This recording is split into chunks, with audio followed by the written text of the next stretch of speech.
Make sure I see. Here we go. 5, 4, 3, 2, 1. What's going on, y'all? It's your favorite HBCU aunt, Mr. Campbell. And guess what? We got Mike Reed in the building for the SWAC Championship game. Mike's let's go. Come on, Mike. Hey, I'm ready. They've been asking for this right here, Mike. They've been asking for this right here. Hey, when you and Mike hey. Say, come on, man. Listen, we're gonna do a Mississippi style thing. We gonna do a Mississippi style, but listen, man, y'all, listen, we got a big show for you all. Listen, man, we got extra people that's gonna be on. It ain't gonna be just me and Mike Reed. Guess what? You know what, Mike? Let me tell you something. You know who we got? Mike. That's Coach Johnny Cole right there, Mike. That's Coach Johnny Cole. I'm tailgating, baby. I'm tailgating. I'm SWAC. I'm SWAC, man. I got me some ribs, egg roll, some baked beans. Can't do it at that cornbread. Listen, I'm ready to rock and roll. See, that's the way we do it now. See, you know, we were there. That's what we would have been at, Mike, right there at the tailgate, and we had all of that. You know, so that's what I'm saying. To my house. And I got my lovely, beautiful teammate over here. Okay. Tailgate. Family affair. Listen to that. Family affair. They say, hey, listen, I'm gonna defend Mike. Mike, I'm gonna pull this up real quick. They said Mike is supposed to be live in it. Listen, Mike is a working man. Mike is a man of the people. Hello. He's a sound creator. So see, because Mike had two choices: either drive all the way to Jackson, try to hustle all the way back, or try to get a flight with one go. You know, ain't no flights coming in out of Jackson late night. So we know that wasn't gonna happen. So Mike is right here. I appreciate that, Miss Cummings. Yeah, I gotta work tonight. Yeah, listen, I'm man, here. Listen, you here. got to pay for it, man.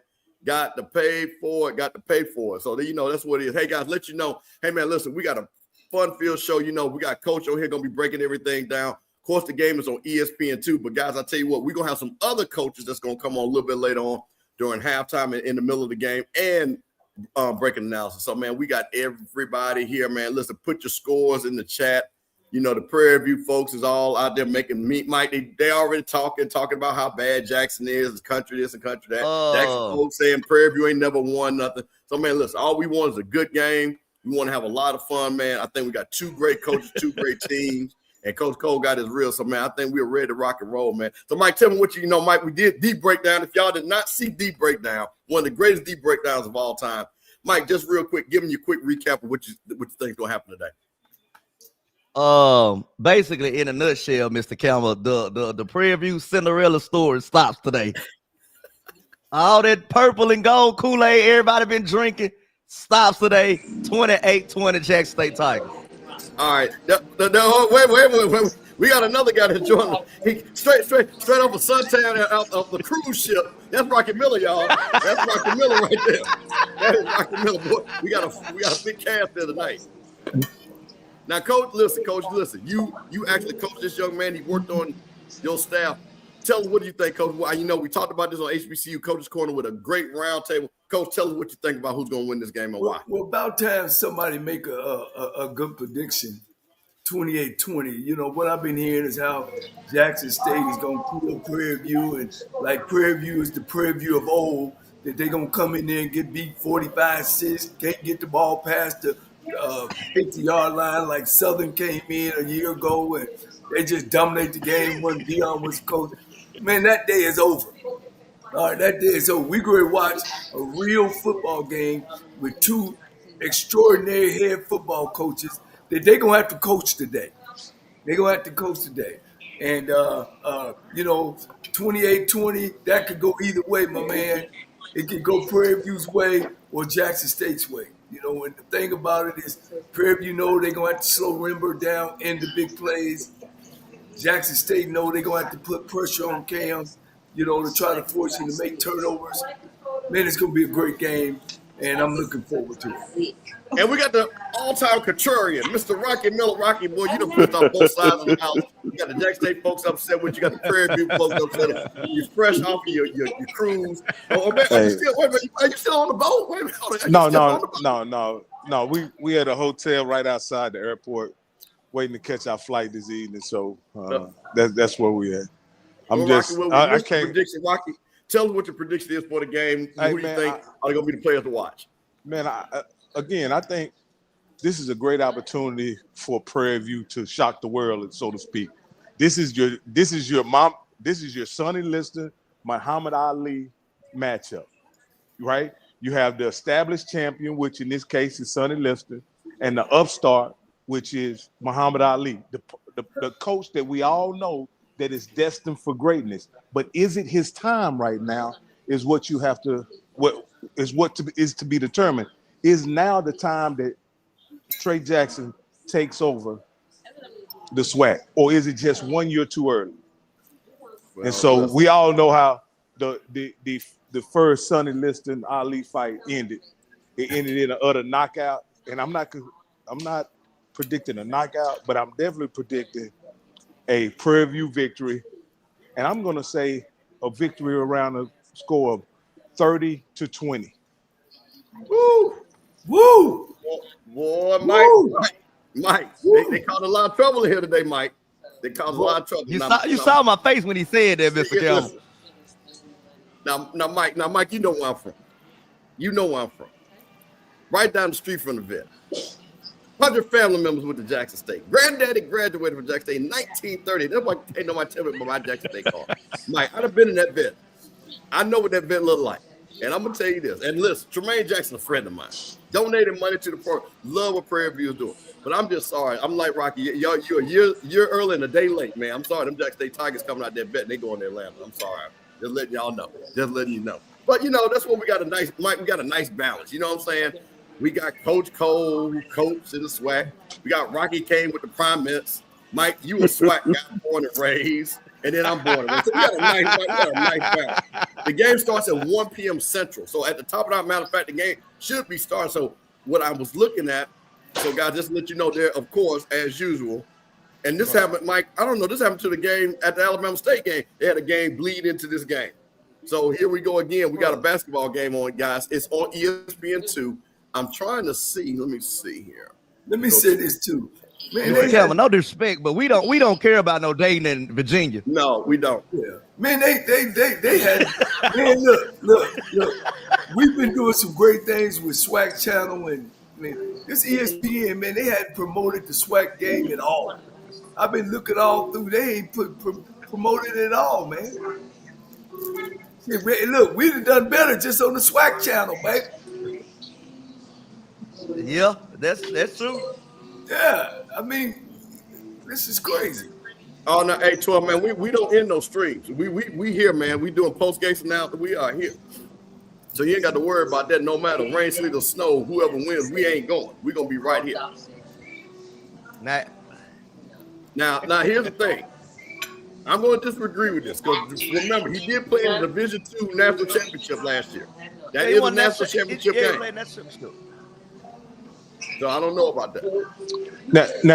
Now, let me ask you this here, Mike. Because I want to ask Mike this question because nobody's really asked you this, Mike. Are you concerned about Jackson State playing down to the level of Prairie View the way they have in past championship games and in past games this season? That first half where they play down to the competition. Usually I would be Rocky, but I think Prairie View fans have gave us a lot of bulletin board material this week. Like a lot of it, like they got their chest poked out. They talking like we still not Jackson State. They talking like we not the defending SWAC champion. They talking like we not the defending Celebration Bowl champion. So it's a lot of disrespecting going on. So I think them guys gonna come out ready to play. So, but let me ask you this here, Mike: is it disrespect? Or it's just, feverish support for their program? No, they crossed the line, Rocky. Usually, I would say it's just support. They've been crossing the line. Like I said, they've been talking like Jackson State still not Jackson State. Like how you can gracefully say, oh, it's gonna be a good game, but I think we're gonna win it. Nah, they hadn't been saying that, Rocky. Oh, they've been saying, oh, Prairie View by 14, Prairie View by 10. Like they just gonna come in and dominate. Well, as a fan base and not savvy football people, you can say you can see where they could get that impression because of the last 3 or 4 games they just simply mopped the floor with their opponents, and so they may be coming on. The casual would say that because they don't look at the skills. We know. Look at the skills. Valley, Alabama A&M, UAPB. Last 3 games. So, but you know, but we need something to motivate us, Rocky. So we like Michael Jordan. We'll make us something to motivate us. Well, this is my deal, Mike. Y'all have never come into a SWAC championship and came out the gate playing like Jackson State. Y'all kind of the 3 I've seen, I'll just say that.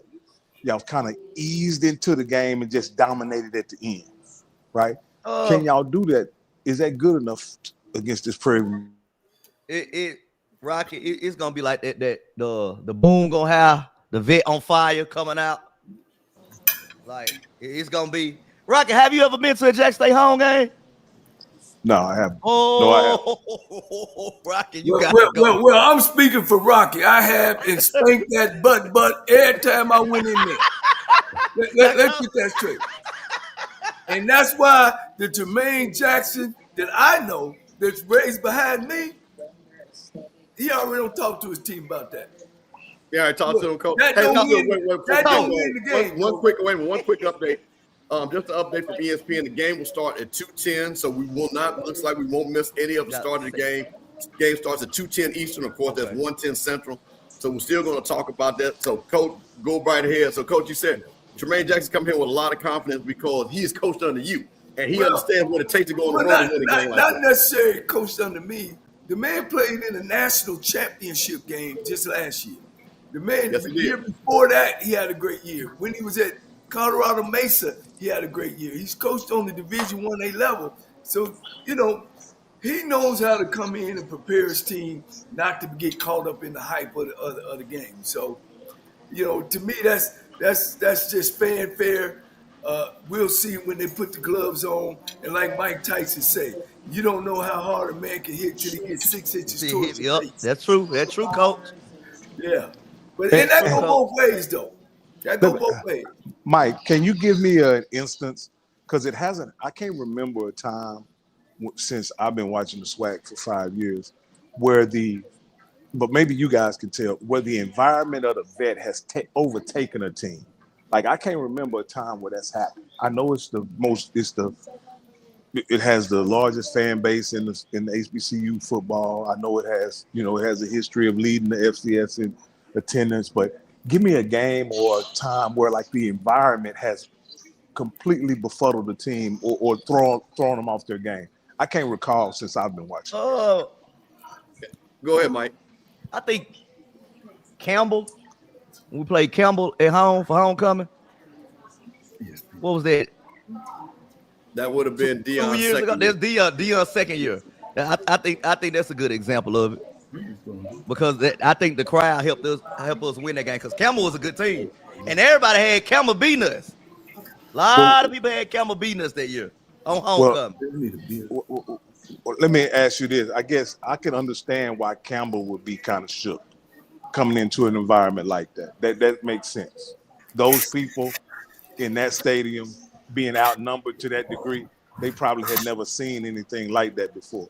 But what about another HBCU opponent? PVAMU last year. That was a close game. You remember Mr. Campbell? That was a close game. I was about to say that, Mike, because let me tell you what happened with that game, and I was there. This is the reason why, and people always say why bands are not important. By the margin 100 not being there, and when that boom got rocking, and you could just tell Cozy did not understand the magnitude of that game. We tried to tell him the magnitude of that game.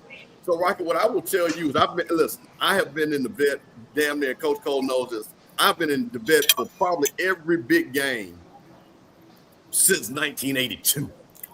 I'm going to be honest with you. And what I will say, what happens with Jack State, especially on a game like this, is not so much it's like the rafters are shaking. What you do is you look up there and you see 40,000 black folks that's all in blue and white. You in a game. And a lot of people don't play in that type of environment. So when you go in there and you hear that crowd rocking and pom-pom start moving, you know that the game is really big. And for a lot of teams, especially Prairie View, other than the State Fair Classic, they don't play this in front of this many people. So that's another thing too. When you're not used to playing in front of a big crowd like this, and it's a winner take all, there's a reason. And I'm gonna say the bigger reason, Rocky, is there's a reason why nobody has won on the road in a SWAC championship game. Home field advantage does matter. Nobody won on the road. Well, only thing to that, Campbell, I can say is wasn't no team at that time good enough. I mean, the Southern and the Prairie View team, they both lifted to it went in the West Championship. I don't think it was a team that go in there. Look, they could have played in the street and Jackson State would have beat them 45-9. Those were two bad football teams that came in there. Here's the thing about Jack's team, and you've watched them, Campbell, and we've all watched it. They don't get rattled. They don't make a lot of mistakes. They play good, solid football. I think when hype gets some people's when they a young kid come out and he's moving a lot faster than it can get you. But I don't think that this football team, because guys, it comes down to discipline. What I mean by that, stay focused. Do what we've done to get us here. And I think that this team that Tremaine Jackson is coaching, that's who they are. They were down from Alcorn. They stayed in the game. Boom, won at the end. They were down at TSU. Everybody's seen that. Not only did they score with 6 seconds left, they scored twice. Two plays that were executed to win the game. I think this is a well-coached team. That don't mean I'm saying they're going to win but I don't think they're going to get caught up in the hype. Well, what I was saying, I remember, because you guys know I'm a Deion fan. I support, TC. I like TC. I thought it was a great hire to hire TC, and I remember them in those championship games. And I remember each time going into halftime a bit uncomfortable about the outcome. I would go in being very confident, but at halftime, even in the Deion years, it would be somewhat shaky. And I'm just saying, in this situation, with a formidable opponent, if they don't get off to a good start, Mike say he's not concerned. But what about you, Campbell? Would you be concerned if Jackson State get off to their customary slow start in championship games? I'll be honest with you, because I think Jackson State's a four-quarter team. I don't think, and again, when you won championships, and coach knows this. Hey man, this is not new to this crew. And listen, when you talk about a Jesse Riley, he has been on every one of those Jackson State championship teams. Hey, Coach T.C. Taylor has been on every one of those championship teams. This is not new to those guys. So when you look at it like that, I don't think so. Let me see. Somebody just said the game might be coming on ESPNU. So, okay, guys, on ESPNU, they are showing it the start of the game on ESPNU. Damn, so just to let everybody know. Alan, what is going on? So listen, guys, just to reset, we've got the super friends are here tonight. Rocky Miller from Rocky Miller Channel, Coach Johnny Cole, HBCU Coach's Corner, and Mike Reed from The Breakdown, The Mike Reed Show. Hey, man, listen, it's Mr. Campbell. We're going to be running the show today, getting everybody together, man. Looks like it's a beautiful day down in Jackson, which is exactly what I was hoping for. Hey, man, listen, I will say this. This is probably the best team that has come out of the West from Rocky's Point to play Jackson State. I wanted to ask, that's what I wanted to ask. What team is better, Deion's team or this team going into a game? Because I can remember Deion and who got the best quarterback. Because Deion went into the championship game and coach from South Carolina State out-coached it. Well, see, that's what I'm saying. Now you see what you're doing in school. Deion was never a good coach. Deion was never a good coach. T.C. Taylor is a great coach. For real, I agree. So when you're not focused, those two teams that came into that celebration, they were not focused. Especially that second year, they weren't. I asked who was the best team. Oh, well, they were definitely the best team. But see, I'm not going to let you do because when you have T.C. Taylor's a better and more focused coach than what Deion was. So I think he's asking you which teams were better, this team or Deion's first. It doesn't matter. It does. It does because no. Because a good football team can overcome the coaching. Wait a minute. Listen. Let me tell you something. What we ain't gonna do is do no false narratives. This team right here has only lost one game. This team right here is playing. They are defending national champs. What Deion them did 2 years ago had nothing to do with this team. So Mike Reed, let me ask Mike Reed, as a Jackson State guy, could this team stand up against James Houston, Newman? Hey, they great kick it off too. Could this team stand up against that? Rocket, we didn't have all the stars that they had, like the 4 stars, 5 stars, or whatever. But Jack State's Rocket, going to see the ball we first. don't even think about that Deion team no more.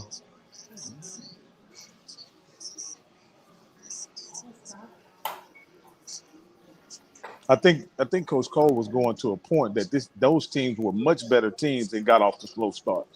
They got I started. would agree, this especially game, on though. defense. That has nothing to do with this game. Hello. The starting quarterback Morgan is in. Yep. And there you go. The gentleman comes out there. Yep. And we're going to see real quick because if I'm Prairie View, I'm going to see what he can do with his feet, Here Coach. we go. All right. I seen earlier this week that TC Taylor said they're a running football team. They're known to be a running football team. So Rocky, shoot, you'll have some fun with this one.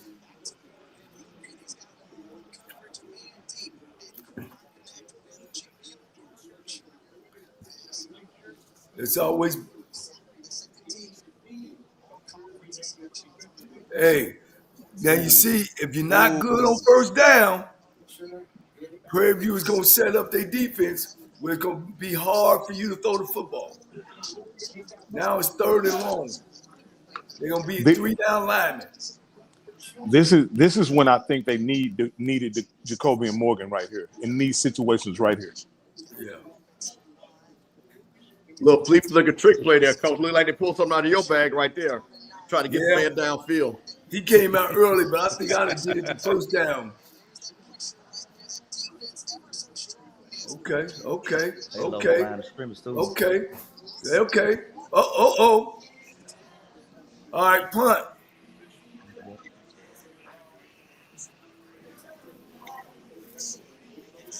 I was surprised. Prairie View served pressure and then came out of it.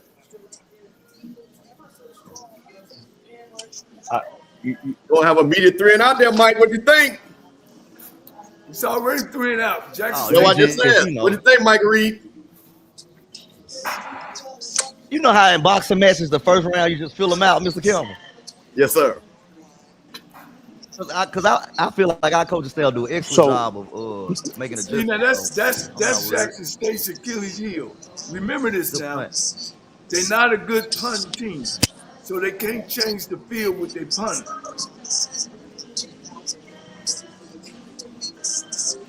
So remember that when the game get late. I think this is where the game.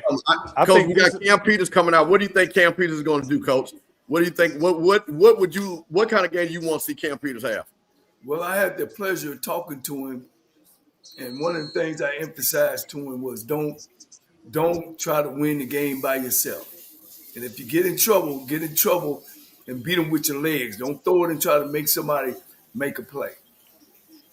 So I think he's going to do what he's done all year, is manage the football game. He's a great manager of a football game. Quincy Ivory, Defensive Player of the Year. Okay. Next State, their standard defense. That's great defense by J State. But that's what we expected. That ain't going to work. No, that was a bad read by the running back. It was a hold there. Bad read. Oh, yeah, that's a bad read by the run. He's supposed to put his foot down hard and get up inside of that block. Yeah. Yep.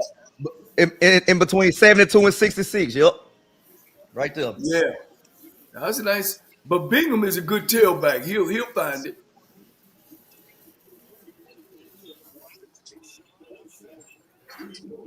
Look like both teams are playing it pretty close to the vest right now. There it is right there. That's what, is that 3 or 4? That's about 3.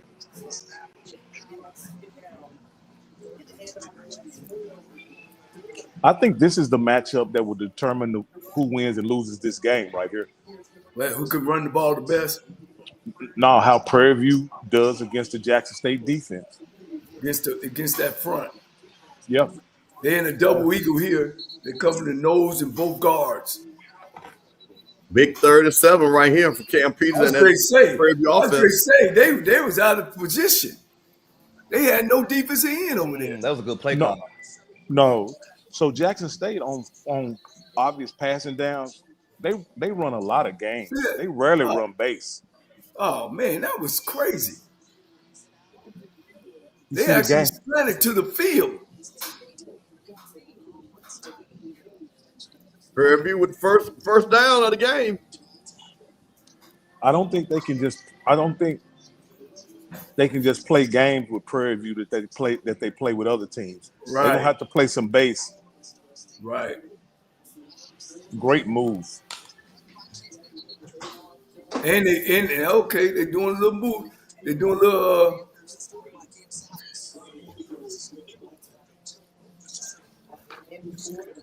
look, here's something interesting, Coach. They've double teamed the nose guard every play that they ran. They've doubled the nose. Wow. Is that that means they want 4 hands on him every run play. So that means they probably gonna bring a guy. Okay.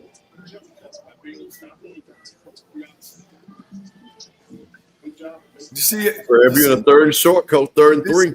This is great. The way they actually are now reading the defenses and changing the plays.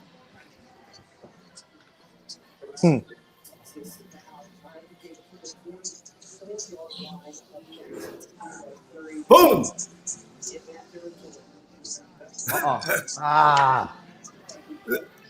Hey, my man, that's coaching over there. Those kids are coached. This ain't we ain't playing the Southern and the Prairie View of old. That's a great adjustment on the offensive coordinator.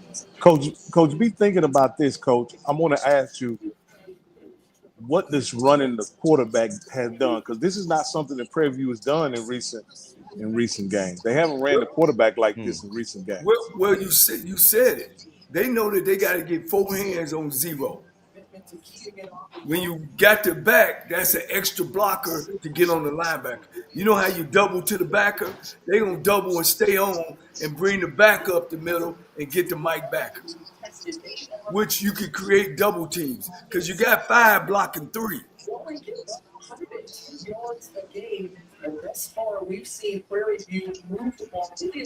Quick stat there. Jack State only getting over 110 yards rushing. Prairie View is running the ball. Well, the thing is now the defensive end is standing at the line of scrimmage. He's not even rushing. He's just setting up to retrace for the running play. Right. That was a great play by 19. All right, now they're getting in the red zone. Got to be smart. 3rd and 6 here, Coach. Was Coach Lorenzo Quinn going to dial up with his defense? They're going double eagle. Oh, they got decided they're going to kick a field goal and go for it. No, they're kicking, I think, Coach. They're trying to get points here. Stop. Now, Coach, listen, I want you to do me a favor. Remember, we got a lot of football newbies. A lot of people just play Madden. Coach, tell people what the double eagle means when you say that. Okay, double eagle mean they going to cover the nose or the center, and then they're going to have 2-3 techniques on each guard. What's a 3 technique? When you look at a down lineman, head up is head up, inside is 1, head up is 2, outside is 3. So they'll be outside the guards, and they'll bring linebackers on outside. It's the defense that Chicago Bears did it back when them guys, Singletary and them guys, that's when it became real popular. And essentially, you can't block the middle linebacker. Coach, they did all that work for nothing, Coach. Right. It's going to be special team. Coach, we talked about this special teams on HBCU Coach's Corner. Whose special team is going to make a play? It looks like, and the negative play with Prairie View. Mike, what you thinking now, Mike? Oh, way to I like we bend it, but we didn't break. You know what I'm saying? It paid off. See, Coach, I'm gonna say this again. This is one of those things that I'm gonna say, and we talked about this. Opportunities like this, Prairie View's got to score. You did a great drive. You stopped Jackson State. You turn around, and then your field goal kick. Now, to me, all of a sudden that field goal kick's got that in the back of his mind. He's already missed his first one. So now that's already playing in his mind. So that's, to me, this is going to be a real. We're going to see those 3 points matter at the end of the game. Well, here's what I would say, Coach. And Coach Cole, you correct me if I'm wrong. You want to get your kicker out in this environment to see what he is in this environment. You know what I mean? I'd rather miss this kick than be in this situation late in the game and not be sure what to do. So now if you're in this situation again, at this distance, what are you going to do? Are you going to kick it, or are you going to go ahead and go for it on 4th and 3? I think that's the last situation he gets to kick the ball on 4th and 3. I think that it builds confidence in Prairie View. You know, like, you know, everybody was worried about the Sonic Boom, and when they come out and we all have participated in sports one day in our life. After that first or second play, Prairie View showed, and I know what they're saying on those sidelines, man, we can move this football. They ain't all what they say they are. So I think it gives them a little confidence. And I think, you know, as Jackson State is the team that they are, they felt good by not giving up no points, knowing that they got another chance. To me, Jackson State has to avoid the turnover. They have to avoid the turnover early in the game. All right. Jackson State has to be good on first down. As you see, they only got 3 down linemen. They got to be. You see that guy in the middle on the hash? He's the unblocked guy. They got to be good on this first down. Yeah, I thought that was a hold because the guy had leverage, and for some reason he didn't make it. It had to be a hold on the edge.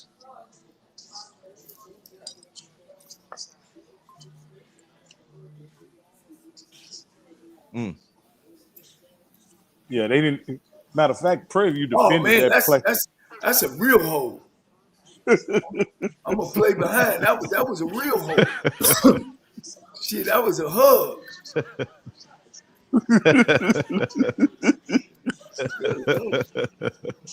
It was 2 of them they could have called, Coach. So once again, first down and long.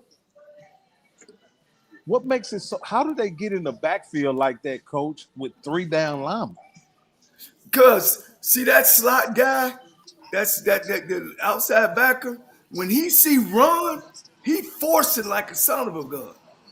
All right, and then that middle linebacker that we talked about, he's coming after that.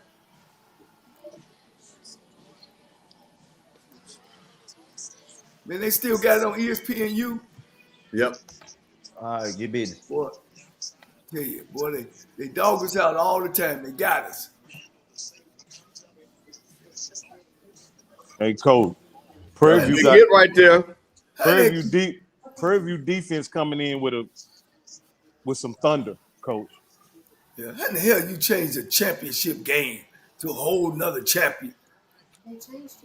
Well, Coach, the basketball game went a little bit long. At least they're showing the game. Because last time Alabama State and Jackson State, they weren't even showing. Listen what you said, Coach. At least they showed the game. You think they're going to do that to Alabama and Georgia? No, they're not. That's why we can't even argue about it, Coach. Big 2nd and 18. Morgan with a throw. Coach, look at one of the things that we talked about. Morgan hadn't played in about 6 weeks. What do you think Morgan is going to do right now? Hard throwing the ball against this defense. Hard throwing the ball, man. All right, that's 3 and out.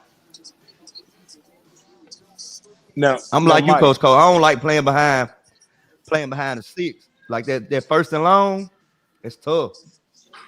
They you know what they got to do, guys, to beat Prairie View on first down? They got to throw it. Run the quarterback and get an extra blocker. Nobody is blocking that linebacker back there. But Coach, let me ask you a question. Do you want to do that when you talk about Jacoby Morgan fresh off of injury, hadn't played in 6 weeks? Is that something that you think got to be in the game plan? You got to get him out of there. The only way you're going to defeat that defense is you got to be good on first down. To be in second and short, third and short. Yeah. And everybody, all the SWAC teams keep doing the same thing. They're going to start throwing stuff out quick, throwing it up in the air. Look, you might need to go double tight with a fullback in there. I mean, flanker, against that front. So now I got 2 tight ends, 5 linemen, 2 backs in the backfield, and 1 guy. I'll make them change their defense on first down. Now, Coach, they're back on ESPN too, Coach. They got them back. They must have heard me, huh? They heard you. Old Coach Cole complaining. Now, Coach.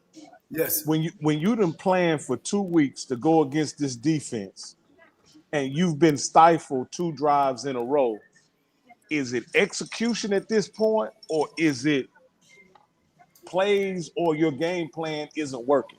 At what point do you abandon your game plan and start making changes? You went out 2 drives, and you hadn't gained but 5 yards in those 2 drives.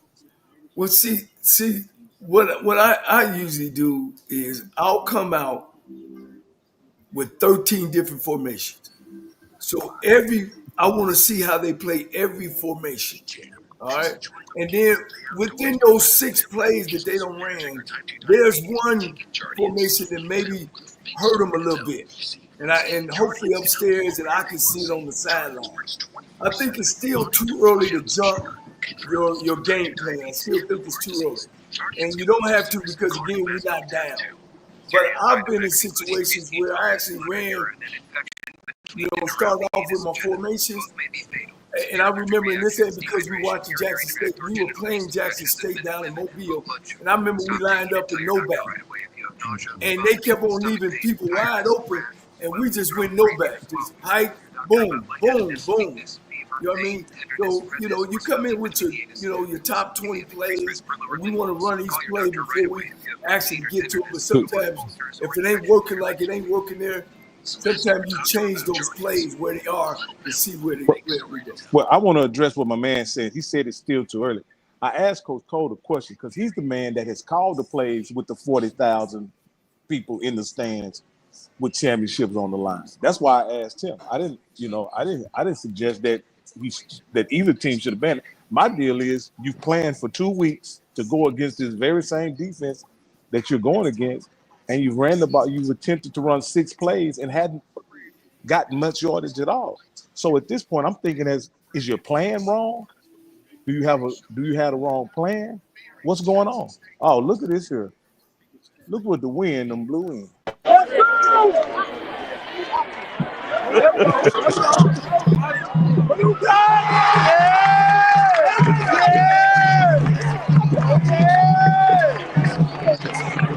Who is that? Oh! All right, let me say something. I'm going to say this and I'm going to get off.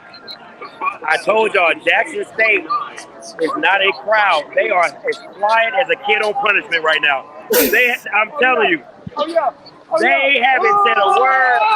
They haven't thrown a pom-pom up, nothing. It is quiet. Are you saying they're front runners, Scotty? Are they front runners? The way this game is going, I can't hear y'all, but the way this game is going, if PV score first, Jackson State look like they done. They look lethargic coming out here. I'm telling you, this PV team they ready. They are ready. Listen, I don't know if y'all can see it on film or on the game. They were literally, offense was just waiting for the defense to get on the field. They are just ready and hyped for this game. It's different. I'm telling you, it's different. Well, there you go. Got all script live with the 12 fans. I'll get back with y'all at halftime. There you go. He said the PVP was pretty confident. Coach Cole, you ever seen a football game? Coach Cole, you ever seen a football game that was 1 quarter? No, sir. In college football, it can change at any time, at any moment. Okay, thank you. Shout out to KJ Black, SWAC legend. Hey, now you see where Prairie View got the ball at? That's because Jackson State can't punt. And I told Punt, y'all that was earlier, a terrible right? punt because they got the ball inside the 50. Yeah, On the other side of yeah. the 50, that's where they started to drive it. They can't punt. And they can't. That means they can't flip the field. And unless they driving and moving the ball. Mike, do you consider this, is this PV or is this Jackson State sleepwalking? Oh, right now it's PV. Man, y'all let my damn ribs get cold watching this game. Baby, I got. Hey, look, Rocky, look. I got my sidekick. She keeping my food going. Hey, can you eat That's this? that's awesome.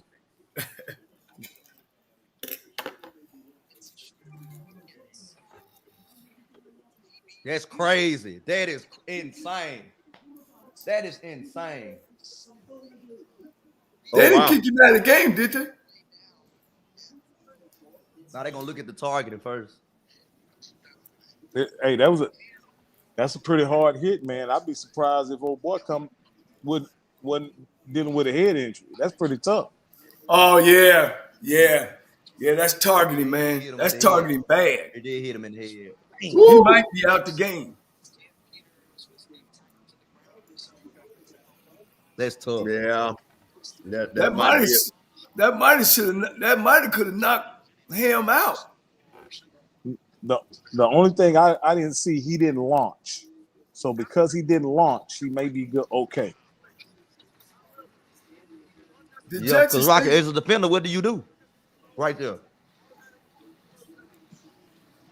The targeting was overturned. Hawkins, one of the big players on the Jackson State defense. He didn't launch. But it's still personal foul. No targeting. Or was it? It wasn't the penalty. Yeah, no targeting. No targeting. It was unnecessary roughness. But unnecessary roughness, yes, but with no targeting. Yeah, that's a home call there. Unnecessary roughness.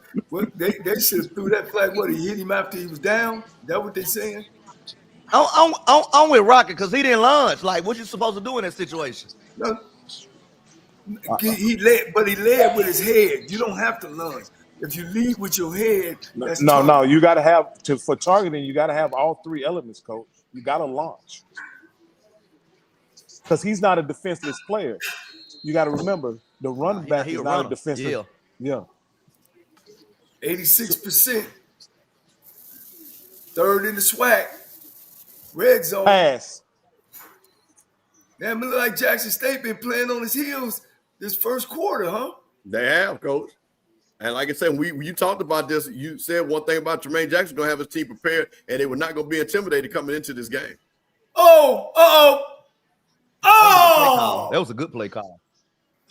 Damn, I actually like. How the in pass. the world did you miss that? No. I like the pass. I know you can't like that. There's no way you can that pass. No, there's a guy underneath. There's a guy underneath him. You got to get it over him. Rocky, that was nobody. Rocky, that man was nobody there. There was nobody there. That was a bad throw. Go back and look at it. But Rocky, you can look at it right there. The man he was 5 yards near him. That guy should have caught that pass. Yeah, no, and great call by Coach T. Jack. You gotta execute.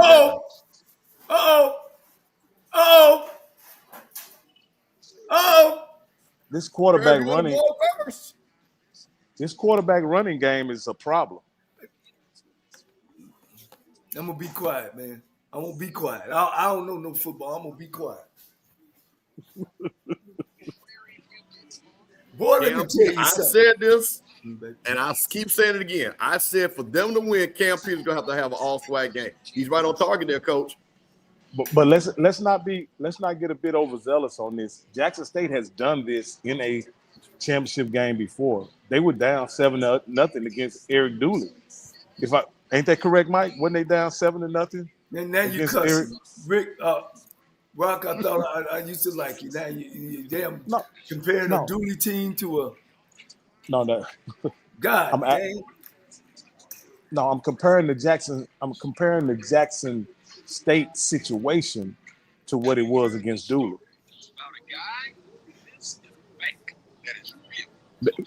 Mike, Hey, Mike, who did you have picked scoring first? Did you have Jackson State or Prairie View scoring first? Oh, Mike just Now, Rob, too. Aren't you the one that said that Jackson State has never came from behind and won a game?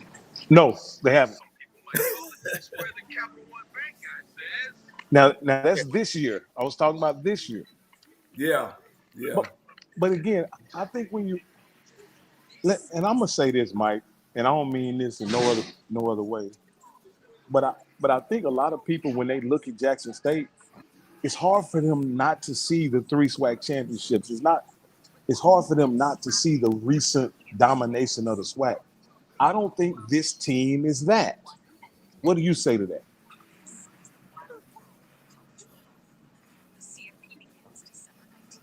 Rocky, it's been 1 quarter. The score is 7-0. No. Football is a game of 4 quarters. You have to adjust. Come on, Rocky. You overreacting right now. No.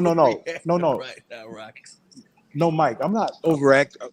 So you think this team is as dominant as last year's team, or as dominant as the 2 previous, the 2 prime years? You think this team is that dominant? What does that matter? Like, you talking about the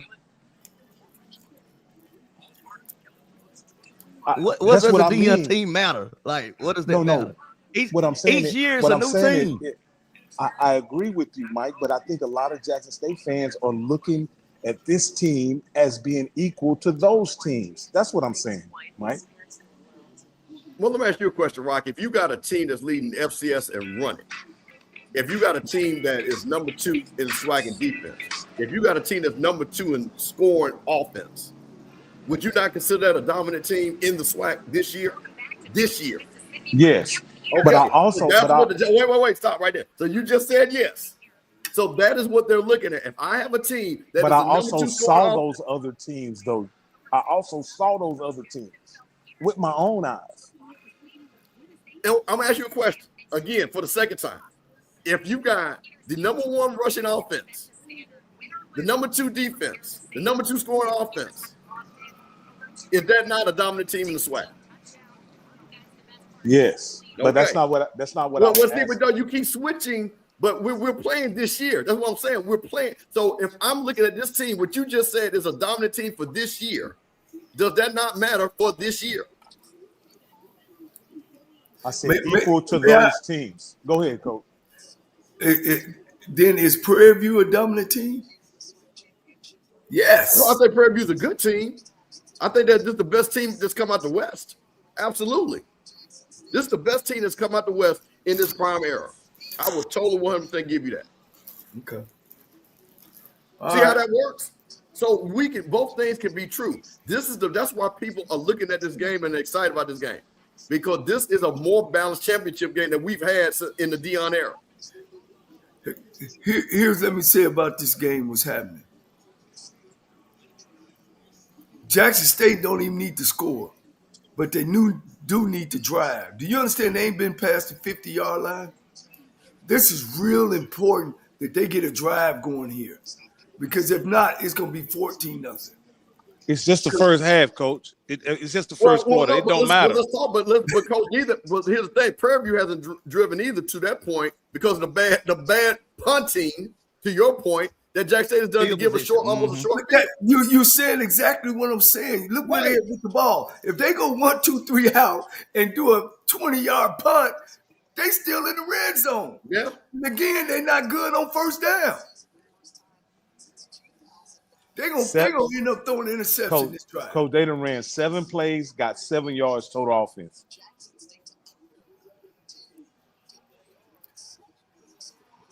That's what I'm saying. You can only drive where you get the ball from. And every time Jackson State has gotten the ball, it's been in their territory. They need a drive here bad. Boom!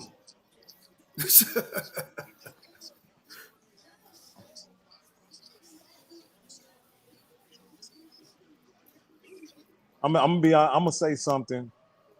Y'all may not agree, but this defense don't look like a SWAC defense. Be careful. Coach, I'm being honest with you. This defense don't look like a SWAC defense. You mean in the present time? Be careful. In the present times. Get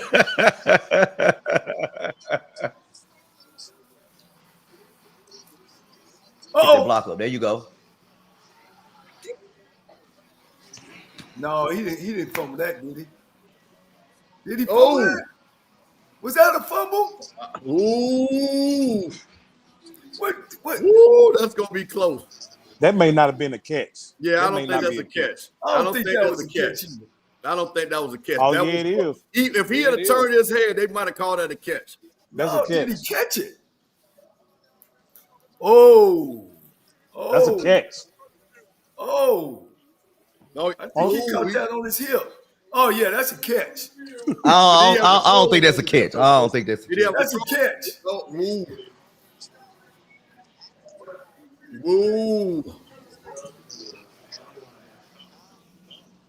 And they ain't going to do nothing but punt it 10 yards anyway. Shit, it'll. Look at D. D said, that Prairie View folks is coming in. D said, they shook. He didn't make a football move. Yeah. He took 2 steps with the ball, though, bro. Yeah, I don't know. I don't catch. think he ever secured that ball, though. Shit. He took 2 steps with the ball. Look right here. He didn't make a foot. He didn't make a football move. You gotta look at the other angle. Man, he caught it with his hands, though. Yeah. We'll see. Woo. I put it like this: if they don't overturn it, I see why they don't. But right here, It seemed like he fumbled it trying to tuck it away. See, y'all thinking it need to be touched so they can have possession.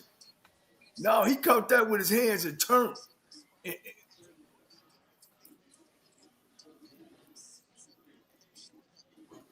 I agree with my man right here. He fumbled on the tuck.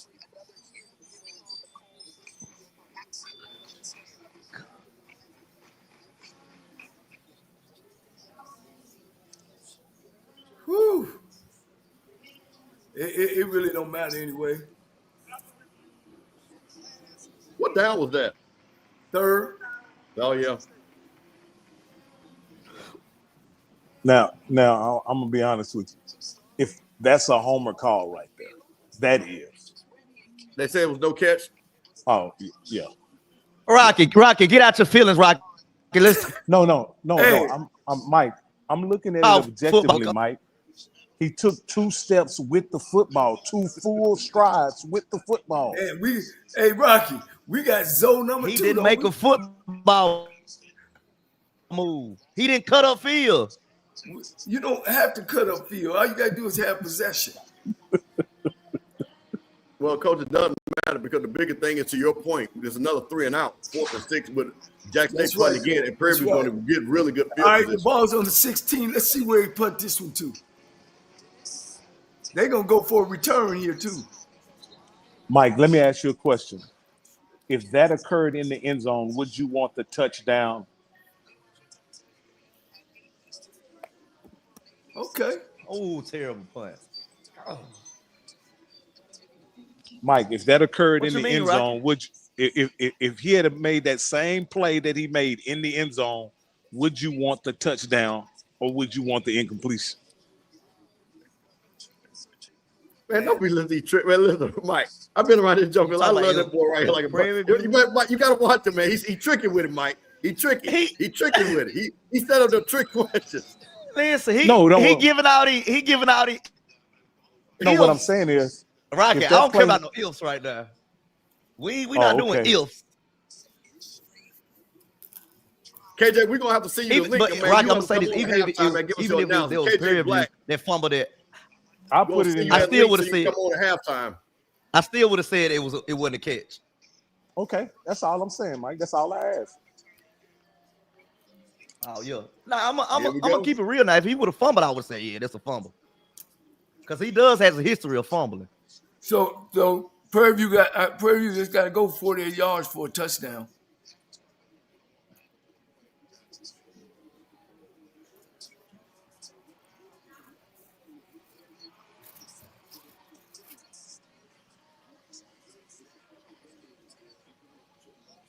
You can't take that bone. Get off that bone, boy. I'm gonna tell you right now, Coach. This is a big offensive set for Prairie View. They got to go. put something on the Way to pick it up. Way to pick it up. No, what did he run on that? Yeah, they getting too cute now, Ashton Coach. Taylor sniffed that out the whole way. He saw that the whole way. Yeah, he saw that the whole way. That was a great play. That was a great play. That was a great play. I don't like the call though. Oh, come on now, offensive coordinator. Man, I got to call my boy. He sniffed that out the whole way. Now, y'all don't know I got a straight call to the sideline. I'm call my boy, man. So, Coach Cole, what you think? Huh? Man, the plays got to go vertical, not horizontal. Big 3rd and 11 here, Coach. But not in field goal right there. Problem. What do you do? Make a tackle. Oh, get that first. Make a tackle. Make a tackle. Let's go. The main thing, Coach, is you don't need that play right now. You could have saved that one. No. Coach, it's 4th down. Do you go for it right here? You get in there in between. No. Mr. Campbell, we're going to bag them up. Go ahead and punt, short punt. Yeah, we're gonna keep them down in the 5-yard line. We ain't gonna make them. Now this would be a good time to call a fake punt if you want to take that chance, and it'd be a good time to take the chance if you got a fake punt. But no, we're gonna keep them backed up. Hey, I put the StreamYard link in the comment for KJ if he wanted to use it. All right. There you go. Keep them backed up. Keep backed up.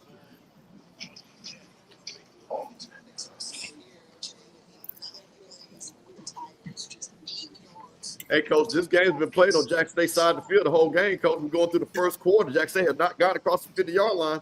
Shit. Hey, look, we might even add to 40. Hey, I think they have, 30. Coach, I think it's been 8 plays and, 9 plays, 8 total yards?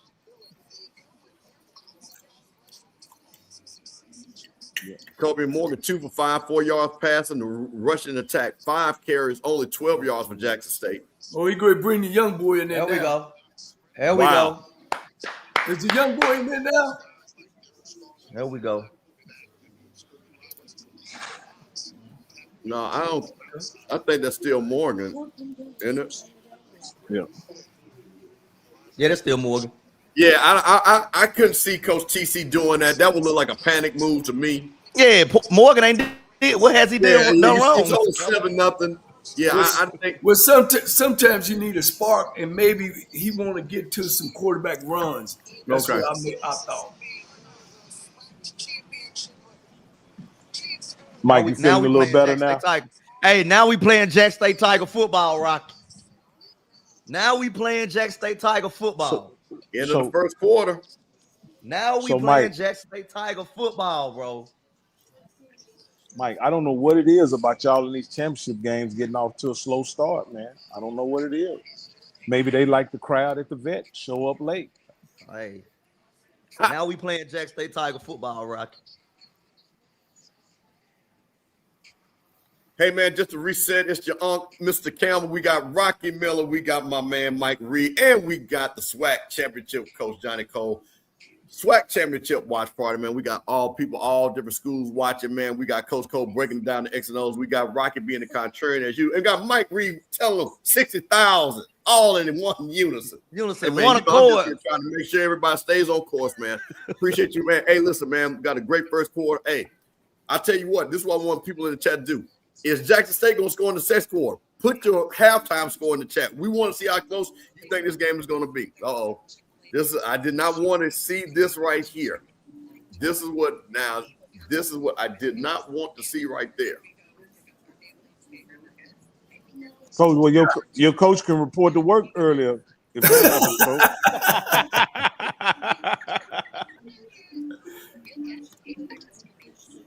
He can be in Tallahassee bright and early on Monday. Oh, somebody said Jackson State is a second half team now. I don't doubt that. They have been. They actually have been. Well, not against Gremlin. I was there live then. No, and the Newberry's go. Yeah, it is 45. Where did that come from? Is that right? When they was up on Newberry, when they. Yeah, it was. See, something's not right because wait a minute, what's going on here? So they don't show any score. Let me see box score. Where are they getting this 45 from? It was 24.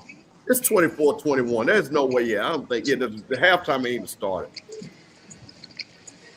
No, Coach. ESPN said going into the third quarter, it's 45-21. No, that's not. I'm watching wow. the game. That's what I'm saying. Ain't nobody. I'm watching the game. They got the score wrong. Yeah, they got the score wrong.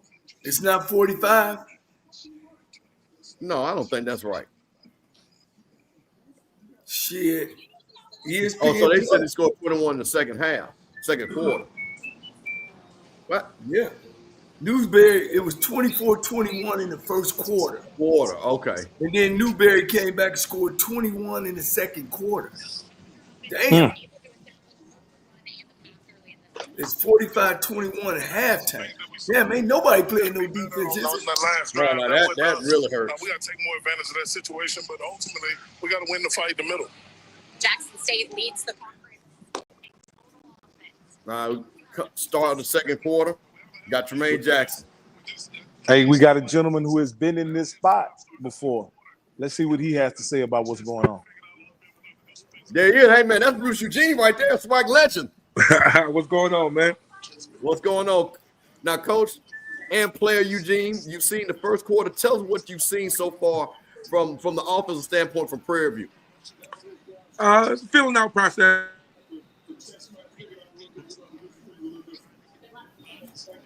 Hold on, Coach. We lost your sound. We don't have any sound. Coach, we don't have any sound.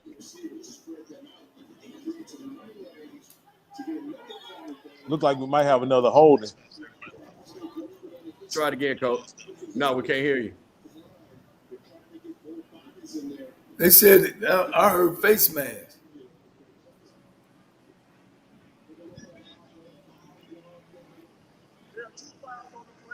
Bruce, come back in. I tell you what, kick out, come out, and then come back in. Right, go ahead. Say it again. Still can't hear you. We'll get Bruce Eugene. Hey, listen, man, we got a lot of people that's going to join us today, man. We got SWAC legends that's going to come on, man. We got some other people that's going to join. That's Bruce Eugene, Grambling legend. Played right there in that vet. Knows what that championship game looks like.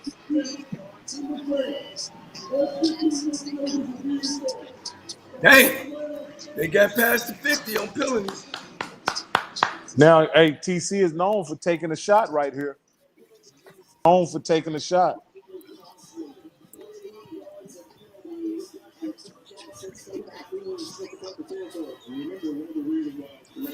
Let's add Coach again.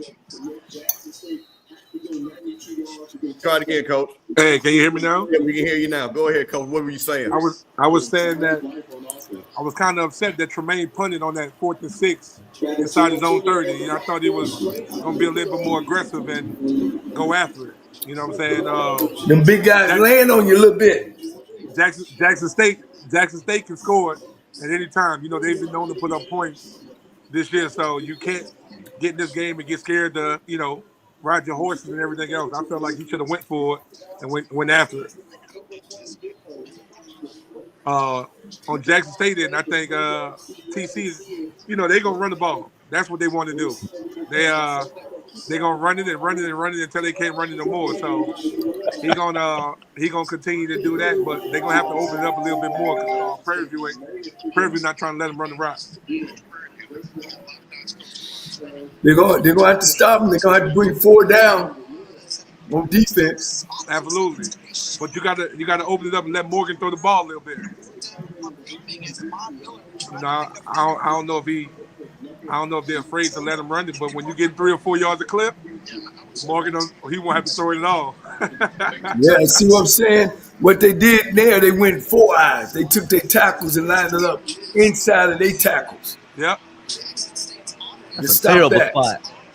Once again, if you ain't good on first down against Prairie View, which they lead the nation, defense lead the nation and not allowing you yards, that makes it tough.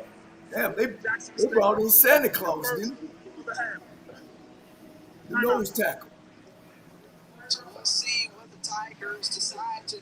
What you got here, youngster? Play action. What'd you say? Terrible. Oh, they called timeout. What is it? 3rd and what? Yeah, I think it's 4 down, Coach. I think they gave him a terrible spot. Now, Coach Eugene, let me ask you this question. If you're TC, who is known as an aggressive play caller, why didn't he try to take a shot once he crossed the 50? That's what I'm saying. Like, it's like right now, he's nervous to be who he is. You know, as soon as I cross the 50, and I got first and 10. Oh, we gonna take a shot, even if it's incomplete. I get to loosen the defense up so we can play underneath. You know, a lot of people that played us, especially when I was playing, if they noticed, every first play of the game was all vertical. Whether we incomplete or not, it was just to loosen the defense up and let them know we would take the shot, but we wanted to play underneath with all those curl routes and dig routes. Man, that's Melvin Spears, baby. Now, let me ask you this, Coach Eugene. Does who your trigger man in that situation matter, though? Well, it doesn't matter, because if you're going to take a shot, you're going to take a shot, whether you got a pop gun or, you know what I'm saying, you got a strong arm. You know what I'm saying? You're going to take a shot, but you've got to take at least one, you know, just to make them think you're trying to go deep. You know what I'm saying? A lot of teams, think about the West Coast offense. The West Coast offense is dink and dunk. But every now and then, guess what? They'll play action and take a shot deep just to keep you honest, keep you loose and everything else, and then come back to what they do. I remember Coach Cole watching FAMU in the Celebration Bowl saying that one of Howard's great mistakes they made in that game strategically was they never took a shot against that great FAMU defense. And FAMU eventually put them in a phone booth, and they couldn't move the ball. Could that happen today? Could Prairie View put Jackson State in a phone booth if they don't go deep? I think that T.C. Taylor is a better offensive coordinator than that. I think he you know, he'll come out with his trick bag or something. He'll be able to make an adjustment, and he'll feel it. I think he'll feel it. You know, he just don't want to make. Seems like he don't want to make any mistakes. Turn the ball over. You know, Jacoby has been out for about 6, 7 games, huh? Oh, Somewhere in that area, and 5. So he's just trying to take it. So they going for it. And well, they should. He got it. No, he didn't get it. Oh, well, he put that. He reached out. On the second effort. He reached it. Did he reach that ball out? That's the only way he got it, because his body didn't make it there. They got to look at his knees. They're marking that short.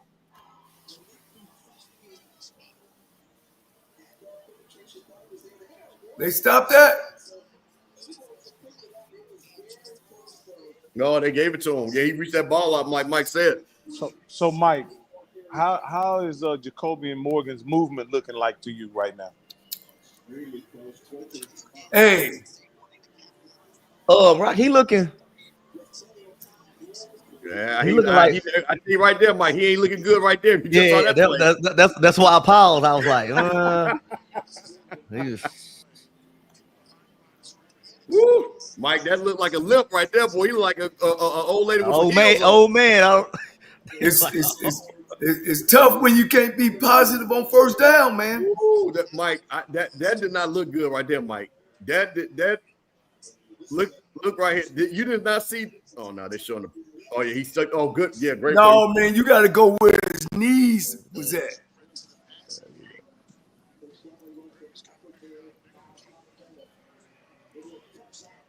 I don't like that play call. Jesus. Come on, real Kurt. We got another third and long here, guys. Third and long. Hey, Coach, I'm gonna tell you a name we haven't mentioned yet. We have not mentioned Nate Rember's name at all in this game. At all. Brian Fulton. Shout out to my FAMU brother. Brian Fulton said Lockhart's gonna come in the second half of the game. Hey man, we had Coach Bruce Eugene that joined us. He'll pop back in and out with us. They're throwing this one. They ain't got no choice because 3rd and 9, they better. They throwing this one.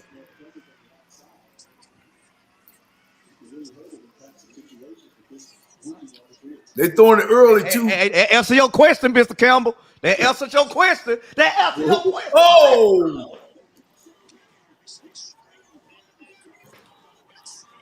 And that's the general there, Mike Reed, for a touchdown.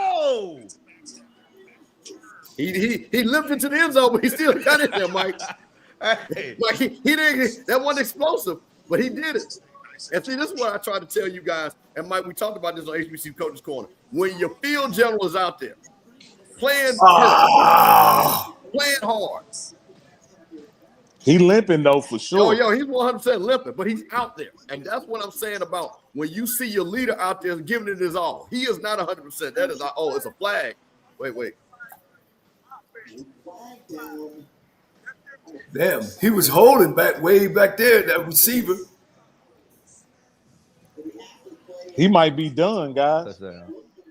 Yeah, he look like he's limping. Yeah, man.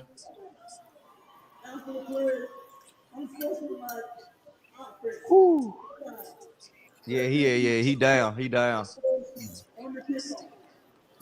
They're gonna have a lot of short. They're gonna have a lot of short field again. That's not good right there. Now, Coach, will switching quarterbacks, because we did already switched out quarterbacks, but could running the quarterback help Jackson State out some moving the ball? Like change, like if they go to Lockhart? Yeah, Lockhart has played enough and a good enough kid to come in and really spark the team.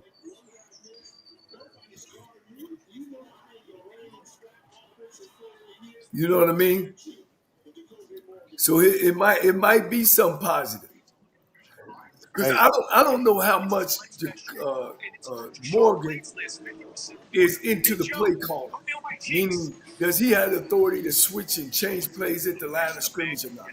If not, I know Lockhart being a freshman, redshirt freshman, you know, the calls that come from the sideline usually don't be the calls. Hey, man, it looked like we got us a great game, man. After a filling out period between Jackson State and Prairie View, the game is now back tied. We about 10 minutes left to go in the first half. There you go. It could be a game that's gonna go down to the wire. The situation with I think Jacoby and Morgan right now, I think has a lot of Jackson State fans concerned. You know. But this is what I'm gonna say this because I know we're gonna get that a lot. Listen, man. Should he have played? Should he have not started? I'm going to defer to the coaches at Jackson State.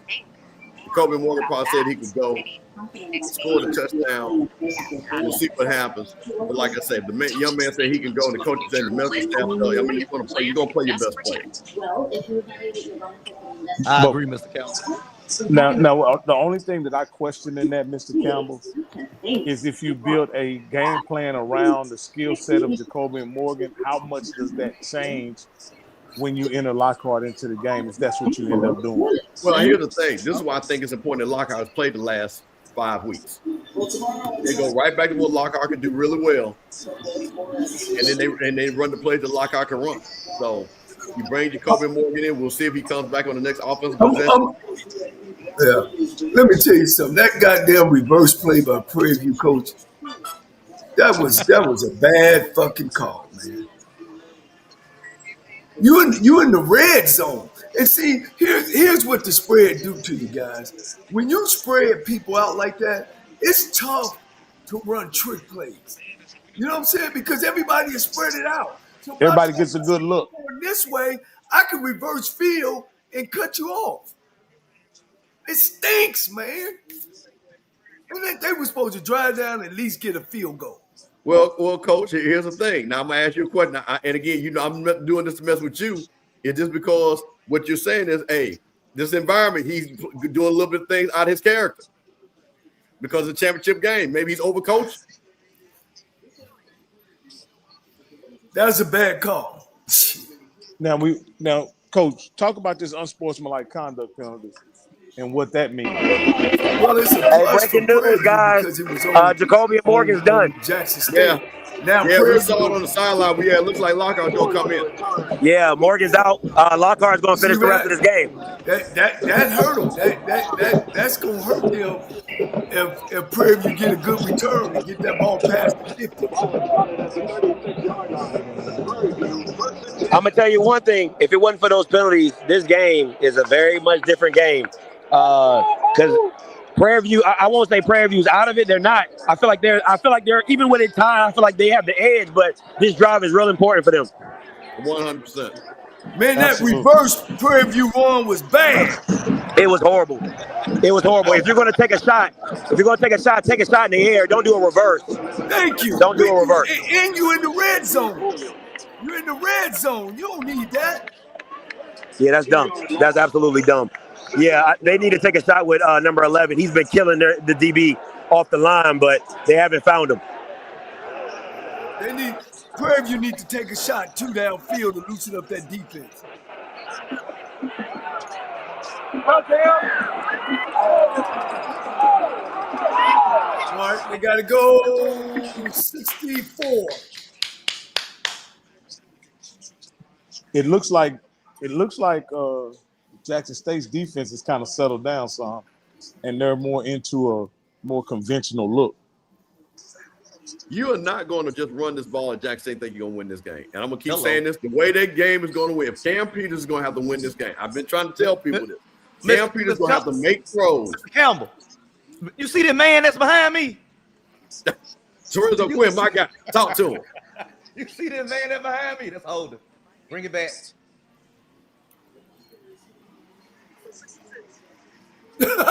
Oh! I'm gonna keep saying this. The only way they're gonna win this game is that boy is managing the game, coach. Holding. Is what? Holding. Man, that ain't holding. So now it ain't holding, Rocket, but when we held, it was holding. No. Y'all grab jersey. That dude just fell. He never tackled the man. 66. Oh my God! Oh no! Oh no! Come on, now. See, listen. Now, come on now. Come on, guys. Come on now, what? Exactly, Mr. Campbell. He tackled the man. He did. The dude took an inside release, and he rolled him down. Arm around it. He was falling. Coach, he rolled him down. Coach, that's what he did. I wouldn't have called that. I wouldn't have called that. That guy. Mike, that guy was not going to make the play under any circumstance. Mike, he was. So let him go. How was he? They both was falling. I mean, he literally tackled the guy, y'all. Yeah, exactly. Thank you, Joe. See, FAMU people are unbiased. See, we I like, come on, man. What are we doing? Look at my other FAMU brother. Come on, man. What are we talking about here? I am a ref, and I wouldn't have called that. Well, listen. If you are a ref, you would call that. We better make sure you come out there training. Come on, Oh!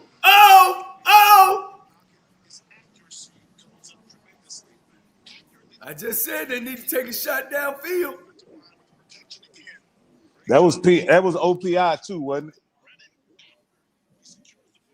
Mike, was that OPI? No. I ain't seen no OPI on that one. Oh, he did have his hand, but you can kind of. He did have his hand out, but I'm not gonna cry over it, Rocky. Come on, I mean, they got him. They got what they want. They had the tight end on the linebacker, had him on Hargon. That's what you wanted. The mismatch is tight end on the linebacker.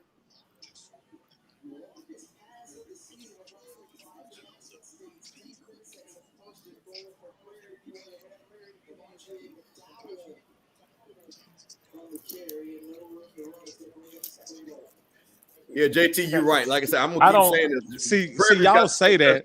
I don't think PV got to do nothing because they haven't been stopped the whole game. Shout out to KJ Black, who got mentioned on the broadcast. 2009 SWAC champion quarterback. Shit. He more than that. See, he the quarterback.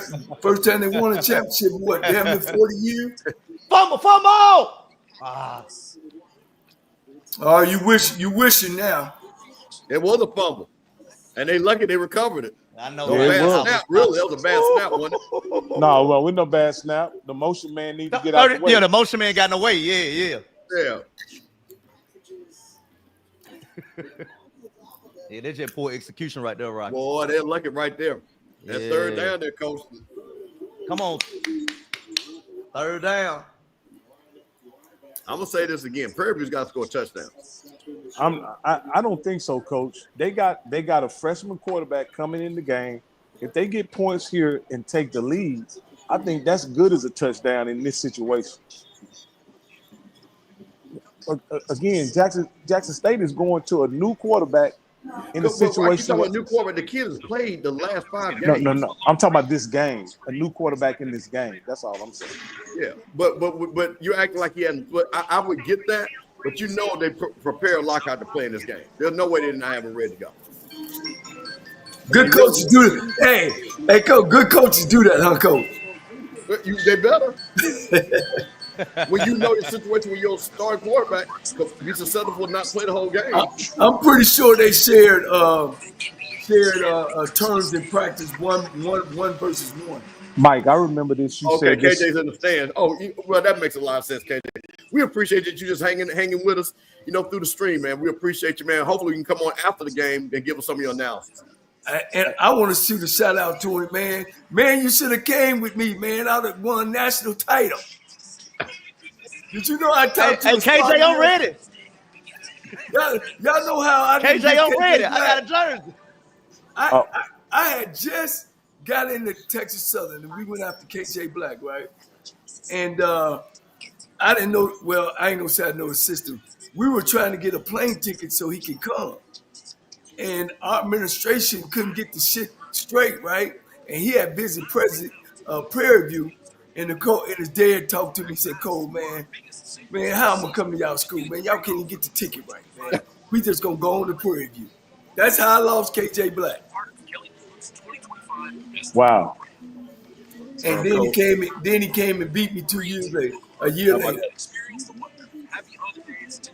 But then, Coach, you came right back the next year and won the SWAC, right? Yeah, after he left. After he left, I wasn't gonna win as long as he was taking snaps.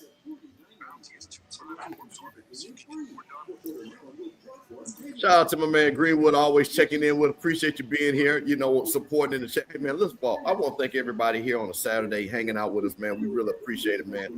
We got the cast of characters. We got Rocky. We got Coach Cole. We got D. Mike Reed, DJ Supreme, and you know who it is, man. It's Mr. Campbell, man, just trying to hold it down, keep these characters in line. It's going to bring up a lot of other people during the game. Scotty is our man in the stands. KJ Black is in the stands supporting this Prairie View Panthers, man. So we got a lot of people that's going to check in with us. Scotty, the sideline reporter. Big third down here, Coach. Scotty, the sideline reporter. If Prairie View scores a touchdown, he's going to pop right in.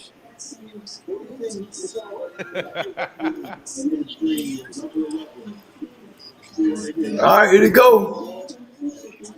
Watch the motion. Got that tight end. Oh, they going man on the outside. They need to sprint.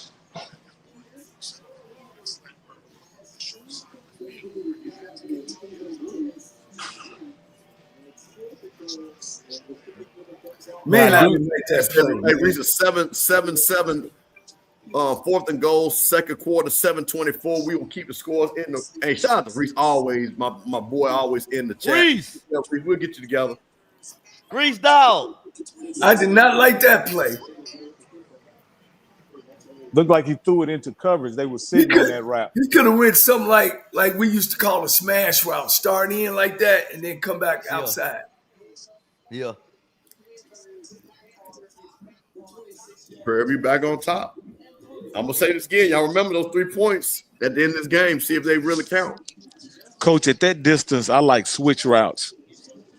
It seemed like switch routes are easier for the quarterback to read when they playing, but I wasn't sure if they were playing man to man there. Well, it looked like they were playing man, but it didn't. It looked like they got set on that.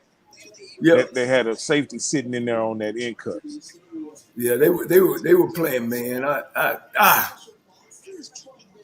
That's why I think getting in a bunch set, getting some rubs, put him on the bootleg. I like that one. But we'll take 3 though. 10-7.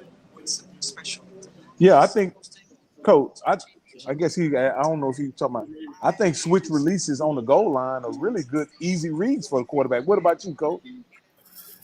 Well, when everything is faster when you get closer to the end zone. So sometimes running switch routes, you can get bumped. You know what I mean? You can run into each other.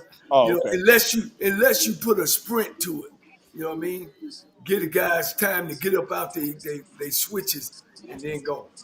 I like switch routes in the open field because you got more field out there where the kids don't have to run in each other. You're vertical and then you come underneath.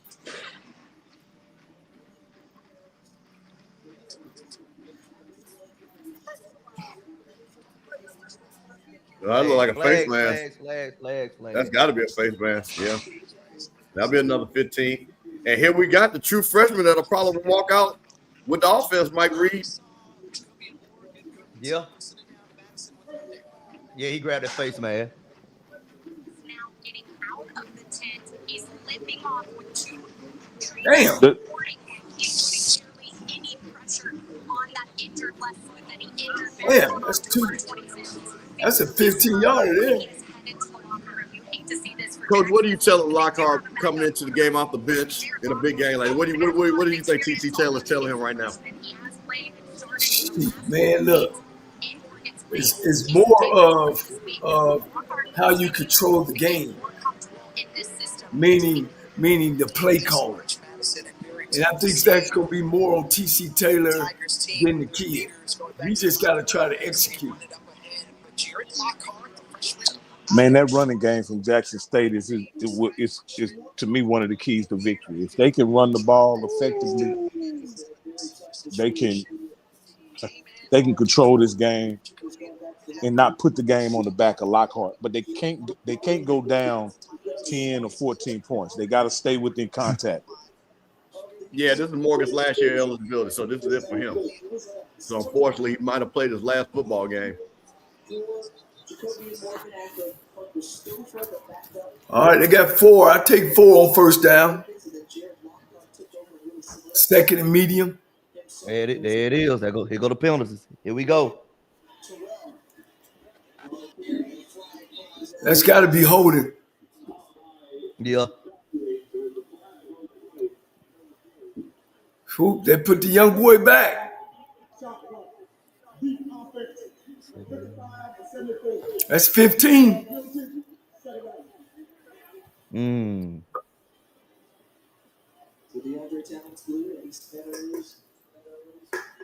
Don't surprise me. Isaiah, that's a good question. I don't know. I don't know if he played too many games to get that because I think he got to. I think second and 21. Yeah, he played more than 4 games. I think he can't get it. It's a big game, y'all. We'll take that. I'll take that. Ain't a first down, my boy. Do pretty good catch. Hey, I'll Mark, take that. It's third and manageable. I'll take that. Yeah, absolutely. Coach, I know you remember this name, Marcus Dupree. That's his grandson right there that just made that catch. Oh, okay. Was it third down and what? 6? 3rd and 6. Yep. This is a big down, guys. It is, Coach. Who he hit on that one? He just hit on the last play? Yeah. That was Dupree. That was what I was saying. Marcus Dupree's grandson. He just threw that too. Good call. And there is that number 1 ranked Prairie View defense coming up big. Right to the left. They came with that blitz, coach.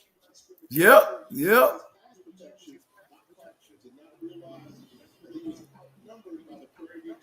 No, he just didn't slide the defense the right way, the offensive line. Coach, that's what happens when you got a freshman quarterback out there. Yes, sir.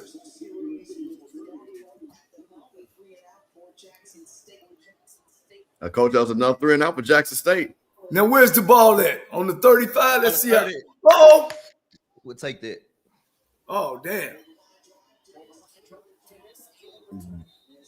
14 on the big special teams tackle. Prairie View comes out once again on the offense. I'm going to tell you now, Jackson State's defense been on the field a long time. Coach, I'm not going to even lie to you. I'm going to 100% agree with you on that. I'm going to say this, and this is just the truth. Everything, if you were Coach Tremaine Jackson, if you said this is what the game is with 5 minutes going to the half, he got to like it, Coach. I'm going to be honest with you. Offense hasn't gotten going for Jackson State. The running game definitely has not done anything. You can't. We haven't heard Nate Rimmer's name. So you've done everything that you wanted to do so far. This is a big drive here, guys. This big drive here. I got to eat clock where I don't give them the ball back. Of course, you never want to turn the ball over, but we need to be good. Mr. Campbell, how you feel about Pat Surtain? To do what? Because you know he got let go. Or him being fired. He got let go. Yeah. Pat's my guy. I'm gonna tell you, I knew Pat back when he played in Miami, man. Pat's from New Orleans. I know some people, man. That was my guy. He's coming to all my part. I feel sorry for him. I did get a text. Somebody asked me, did we want Pat Surtain? I said, man, I don't want no more Florida State defensive backs coaching nothing. Other than T-Buck. We good. Tempo. 3rd-1. What? Why are we playing so soft on 3rd-1? 3rd-1. Why are we playing so soft? They got the first down. They got the tempo. Ain't that right? Y'all see my other little buddy?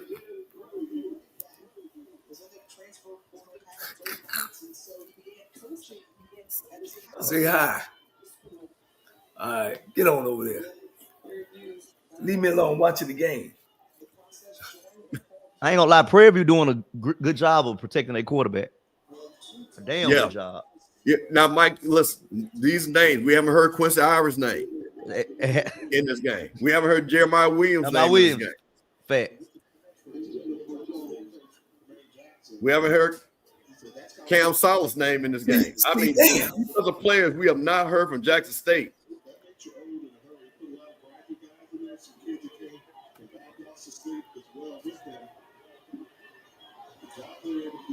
Jackson State switch up the defense. Uh-oh.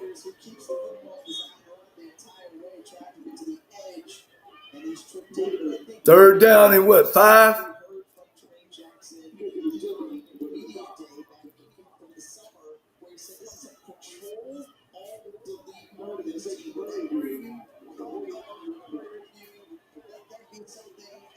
Coach, no recess. I tell you, man. 3rd and 6, Coach. Oh, they coming. What is Coach Lorenzo Quinn going to dial up here?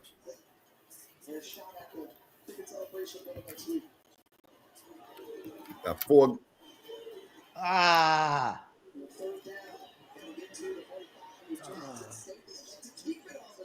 That might be short. Did they give it to him?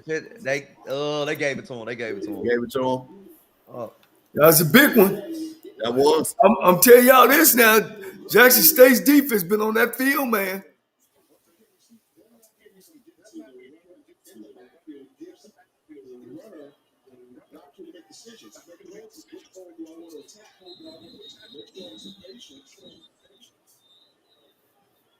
I think they're I'm going to tell you right now, Prairie View has already got 72 yards rushing. Cam Peters with 55 yards.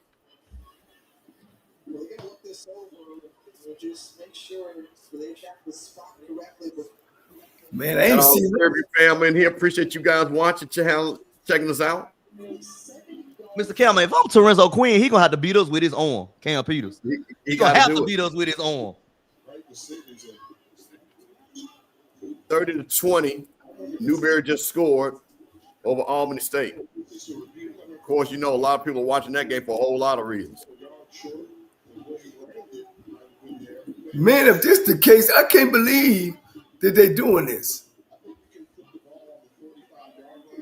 Running the ball, coach, with the quarterback power. No, going back and looking at it.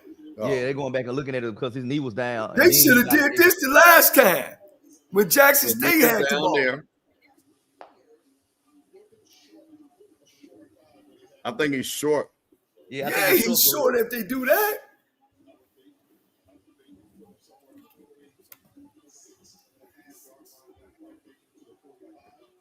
I think they didn't review Jackson because he had stretched the ball out. It was clear he was past the line with the ball. This one, man, they didn't even go back and see where his knees hit the ground. Yeah, but I understand that, coach. But my point of it, I think this one is a little bit closer than that one. Oh. Shout out to MEAC Mike, the arbitrator of truth over there in the MEAC. Wow. Fourth down. Oh, this is easy. You just got to go for this. Mr. Campbell, they love to say home cooking, but then we just have a penalty on our offense that took us back 15 yards. Man, come on, man. You know how it's going to be, Mike. You're going to get that all day. I need Albany State to do something here. 31-21. They kicked that extra field goal. Let's go, Quinn Gray. Oh, they going for it. Let's go. Let's man up. Oh, yeah, they got to go for it. Is it 1 or inches? I think it's inches. I think it's closer than that. I don't think it's a 41 yard.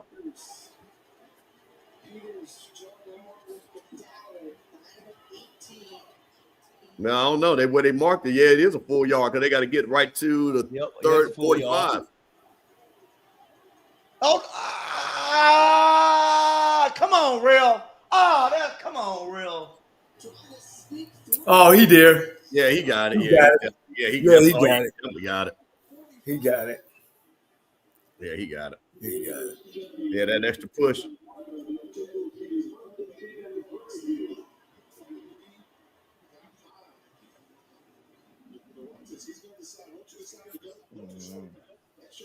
Yeah, he is high.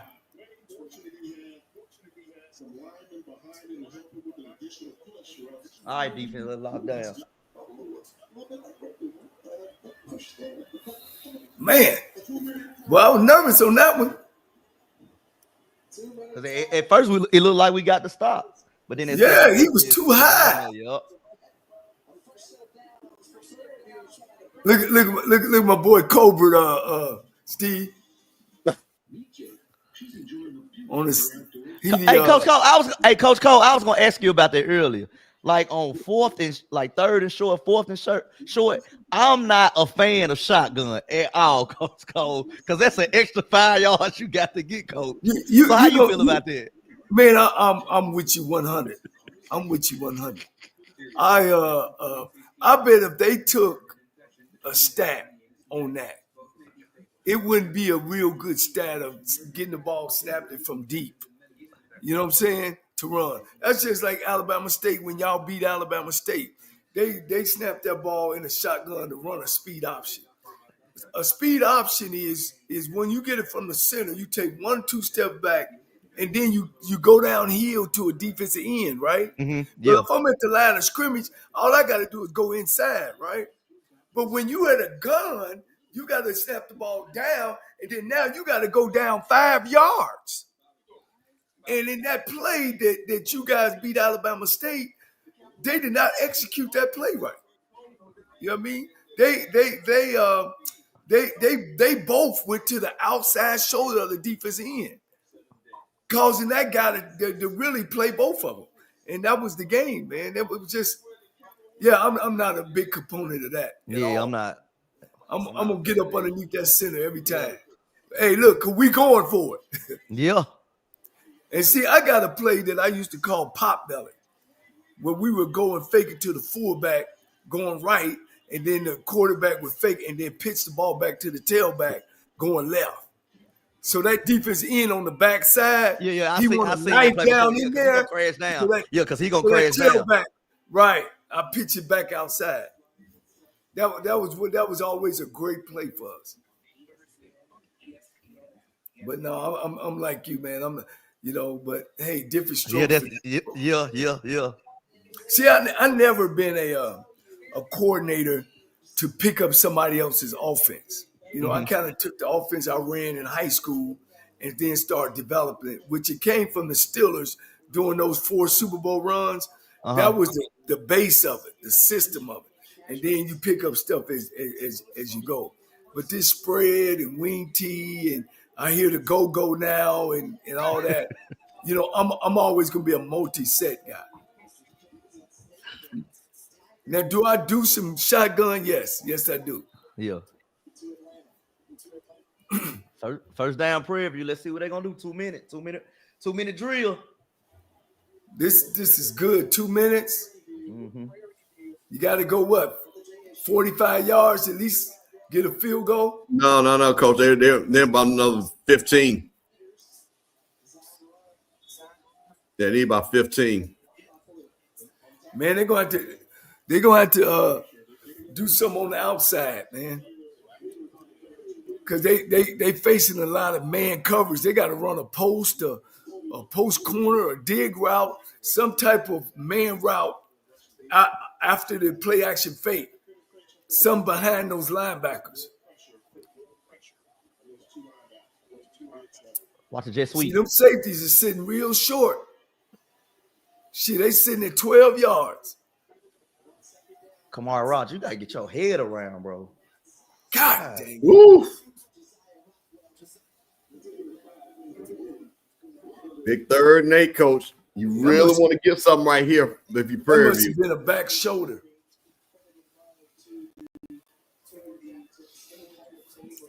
Prairie View does have 3 timeouts, because why don't they not use the middle of the field? They got 3 timeouts. Shout out to my classmate pointing that out. When you want to try to use something in the middle of the field, maybe exactly. Your tight end had a big mismatch with that big play before. Why don't you go to your tight end down the middle of the field? They going man. They man fruit. No, they cover 2. Yeah, they cover 2 man now. They just go rush forward. Look like. There you go. Like another. It's a flag. Hold him. Decline it. Pull him down. Coach, I'm gonna tell you If something. they decline it, they're gonna go for it. You got to push that back. Yeah, you might have to push that back, Coach, because they might go for it. You might have to push that back. I'll take a 3rd and long. Yeah. I take a 3rd and long. Yeah, I take a 3rd and long. They'll go for it on 4. Yeah, I take. Now, this is FAMU's defense, coach. I'm trying to tell you, we wouldn't take that. 3rd and 17, coach. That was automatic.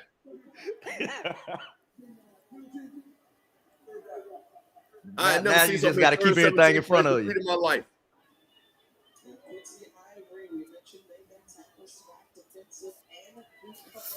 All right, this where Jackson State's offense. I mean, defense. Yeah, just keep everything in front of you. They need you. There we go. There we go. Okay. Oh, they ran the ball. Coach, come on there, coach. Man, I don't know about that, coach. Just stand safe, coach. Yeah, they playing it safe. They just playing it safe. I probably would play it safe. But I'm trying to tell you, got to coach. To me, you trust your quarterback right there. You got a guy. I'm gonna say this again. If Cam Peters does not play all SWAC, they're not going to win this game. I mean, coach, you got 3 times. I mean, I'm gonna say it again. Give them some in the middle of the field. They gonna tell that back. Win this game 10-7, coach. Yeah, they gonna tell Bingham in the second half that you got to stay with the play, quit cutting it back. Trust the system. Now he's cut it back on that play 3 times. And Mr. Campbell, I hadn't seen nothing extravagant that PV has done on offense.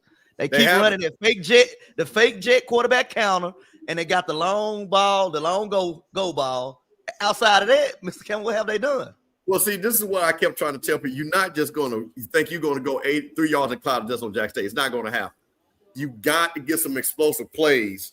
And that's what I'm saying. Well, I've been saying Cam Peters, I trust him enough. Allow him to throw the ball. You got good receiver. You just saw a mismatch with the tight end. Again, he won the game for you against Texas Southern. Give him a chance. Throw the ball.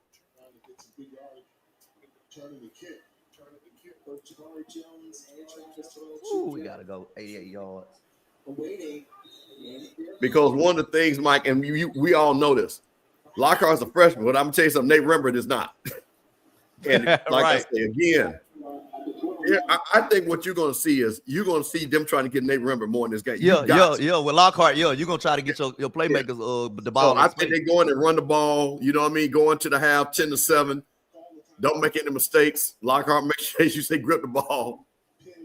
I'm gonna hand the ball off to Ahmad Miller here, just see if we can get something that snaps off.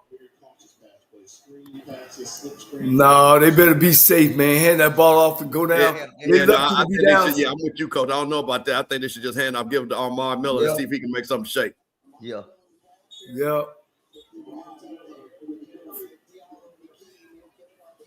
Coach, Prairie View's got 3 timeouts. Would you call a timeout here or just let it run out? Let it run out. Okay.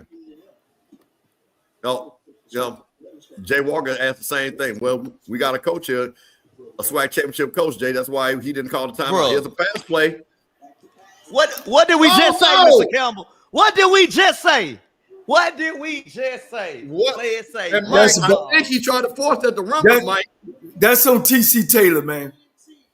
Or the offense coordinator. Force that to Nate Rembert too.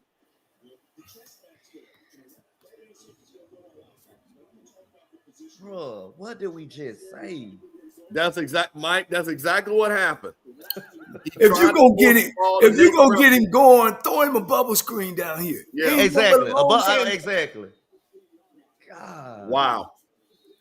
Wow. That is crazy. Crazy, bro. Now, here's what we do know. Prairie View still has 2 timeouts. They're in field goal range. Coach, are we taking a shot to the end zone? Shit, 17-7. Hell yeah, take a shot. Hey, I'll take a shot right here. Yeah, what? I'm taking everything. It don't matter if I turn the ball over. We don't know right here. We're going to know right here if he runs the ball, they ain't trying to be serious, Coach. Yeah, I'm doing everything down here. Unless they run that power counter again. You got to get a timeout. We must be behind, guys. I got somebody saying the score was 17-7 at halftime. Well, if that's okay, we way behind. So, what's up, brother? No, man, I'm at home. We having a watch party.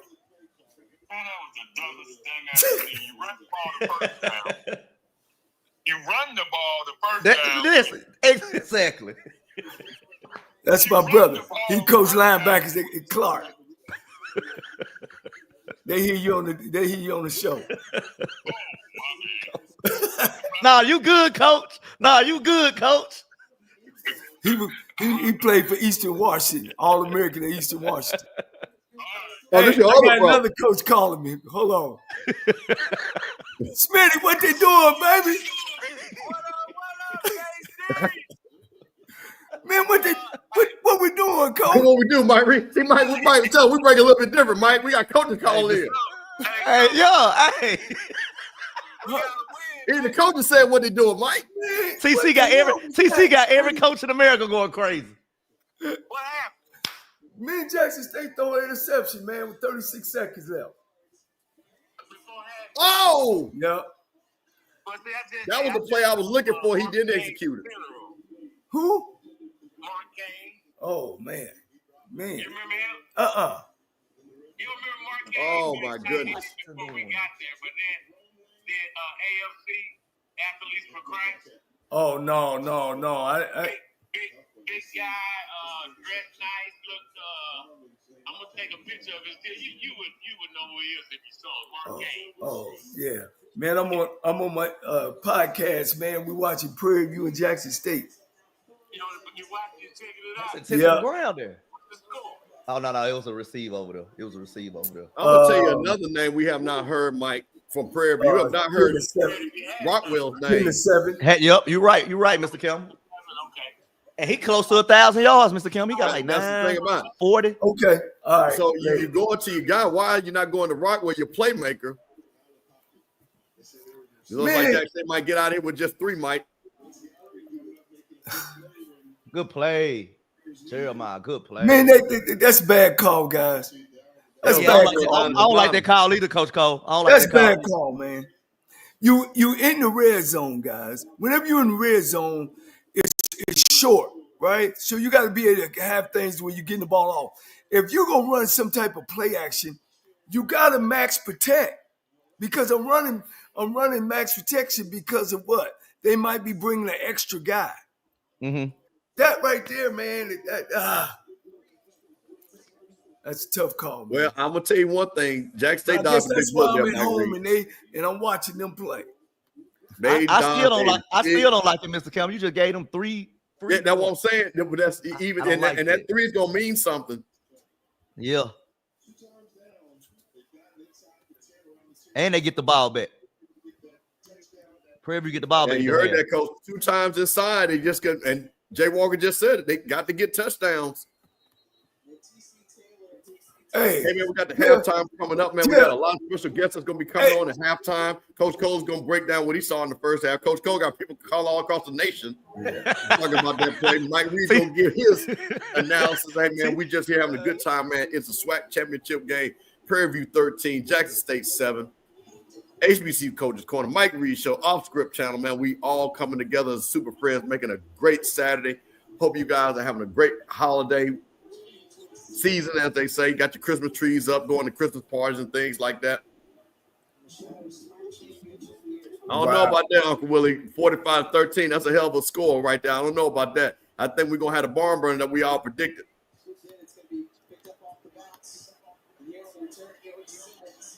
Better hold that ball.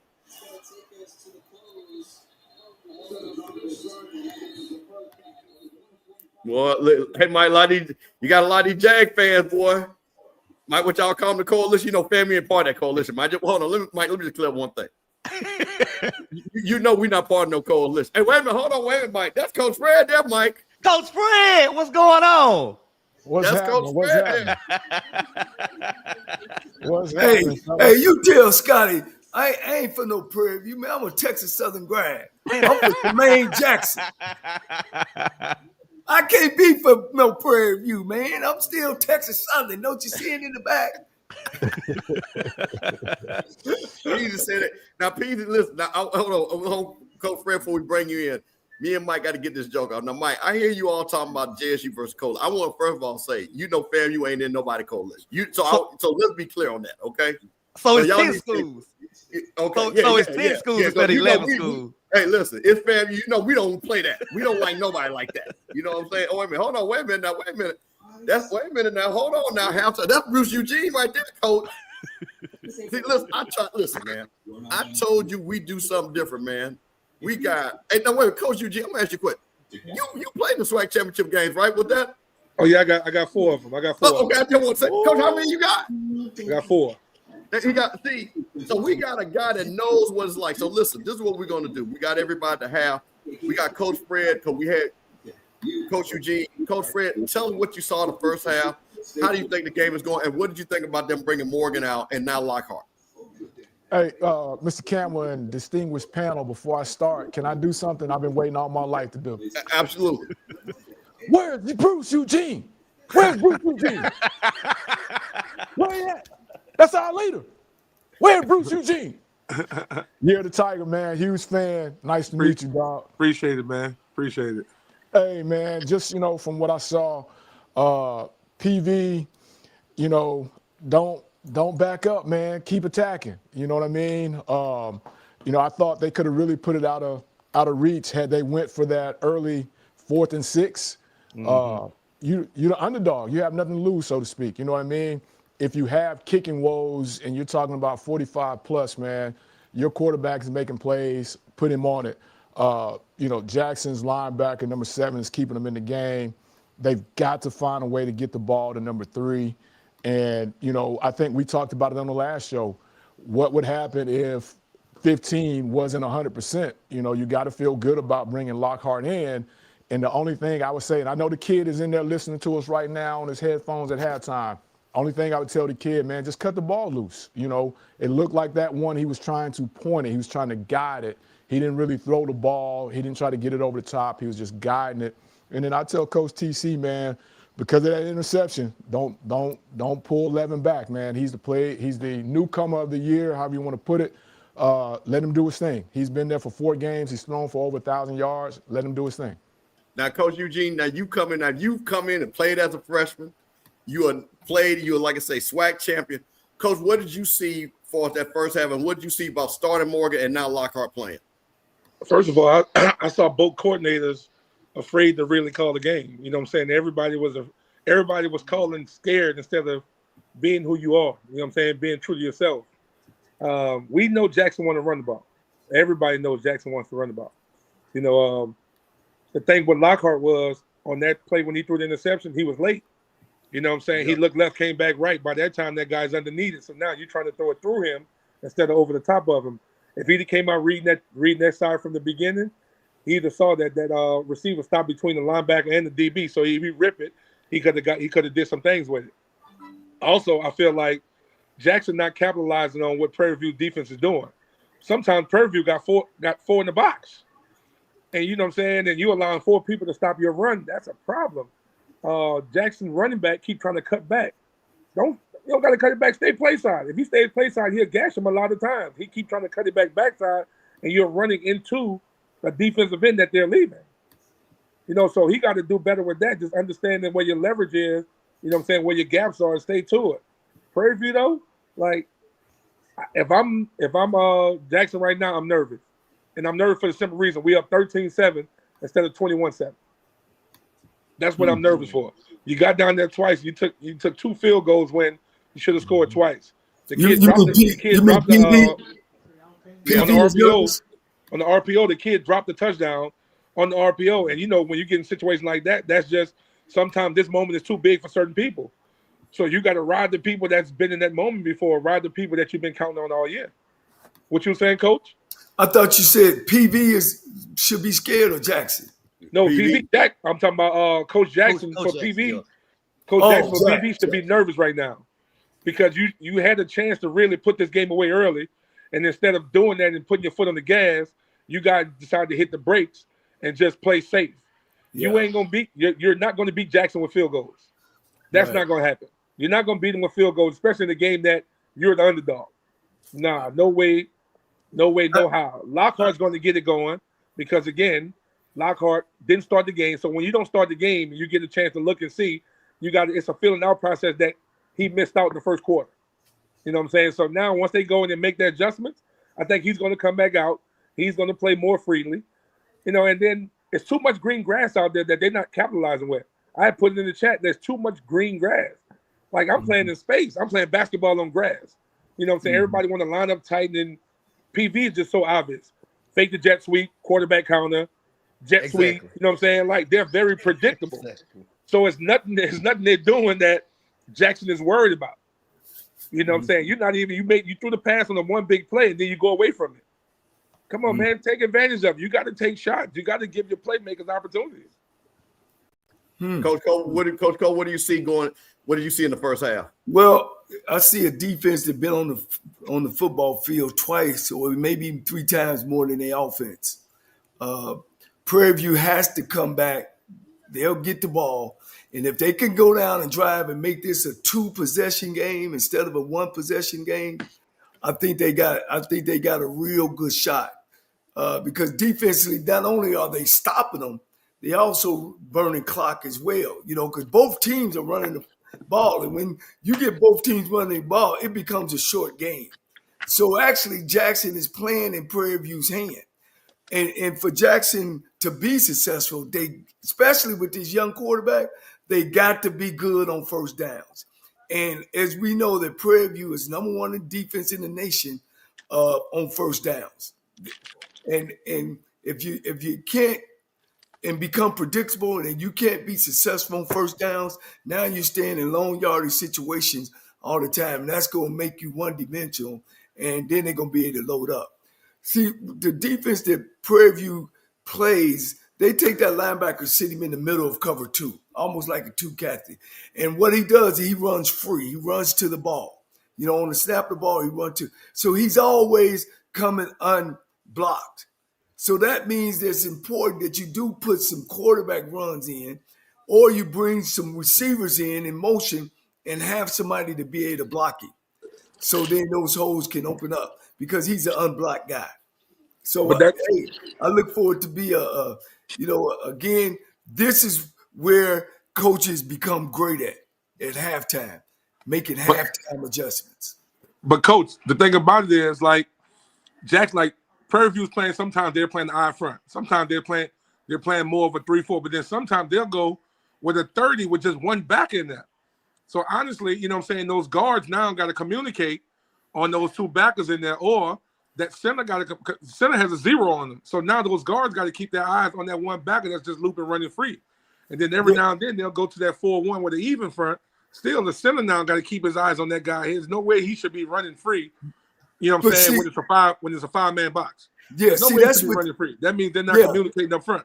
Yeah, that's what they want you to be. They'll go that 3-man front and sit in 5 techniques, right, with the one linebacker. Yep. The other linebacker is stacked behind him, look like he's in coverage. The 2 ends are run players. They're not pass players. They're run. So by the time you hand that ball off and that guy get to the line of scrimmage, they up. And then when Jackson State started hurting them up the middle, they took them 5 techniques and put them in 4 eyes. Put them in 4 eyes. So now they play and inside. Everything is stacked. They don't play B gap. Pin, down, linebacker field. Here come that center linebacker untouched. So by the time that guy get to the line of scrimmage, hey man, you got 7 guys up there with only 5 blocking. But that's what they got. That's what we got. Let me say. Wait. Let me say one thing. I just gotta say one thing. Florida A&M, listen to me, your boy. We got 3 coaches here. No matter who the coach is next year. Hey man, I need Bruce Eugene, quarterback coach. I need Coach Fred, wide receiver. Hey man, can we get Coach Cole, man? Just come down there and be the GM. Come on, man. I'm just trying to tell you. We're giving more analysis on this show than I'm seeing in football games at Florida A&M. So I'm just trying to tell you. Whoever's hiring whoever, if Cozy, if you come back, listen, like he's still the coach. Cozy, listen, I'm trying to give you people right here. We're trying to show you who we need. So I just want to put that disclaimer out there. You know, Eugene, you're right about throwing it too. Just ride the guy up in there.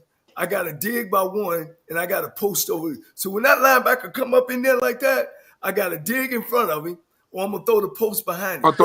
Or double dig it. You know what I'm saying?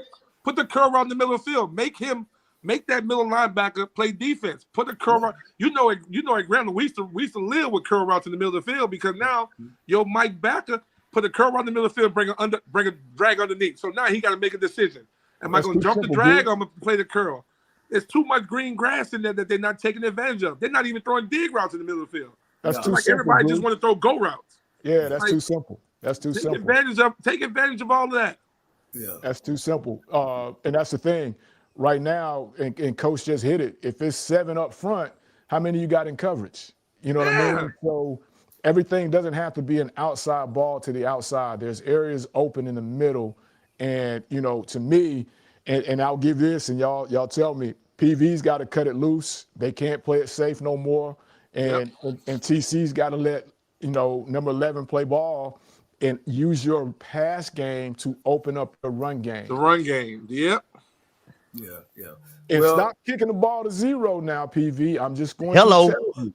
Hello. I'm just going to tell you now, you're playing with fire, kicking that ball to 0. Yeah, that I don't understand that right there. You know what I mean? I don't understand that. But Prairie View though, guys, is they playing their game. You know what I'm saying? They are. They gonna eat clock. They gonna run the ball. I think in the second half, they gotta tell Bingham, stay with the play. Stay with the play.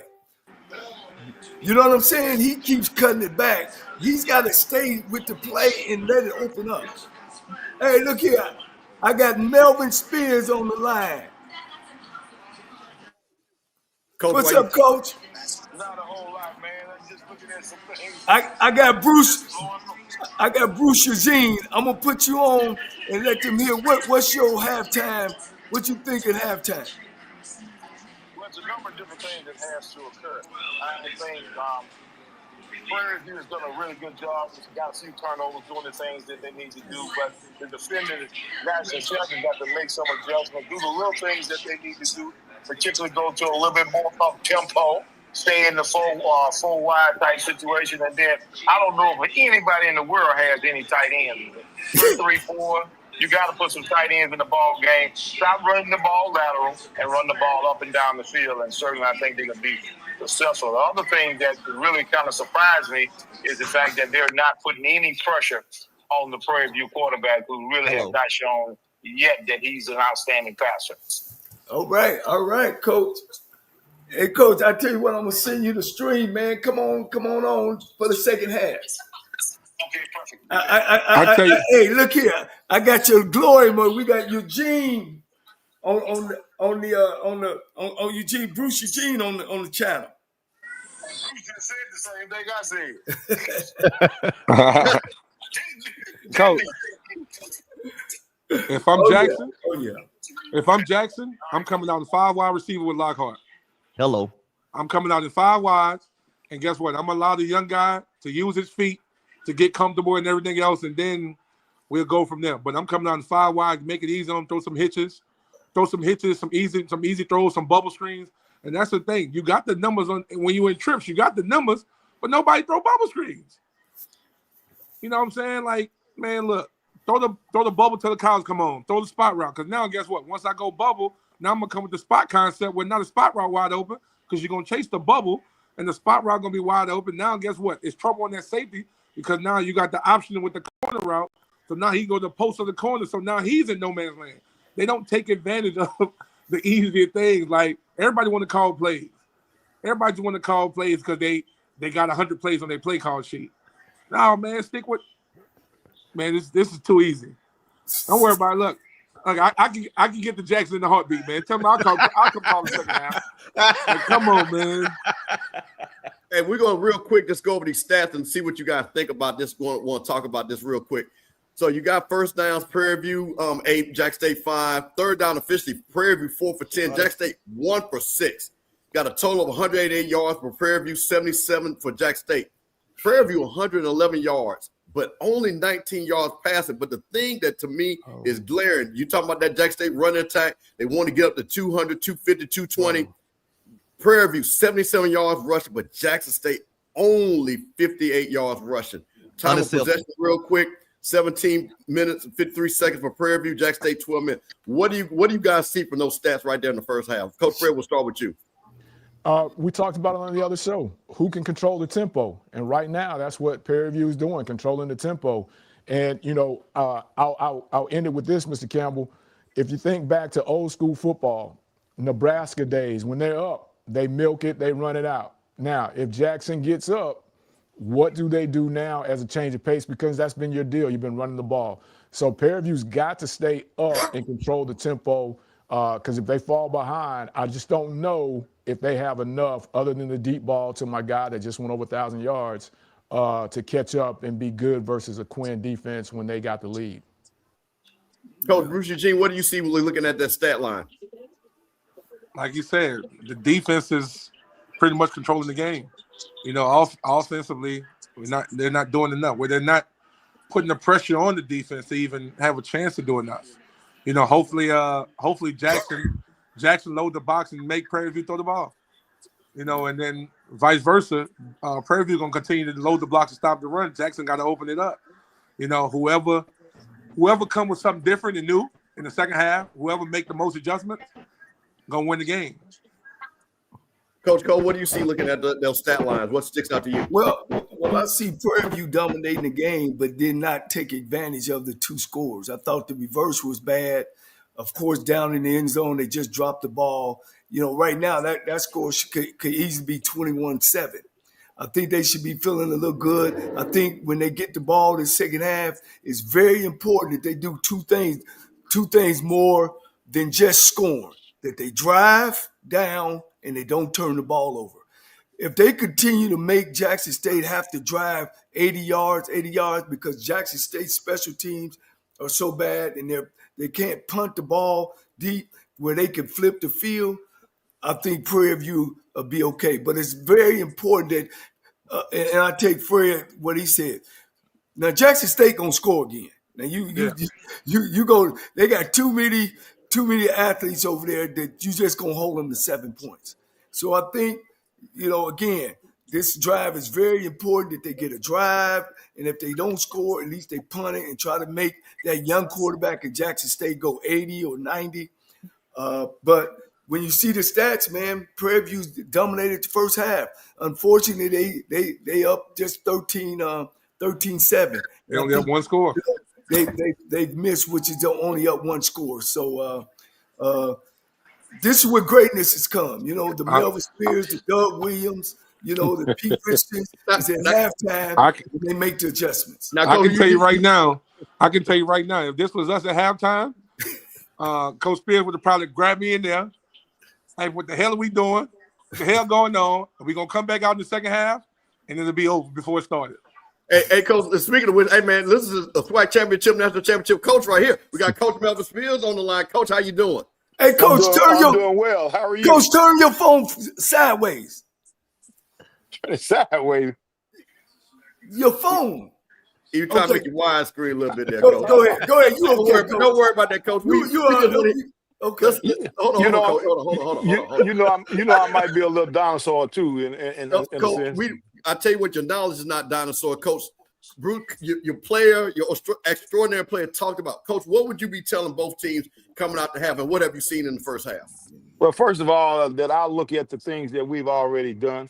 And certainly, I think Prairie View has really dominated the game in the first half, and we haven't done a number. We wouldn't have had done a number of things. One of the things that we got to put more pressure on the quarterback. We got to lock down and come in and play a little bit more aggressive on defense. Certainly, tempo-wise is a major issue on offense. And anytime it's all about the numbers. The numbers game fit when you're in a double-double situation. We should be running the ball down their throat. Certainly, Jackson State tried that a couple of years ago, and they ended up getting 50 put on because Bruce Eugene ran the ball 21 times in that. They trying to play that 3-3-5 type stuff. So I also think they need to put tight ends into the ball game, and we'll come back out. And just like Bruce said, we're gonna try to score it every time we put our hand on it, and we're gonna play up tempo, and we're gonna turn the game over to the quarterbacks and let them do what they do. I just think that the coaches has slowed their process down. I don't know why Jackson has not speeded up the tempo when in fact they're running the ball up and down the field. And to put their quarterback in a bad situation with 25 seconds on the clock, just run out the clock. It's obvious they can't throw the ball, so don't try to do anything fancy and be pretty at that. And just and I agree with Coach about against Prairie View running the reverse. Why run the reverse when we're running the ball directly down their throat, matriculating down the field, and just being a little bit more patient with what they're going to do. And so that's what we would do when we come back out. Let's call it. They call him plays just because it's on the play call sheet. Well, Coach Eugene, there's a difference between calling plays and a difference trying to score the football. Pep Hamilton and I had a big conversation about percentages, and he's one of those guys that's talking about his quarterback got to be 70%. I just posed one question for him. He can be 70%, but my guy can be 7 for 30. As long as them 7 are touchdowns, I can care less. Hello. Well, I remember some games. I played A&M. Remember A&M? They like to play blitz all the time, all the time. Brosky Towns. Hey, Leon was Leon was 8 for 25 touchdowns. Yo, Brosky Towns used to come in there with that A&M defense, thinking they were gonna do something, man. He used to die early. Yeah. Hey, I heard that sound that. Psst. So I know the second half gonna be live. I think it will be. I just hope they can make some adjustments, play a little bit faster, and turn it over a little bit to the players. Let the players play a little bit. I think everybody's playing tight. Don't play not to lose. Don't play not to win. Play to win. They're playing not to lose. See, everybody got mad. Remember, Fred? Everybody got mad because I'm telling them, look, y'all don't count Prairie View out. This is the #1 defense in the country. They got numbers. Jackson State is not going to come in there and stomp. And Tremaine Jackson is a seasoned head football coach. He ain't just show up. This man can coach. His football team is coached very well. And so Prairie View gets the ball. Prairie View gets the ball at the half. And again, I know this is a cliche, but I want to go to the panel. How important is this drive coming out to get some points? Coach Fred will start with you in this first drive. Very important because now. Hold on, Bruce. I'm gonna go around. Go ahead, Fred. I'm gonna say this, and I'm gonna cut out for the second half of starting. Yep. But it's very important that they don't go 3 and out. Now they don't have to get points here, I don't think, Mr. Campbell, but they've got to flip the field. So it can't be any 3 and outs, can't be no mistakes. and they've got to get the tight end involved. What I told you last week, what's the biggest pass play they have? To their tight end, his safety blanket. So they've got to get him involved. Don't turn it over. Get a couple first downs. Even if you don't score, flip that field. Make TC have to work a little bit. All right, that's Coach Fred. After the game. Yes, sir. He'll be back after the game. Coach Eugene, what you got? I was saying the same thing. Very important. You want to, as Prairie View, you want to try to flip the field. You know what I'm saying? You want to score it. But if you don't flip the field and make the young guy have to go the whole length of the field. And for Jackson, stop holding the young guy. Just because he's young, don't baby him. Open it up and let him go. You know what I'm saying? You got to live with everything he comes with, the mistakes and everything else. Let him play free and go try to win it. Coach Spears, what you got coming out the half? Well, we got to come out and make a difference. We got to come out and punch them in the mouth. Certainly try to get control of the ball game. I agree with them. Even if we don't score the ball, you know, as long as we can flip the field, get a quarterback something easy to work with, and just keep pressure on Jackson State. But on the flip side, Jackson State should be coming out blitzing this guy like gangbusters, and they sitting back trying to play zone and play scared. I really don't understand that schematics of what they're trying to do. But hey, if you're gonna play, come in there and try to win the game. And I think Prairie View has got off to a great start. Coach Cole, what you got? Same thing I said at halftime. You know, you can't turn the ball over. You gotta drive this football field. You can't play scared. You know, and like you say, it's like Jackson State is to the cuff, and that's because they've been used to being good on first down. Whenever you always stand in second and long down situations, it's tough, and it's gonna make it even tougher on this young quarterback. But like Prairie View has to get a drive or put some points up to at least go up 2. If they go up 2 possessions, it's over. Meaning you got to score twice. It's going to be a long day for Jackson State. But, Coach, do you also agree that they can't come out and consistently be very, very conservative and allow Jackson State to get their momentum? It's all going to boil down to a momentum game. That's the reason why they need to do a very good job on this first drive. If, in fact, the momentum change and you let the old Tigers get it going, then they're going to have a long day as well. Oh, yeah. I definitely agree. Okay. Well, I'll tell you one thing. If you guys were coaching it and I was playing, it'd have been over before it started. That's right. They just went for the juggler right then. Excellent.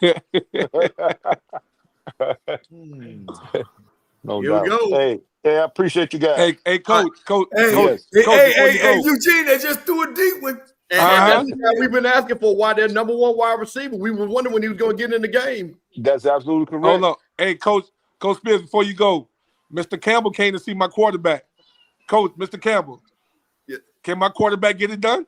Hey, man, listen, I'm trying to get him down there in Florida A&M, man. That boy can sling it. He's a dual threat quarterback, and he's a smart quarterback, calling his own plays already in high school. Well, those are the kind of guys that you want to be able to do the things that they need to do. I agree. He had a great teacher. I'm glad he's that kind of guy. He's been talking about him for quite some time. I hadn't seen him on tapes. But, hey, Mr. Campbell, that's enough for me. If you say that he can get it done, I'm with you.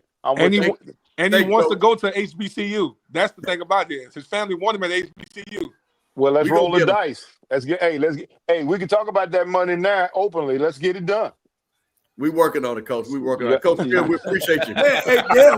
We coaching, recruiting, selling. Hey, man, you there's no better watch part than this right here. HBC Coach's Corner. God, the SWAC Hall of Fame. We're going to be talking about NIL next.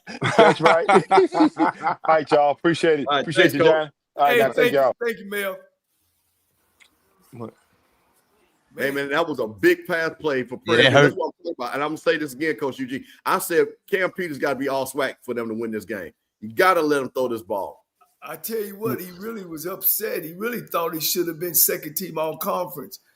That he threw 1,000 yards more than Jacoby did. Prairie View playing so conservative. I can understand that, and I think he should have been. I think there should have been that consideration. They just run a quarterback counter on. Yes, know what I said, Coach. They playing too conservative. What is that?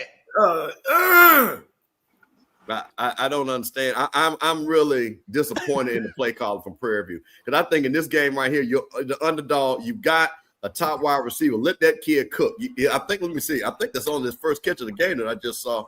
Let me go back and check that. But think about it. Sometimes, guess what? Some people don't know how to move him around to get his hands on the ball in different positions. Eugene, you know what I'm saying? Like a kid like that, guess what? Put him in the backfield.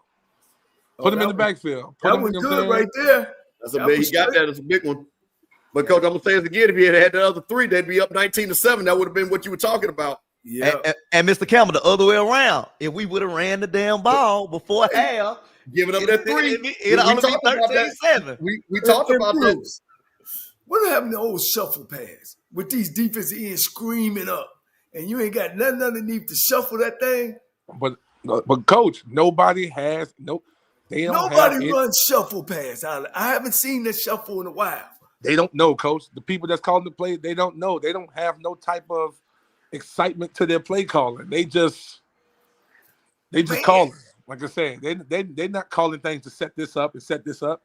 You know what I'm saying? You know how back in the days, you know what I'm saying? You might run the play, it might be a loss, but you set that up because you 3-4 plays ahead for what you want to get done.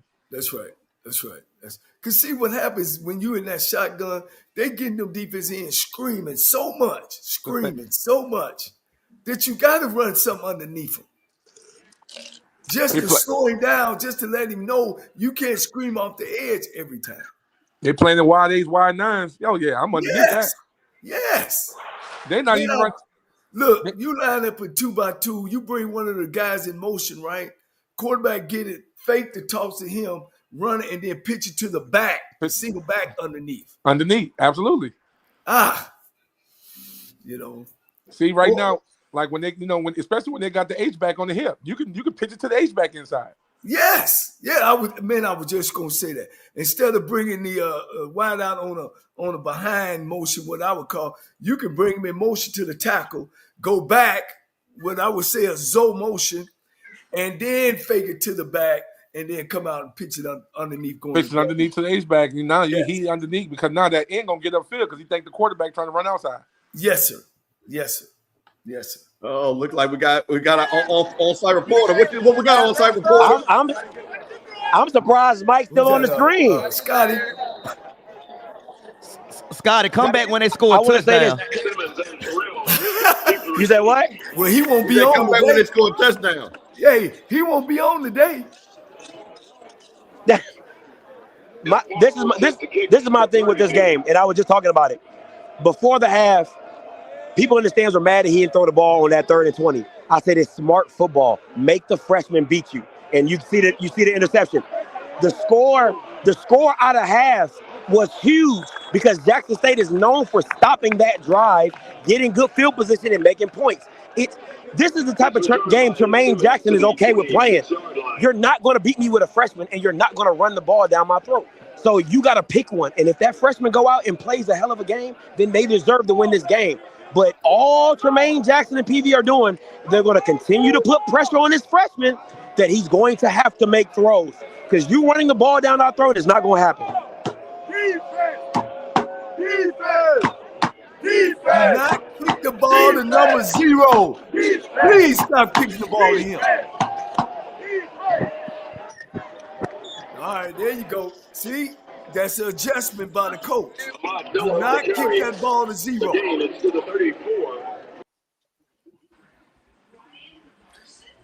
Hey, Coach, I want you to look at this comment. What do you think about this? Do you think this is even – and Coach Eugene, you can even answer this too. Is Coach Jackson playing in the PWI conference for so long, he's coaching basic football, get points, play deep, punt, keep the lead?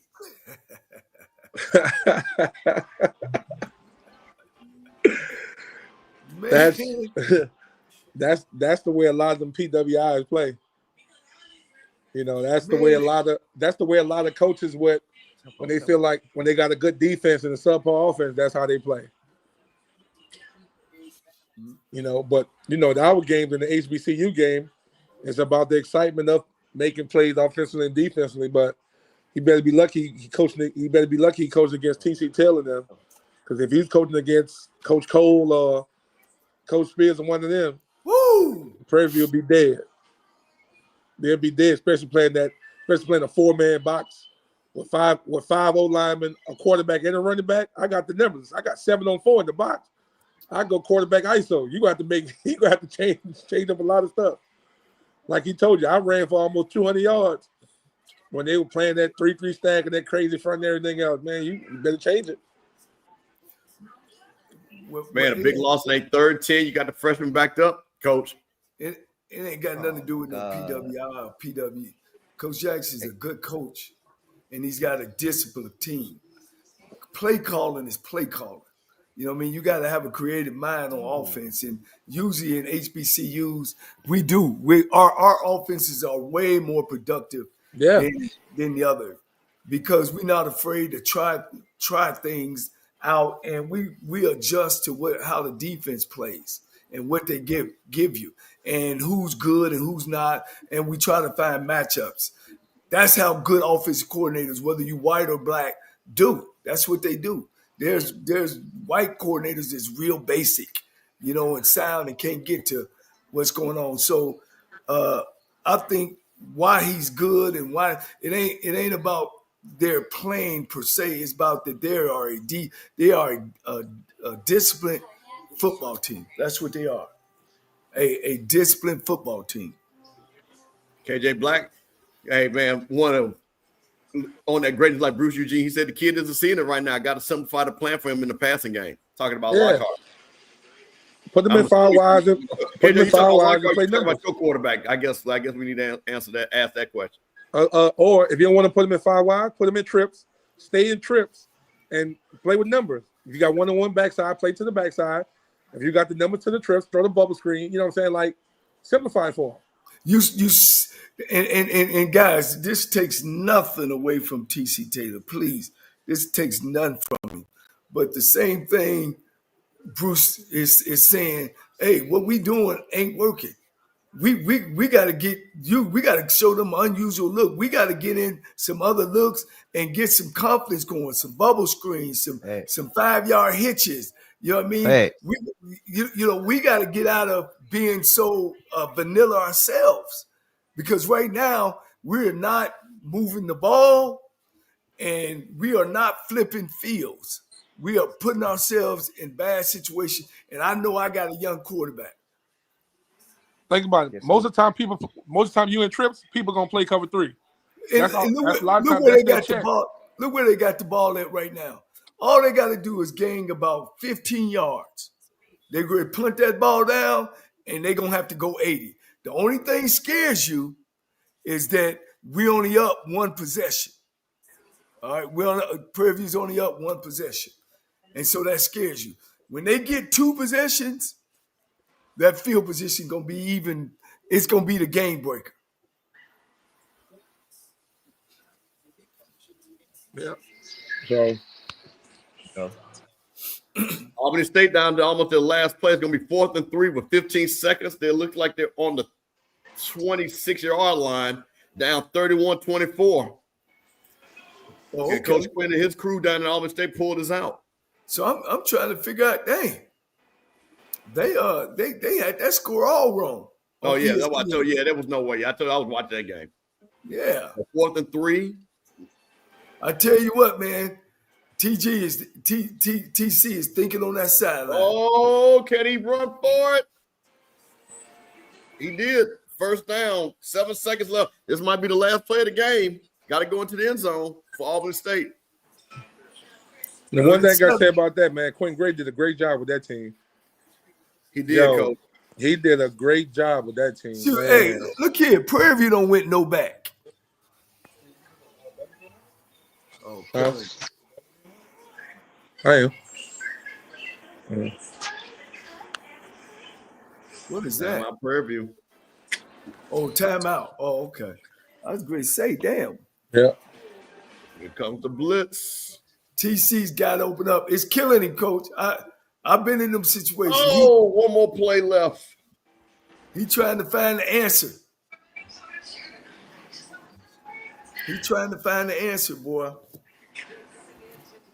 Hey, look, I'll be up on that board. Hey, Eugene, I have that quarterback and them wide receivers on that board. All day. Shoot, we be on that board right now. Look, we might have to DID draw in the dirt. Shit. Come on with a new play, Coach. What? Man, we get on, man, and take one of our pattern plays and switch it. No, instead of that, you do this.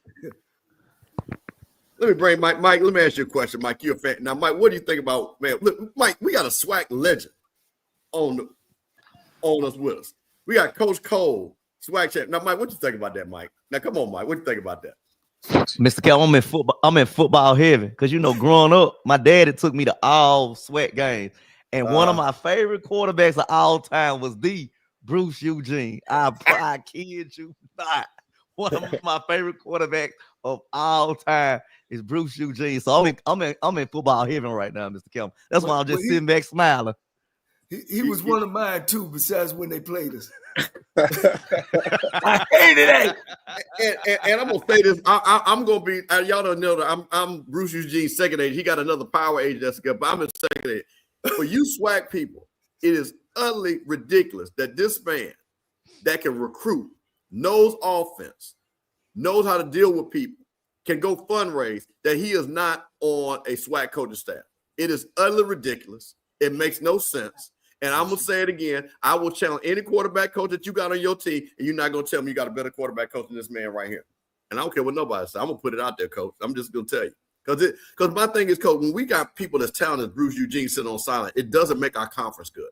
It does not make our conference good. So I'm going to say this again. Florida A&M, man, listen, we got to come get this guy. Got to come get him. Point blank, period. And he didn't tell me to say it. I said it because I'm grown. I can do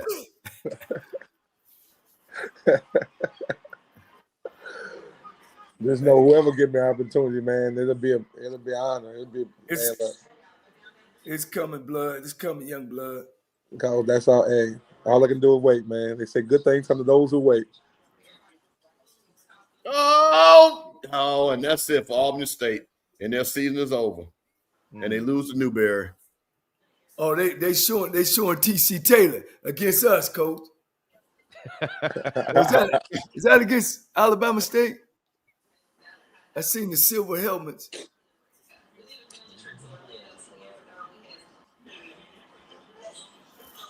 Whew. All right, here we go. 3rd and 7.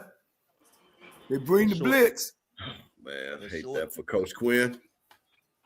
Hey, that's going to be 4th down there, Coach. Shit. Do you go for it, Bruce? Or do you keep them backed up? I'm going for it. I'm going to keep them backed up. That's what? Defense playing ball? Mm-hmm. I'm going for it. That sounds good too, Coach. Yeah, I'm with you. Prairie View defense, they're on the other side of the field. I don't know about that now. I'm with you now, Coach. I might have punt this. That's our ball. Yeah, Coach. I might have No, I don't think he got it. I don't think he got that either. I don't think he got it. And I'm on that side of the field. I think I would have punted that. Bad call, Coach Jack. And Mr. Campbell, what Coach Eugene just said about that quarterback counter? That's all they've been doing. It's that quarterback counter. They ran it again. And that's the thing about it. When you're so predictable, jet sweep quarterback counter. When you're so predictable, I think you should have thrown that ball there. I think you should have faked it in a rollout, gave him a rollout pass option to that tight end. I just don't understand it. Y'all know this about all our refs got bellies on them. Campbell, tell him I've never talked to Marshall Falk. Hey, listen. So Southern people, we got a lot of Southern people. Let's get that together. Yeah, that hurt right there, guys. And Coach Quinn, we really wanted to see him get that national championship. That hurt down there at home, losing 31-24. There go that big play, all conference player Cam Salter said, let's play right here. That's one of your leaders right there, Mike. That's one of your leaders. Yes, sir. Let's see what they're going to open up with. It's time. Big time players make big time plays. It's time. He runs too high, man. God dang, Cameron. Talking about Bruce Eugene not coming there. Oh, Morgan coming back. Take a shot. Is that Morgan? No. That can't be. That's Lockhart. Uh-oh. Hey, it's time. Campbell, tell him I go where you give me a job. Yeah, well, I don't know what they're talking about. Hello. Is that Rimber? That was Rimber. That's the guy that we said we got to start getting him the ball. Yep. Let's go. And that is Lockhart safety blanket. You can see, to me, I've always said this, man. Big time players make big time plays in games like this. You can't be going those second and third guys. You got to go to your guys that got you to the championship. And Mr. Campbell, where is Davenport? We ain't gave Davenport the ball the whole game. You know, that is another thing, Mike. You said that, you know, I'm sitting up here wondering, he has not carried the ball. He's not even been in the game. I don't even remember number 10 being in the game. So did Davenport do something that, you know, we find out later that he missed practice or something, missed curfew? Man, dang. Because I'll be honest, that would have been a play that Davenport would have carried right there, Mike. Hey, he leaning on his defense, man. He leaning on his defense. I would have punted that ball. Yeah, he should have punted that. That 3rd and 3. See, they even in field goal range right now. Coach, without kicker, I will go for it. No, man. See what happened? That gave him some momentum, some fire. He had him dead, man. Oh no, that's horrible. I'll start. That is, you can't have that to happen. That hurt. Okay, they're moving back. That what hurt. was it? What that? 3rd and 3, now 3rd and 15. That hurt 3rd right and there. 9. We 3rd and 9. That God, you can't. God, because you can call so much on 3rd and 3, or 3rd and 4. God. Well, you got to throw it now. They going to bring that pressure on him, Coach. Hurt. Yep, they coming. So they coming. They coming. Oh, he gonna throw the fade route too. Get a hot route. Get him a hot route. Yeah, up Get top. hot route. Yep. Is that Rambert up there? In a slot. That's a touchdown. That's a touchdown. That's a touchdown. I don't know. I think that's out. Oh. There you go. Big play. Hey, Mr. Campbell, now this the time with a band. Everybody else, they back in it. They back in it. I'm gonna say this again. He went out. No, that was a beautiful throw and a beautiful catch. Exact good route, good throw. That was it right there. That was perfect. Oh, that was beautiful. All you need is 1 foot in, Coach. That was perfect. God damn it. He was the number 3 receiver too. Two hitches Yep, in a he was the inside. Yep. Yeah. 2 hitches in the corner, Indiana. And this is what Bruce Eugene said. Let the kid throw the ball. That's what he said. Let me tell you something. If you play scared in the championship game, there's no tomorrow. So you gotta take the handcuffs off him. Oh, Mike. That hurt. Come on, that hurt. He missed it. He blocked it. He got blocked.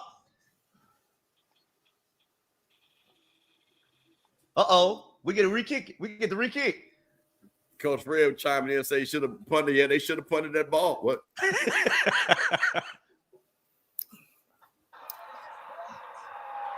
Yeah, man. Wait, what are they calling? They re-kicking it? It was some on Prairie View, so it's a re-kick.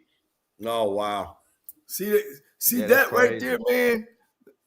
He jumped over the long snapper. Oh, yeah, you can't do that. Right over the long snapper. Yep. And guess what? Prairie View just lost the game. They lost the game, Coach. They lost the game, Coach. Oh, he did jump too. I don't see it. What are you talking about? I couldn't see it. How they know? I'm gonna say this again. If they lose this game 17-16, I'll put it on this. I gotta go back to Georgia Bama. Well, No, Mr. Campbell, that boom about to start cranking. Hey, listen. Not only did they come out in the half, he didn't punt that ball, man. I could spank Jack on that one. Well, see, Coach, listen. I'm gonna say this because this is out of respect. But we said this, and like I say, this is a big championship game. Is he doing things out of his character because of the game? How big this game is? Hey, look, that's why I'm at home and watching him, Coach. But but I do get to say my say so, and yeah, that because going into the game, I'm thinking of they can't punt the ball. They got a young quarterback, and it's tough on them driving. We've been playing defense great all day long. Why take that chance and push him back? That's my thing, and that's what you laid your hat on with the number one defense. That's all we've heard, Mike. That's all we heard all week. Prairie View's number one That's defense. all we heard. That's all we heard. That's all we heard. So why don't you not play into that? Make the freshmen go 80 yards. You're up. Yeah. They're going to burn more time. To your point, Coach, the clock is working to Prairie View's favor. And you know, right there, what was it at the 50? I mean, the 48. Yeah, they was on on that side of the field. I mean, now two big passes, one for about 12, and the other one for the touchdown. Shit, that was about all they got. But that's all they needed. But if they had to go 80 yards, they would have had to make 2 or 3 more of those type of plays, and they ain't done that all game. Well, he said not many SWAC quarterbacks. Well, that's the whole point. That's the reason why not many the good quarterback get to the SWAC championship game, Robert. That's exactly the point. You've got to have a good quarterback that can make that throw to get to the SWAC championship game. So with that being said, the defense works on everybody else. It's got to work on this game against that player. Yeah, that kid dropped that touchdown earlier too, boy. Oh yeah, that hurt. And he hit him between right the center of his chest. Yeah, you couldn't ask for something better than that. Man, oh man. We got a game, Coach. We got a game coming out third quarter. Well, I tell you what, it's riding on Cam, the quarterback at Prairie View. I'm going to keep saying this, and I kept trying to explain, and they didn't want to listen to me. I said Cam Peters is going to have an all-SWAC game. He cannot just play anything. He's going to turn around, pass the ball, have a 160-yard pass, and they're going to win this game. Wasn't going to happen. Well, I don't know how many yards, but he's going to have to not turn that ball over. Here's the thing now, that does he just stay with the game plan, or does he try to make something happen? They still up now. They still winning the football game. Yeah, they're still up. But, Coach, let me tell you something. When you got a receiver out there like Rockwell, that's almost 1,000-yard receiver, and you're not getting him the ball, you got to get him in the game. You got to get him in the game. That's what Jackson State's weakness is, their secondary. They're not taking advantage of that. You saw you had a mismatch with your tight end. I'm going to say this again. You got guys that can make plays, and you're not getting them a ball enough. And like I say, Coach Bruce Eugene come and said, he literally called every play that Prairie View has called this whole game. Yep. Yeah. You can't do that against the Toronto Korean defense. That's the national championship trophy right there. There it is. Yep. And Coach, guess what? We will be there. Oh, that's a good time to say, hey, guess what? Next Friday, Embassy Suites, 8 to 10, HBCU Coach's Corner live at Embassy Suite. Coach Cole, me, Rocky, and we're going to have a whole – and we're going to get Bruce Eugene out there. I'm coming to Embassy Suites. There you go. We're going to have Bruce Eugene there. I'm live on the set. I'm coming next Friday. We're going to have Mike Reed. Mike Reed's coming to town if Jackson State win. We're going to have Mike Reed there. A whole bunch of people hanging out with us at the Embassy Suites in Buckhead, 8 to 10 Friday night. I was going to say, make sure we tell them. I'm there. I'm on site. Come on in. You know, you come early, have dinner at Ruth Chris, hang out at the bar, then come on up at 8 to 10. Yeah, Embassy Suites, HBCU Coach's Corner Live, the Celebration Bowl edition with Coach Johnny Cole. It's gonna be nice, Coach, man. You know, I'm gonna have to put me some on nice. You know, I'm in Atlanta, Georgia. Yeah, pull something on nice, Coach. I gotta represent something, you know. Make sure they understand we professional. Oh, they got a personal foul against Jackson State.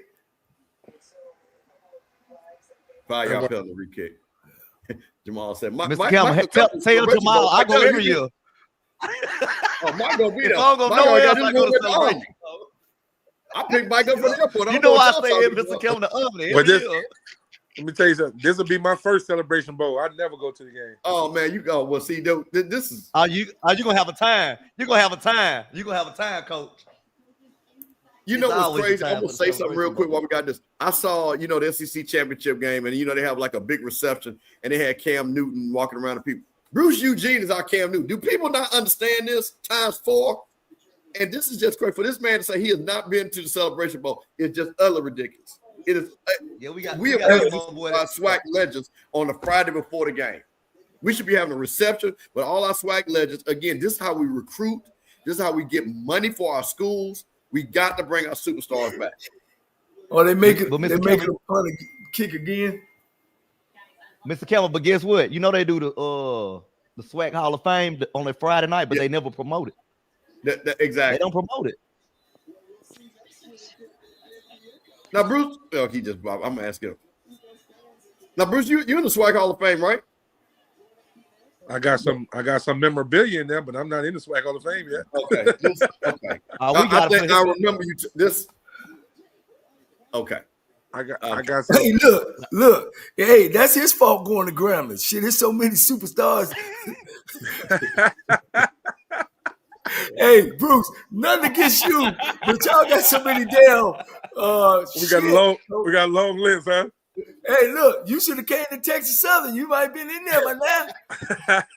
But Bruce, just remind for how many of those SWAC championship games you played and how many of them rings you got, though, Coach. Tell them how many you got again. Remind these folks.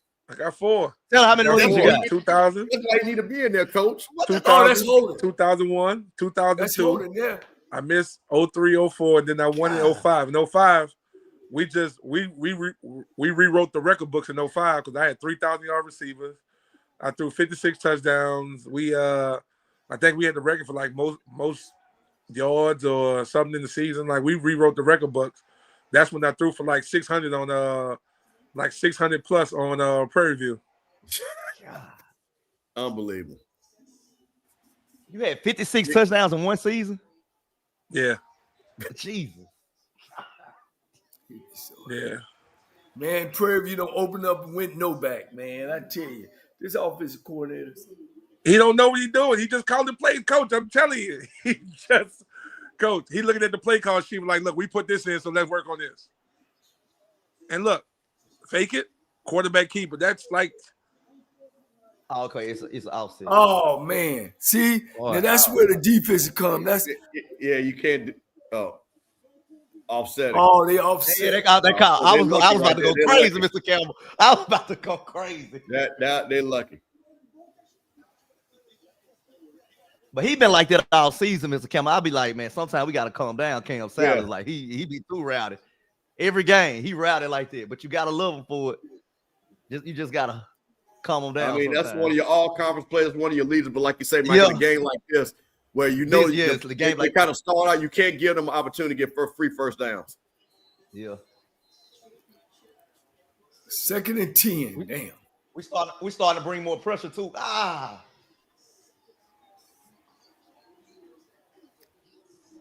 was say he wide open. Go. There you but go. Again, number 11, their leading receiver. This is what I'm saying. You got to get the kid the ball. You got to get this kid the ball. This is their leading receiver, Rockwell. 3rd catch, 81 yards, 27-yard average in this game. You got to get him involved.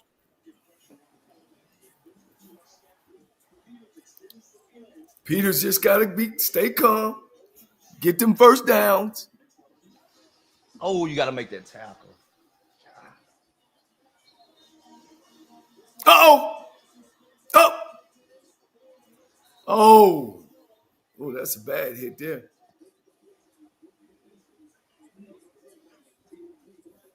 That was a good route by him too. Hey guys, if they can get 3, it'd be okay.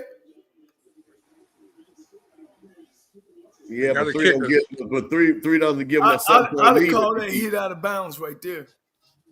I threw the flag on that cat. All right, take off. No, sir. He should have ran that one. And who was he throwing it to? Is that not a? Oh, he's out the pocket, though, right? Yeah, he was outside the tackle. Okay. He out the tackle box. Zay Bone said DB looking like Fairview. Hey, man. I resemble that comment, and I feel insulted at the same time. I totally know what you mean. And listen, if y'all looking like that, bro, y'all in trouble. Okay. I see number 6. Man. What was out there?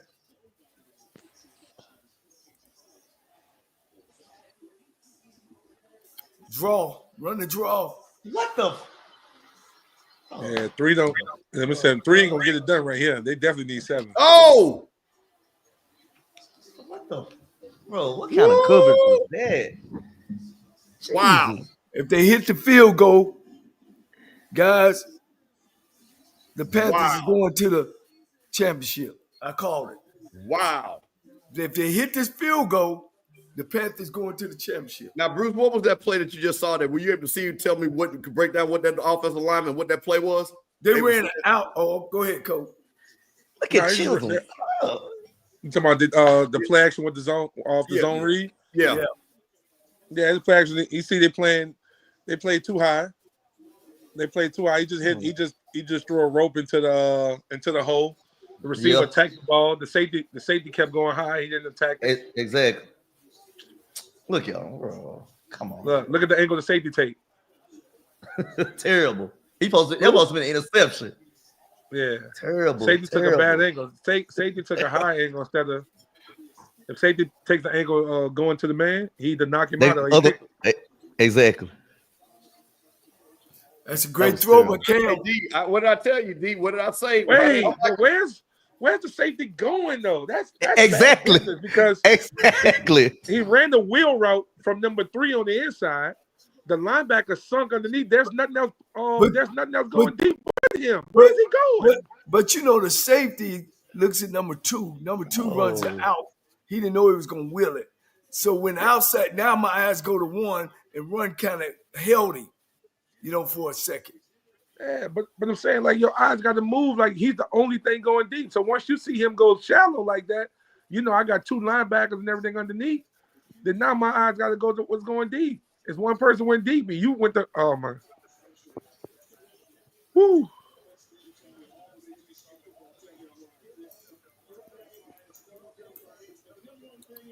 That is true. That's all. Let me tell you something. When Jackson State play Get Ready coming into the game, man.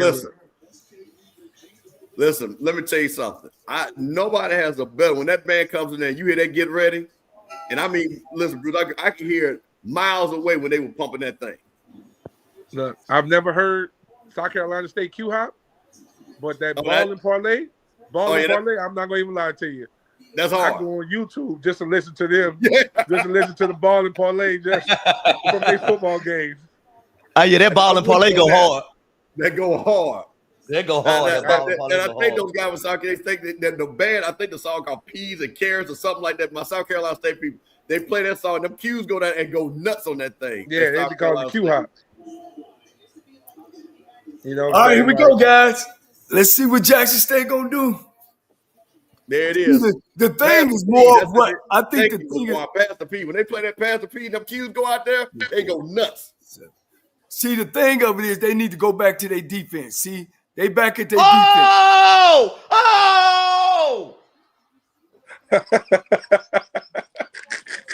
Who did I say needs to make an appearance in this game? Mike Reed. It's still a ball game. Let's go. Who did I say needs to make an appearance in this game, Michael Reed? The safety blanket. I knew they was gonna call it. I knew they was gonna call it. I knew it. As soon as I saw it, he didn't have to do it. All he had to do was just step in front of him and do it like this. He didn't have to do it. God, what happened? I hate senseless. He did the crack back. He did the crack back for no reason. Yep, no reason. Yeah, they got to call that back. No, all he had to do was run right in stand in front of him like this. Now it's first down. Now it's first down at 15. I mean at 25. I think it's gonna be at the spot. It's gonna be 10 yards from the ball. Yeah. He looked like right here. The guy wasn't going to even catch him anyway. He was off stride. It's from the spot to foul. So they got the ball down there. It's a spot foul. Yeah. See, Mr. Campbell, penalties like that is what drive me crazy. That is just crazy. Because it's senseless. And the thing about it was 4. You look now. Watch 4. See, he was already out of bounds. You didn't even have to touch him. Yeah, you can't do that. Oh yeah, right there. Right here, up top. Now, Bruce, in your day, they would have allowed that. Yeah. Oh, we lied with that. We did.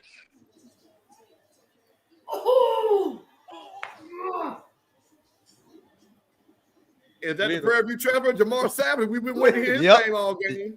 Yep. He said he ready to eat. See, Mr. Campbell, where was this the first half? Well, here's the thing. Because he didn't play. But Mike, we talked about this. I told you that this kid Lockhart was special, could throw the ball. And what did Bruce Eugene say? The Hall of Fame should be Hall of Fame. Bruce, what did you say they should do with Lockhart? Open him up. Open him up. Open him up. Play a numbers game. Let him. Hey, you gotta live. You gotta live with the consequences. And the crazy part about it is he took Savage. He had the dude running up the seam wide open. He did. That's what I called out. Look, he got to do up the seam running wide open. They're giving him too much time back there. Coach, because Prairie View is rushing 3 with one linebacker in there. Yeah. And then they just outrunning the corners. Coach, Prairie View secondary only is good when the pressure is on.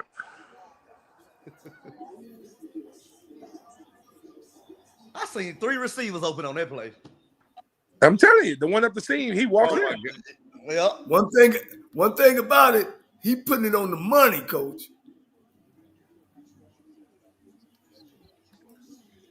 I'm gonna tell you this. I've said this again. This kid, did he have that foot down first? Yeah, that first foot was down, and then the ball against his body, his pin, so he got possession. It's kind of moving at the end, though. Yeah, okay, he's moving good at the end, so he's good. Yeah, he should be good. Listen, I said this, Coach, and I told you he's not. People holler out Robert Kent. No, I said this kid is going to be this type of version because he's going to throw the ball more. Of one of my favorite quarterbacks, Jack State Shannon Boyd, a big guy that can make all the throws. That is going to be a leader on this team. What's going to be interesting again. If this kid plays and projects what's going to happen his junior with people with the NIL, big NIL money come to him and what's going to happen. Yeah. I think just imagine if they let him throw it as much as Kent did. Oh. I think they don't found the missing link. But see, this goes back to why I give TC Taylor credit. And I told everybody, this kid is not a freshman anymore. This is his 6th game that he's played. He's played enough games, and in big games, he played against Alcorn, he played against Grambling. He lost against Grambling. He He did lose, but he played. Okay, let's just put that out there now. Yeah, well, like I say, the G-men always get on that board down at 27. That ain't nothing new right there, Bruce. They go way back to my time. Jackson used to losing to Grambling. Just to get your heads up. I can't even say nothing against that. You really can't. You got to take that on the head there, Mike. I can't say nothing. Hey, we used to say when we had to play against them, you've never seen the blue and white tiger.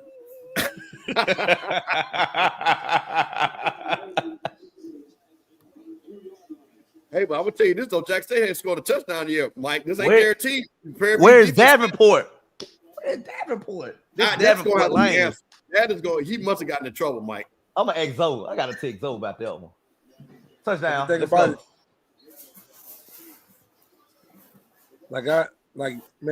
Going to center and hand the ball. Q loose at T said fumble. All right. He did fumble. Here we go, Coach. This is what we wanted. Mike, what was your score? Mike, hold on, Mike. What was your score prediction? Touchdown. 28-20. 28-20. Where we at? Oh, yes, 23-20. Okay. I'm trying to figure out what was 23 waiting on. He ain't want no smoke, Coach. He was waiting on that one, wasn't he? Coach, he ain't want no smoke, Coach. He don't want none of that. Man. All right, defense. All right. Big touchdown. Coach, big, that was Coach, that was a business decision with 23, Coach. Wow. Damn. They let him score too fast. Hey, listen. You're talking about a kid that's a freshman. SWAC championship game. 2 back-to-back big throws to get his team down there to score a big touchdown. Now he got confidence now, Mr. Campbell. He got all the confidence in the world. But this is what I would tell you. Come out in the second half. Let him throw it around. Look, you got to get him some confidence. Now he got confidence. Now Prairie View in trouble. Prairie View in trouble. Especially if you just rushing 3 and dropping 8. And you dropping 8 and still letting them get behind you. That's the problem. Now, my question is Tremaine Jackson going to trust his quarterback to make some throws like that? That's the question. You know what I'm saying? Like, that's something that'll drive coaches, head coaches crazy. Like, we dropping 8, and they still get behind you. Well. Hey, man, just a quick reset. It's Mr. Campbell, HBCU Coaches Corner, the Mike Reed Show, off-script channel, man. It's a SWAC championship game. Watch party, man. We have had SWAC champions, HBCU legends, all over the place. Great super fan Mike Reed. You know it's Mr. Campbell. Hey, man, we are here. We got Bruce Eugene hanging out with us. We got Coach Johnny Cole, SWAC Coach of the Year, SWAC champion. And, man, you know it's just me just trying to make sure everybody does right, man. We got a game 23-21. Prairie View up Jack State with a score, 1:37 left in the third quarter, getting ready to go into the fourth quarter. We'll see if Prairie View can finally get the offense going and get a drive, guys. Why do they keep on catching that like that?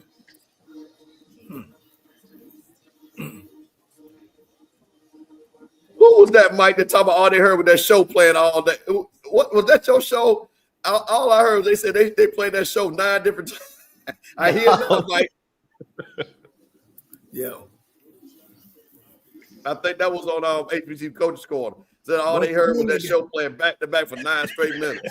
They got to get a good drive here.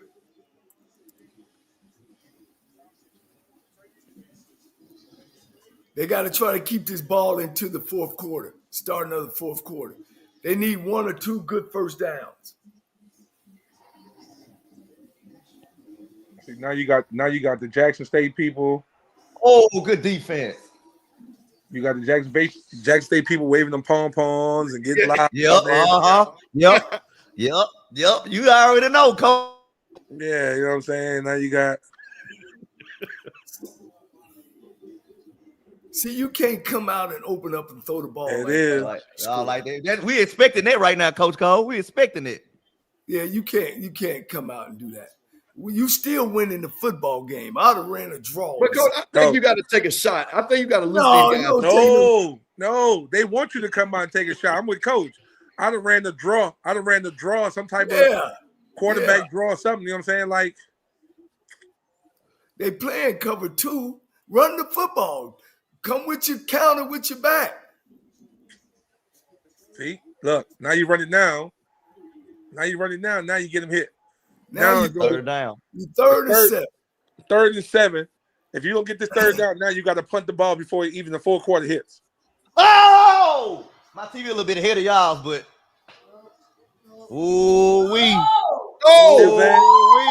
now look, you got to punt the ball before the fourth quarter even hits. Well, now that's just as good as the punt what you just see right here, Coach. No, man, that's bad.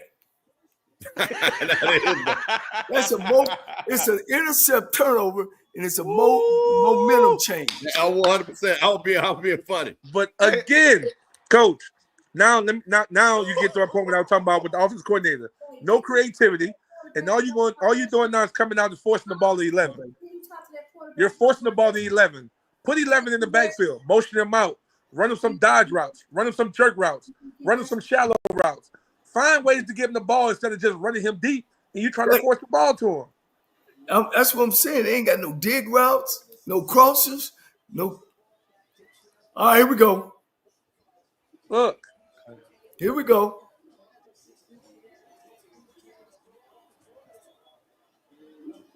You can hear that energy, Mike Reed, in that vet. Yes, sir. Right, is it to it? That vet on fire. Now they gonna see. Rocky came in there saying, "Is it kind of quiet?" I bet it's not quiet in that vet. Now this is what I'm talking about in that vet. The sun. Y'all slow down, man. Y'all slow down.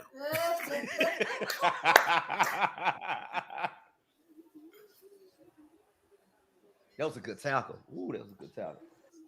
I told you. Let me tell you something. If the quarterback would have kept it on that play, he's still running. Ooh, still running. I agree.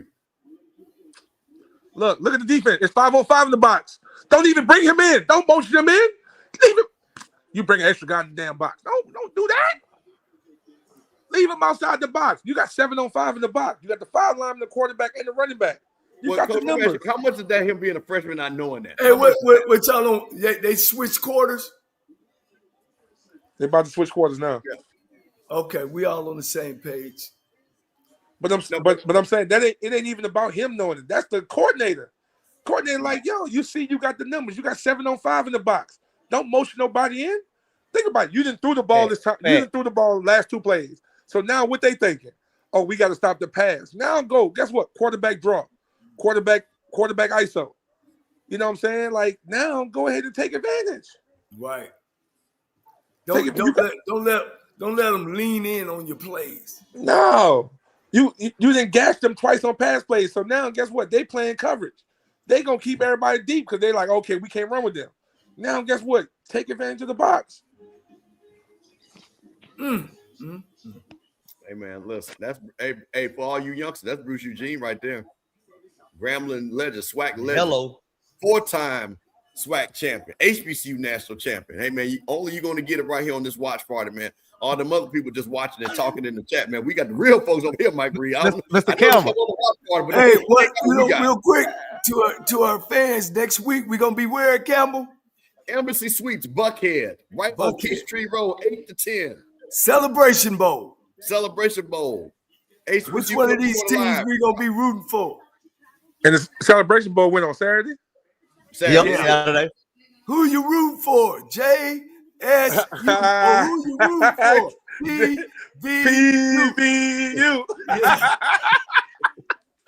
Coach, you know when you hear that, you know Prairie View winning. Whenever you hear that, you're gonna hear who you rooting for. That's PVU. And when you hear that, JSU rock. Like, oh my God. Bruce, tell them that got you hyped when you stepped in the back. See, certain people would be afraid of that. Me, that used to excite me because I'm about to set all of them up. You know what I'm saying? Like I said, I love playing at Jackson because we always warmed up.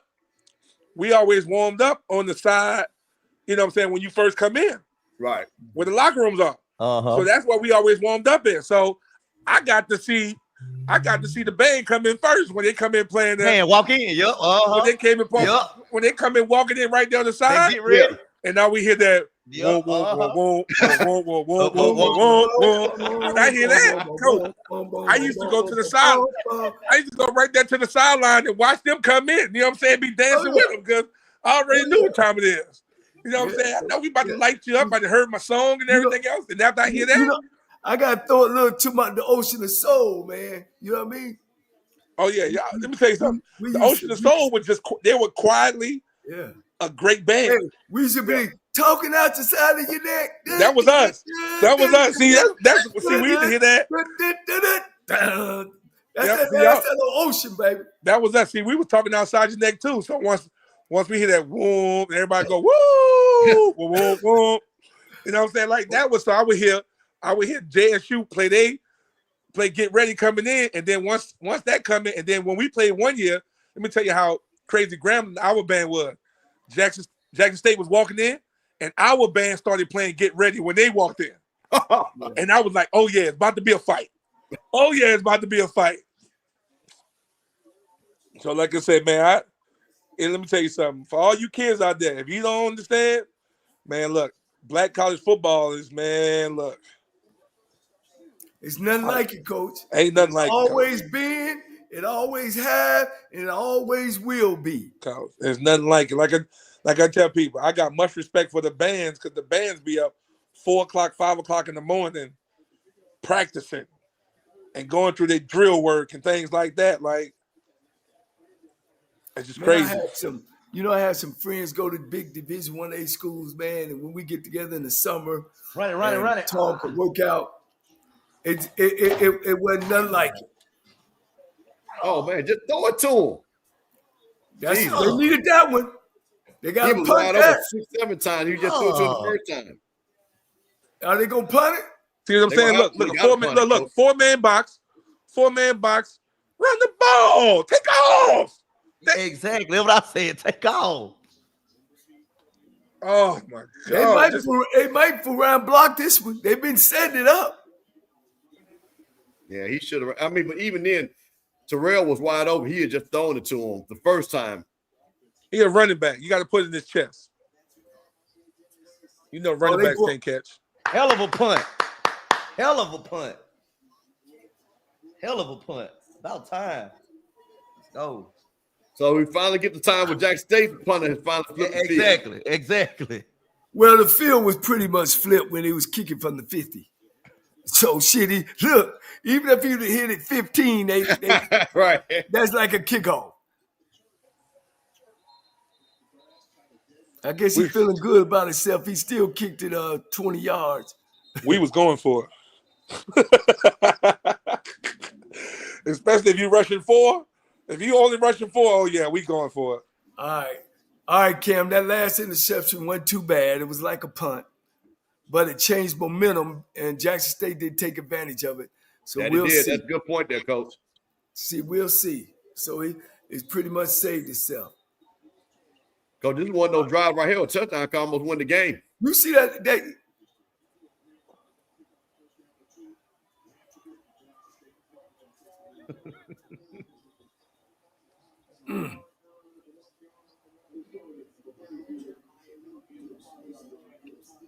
Jeremiah Williams starting to make his presence known. We haven't heard his name a lot. Now we're starting to hear his name, Mike.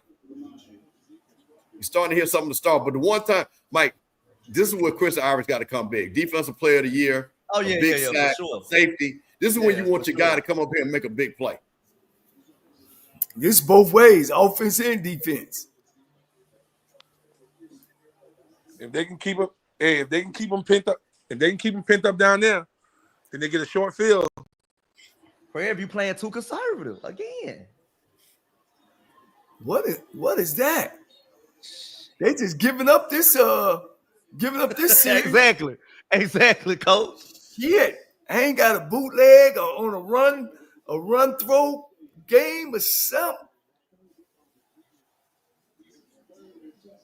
Coach, I'm gonna be honest with you. If they're doing it like this, if it's not a safe play, Coach Eugene can tell me what you would call right here on 3rd and 7, right here. Hey man, I'd make sure I just get this ball up out of here. What you mean? I'm playing with space. I tell people time and time again, when you play in those condensed formations, that's the advantage to the defense. You know what I'm saying? Because now, as a quarterback, it looked like so many people around the ball, you know what I'm saying? You will know who's coming, who's dropping, and everything else. There it is. All right. When you play in space, is that what you want? Slant versus press. When you play in space, now guess what? Now see how much more clear it is? That guy's fast behind him. It's harder running with the ball without. That's it. Now we got some breathing. Andre Dennis with the catch for Prairie View. The second leading receiver. They don't win no back. See, when you go no back, now the defense got to declare where the blitz is coming from. Coach, I'm telling you. There we go.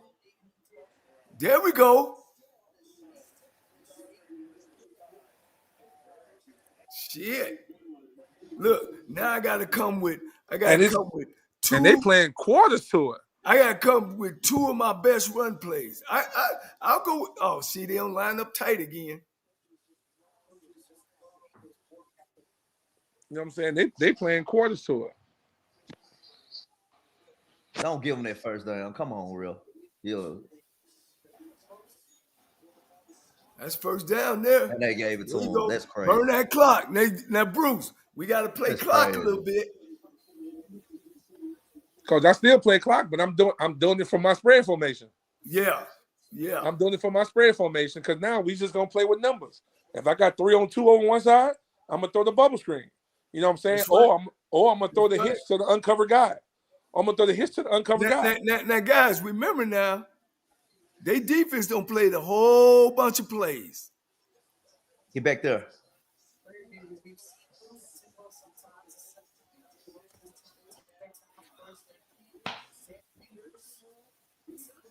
They defense don't play the whole bunch of plays.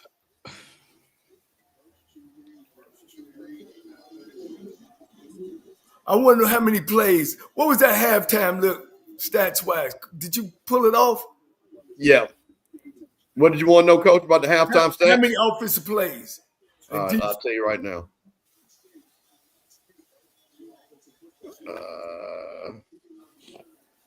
They had. You know what I'm doing. If you're going to go 5 wide, you know what I'm doing. I'm going to get them. Hello. They had he got to beat me like that. In the first half, Coach. Offense, how many? 64. Prairie View did? Yeah, 64, yeah. Woo! Shit, that's a game, ain't it, Eugene? 64 plays in the first half? Yeah. That what Prairie View ran? Yeah. They're going to have 100 plays. Yeah. Come on, you got to make that tackle, bro. God. Run it. Don't throw it. Run it. Don't.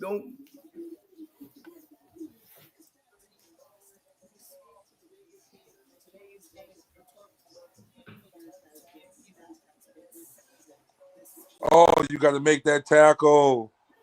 Gotta make that tackle, bro. Oh, you got to make the tackle on the quarterback. You gotta make that. You gotta make that tackle, bro. And then like he just dove at his feet. He even tried to tackle.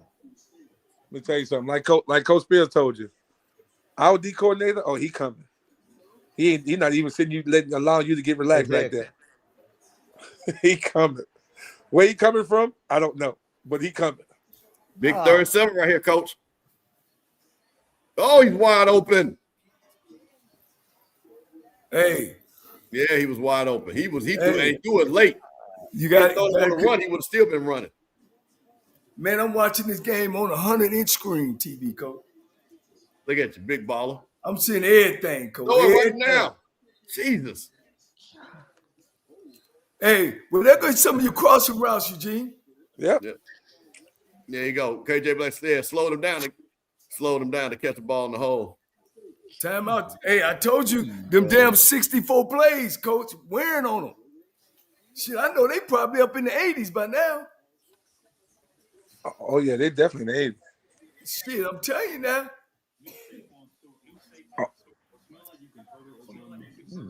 Coach, you know what, though? Let me correct that. I just looked at, you know what? That's the stat. That was the stats going into as of right now. I thought they hadn't updated it yet because I thought I had refreshed it, but they must have refreshed on my computer.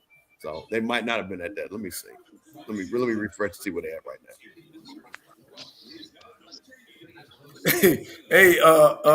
Who is that talking about? Zoe, are you there? That's Rocky, Texas Zoe.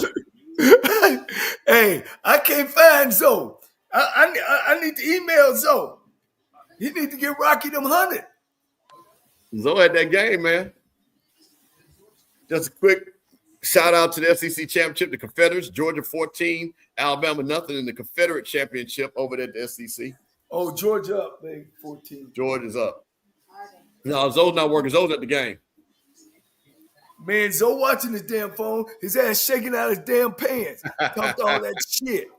Woo! Matter of fact, let me go back and look at some of them damn texts.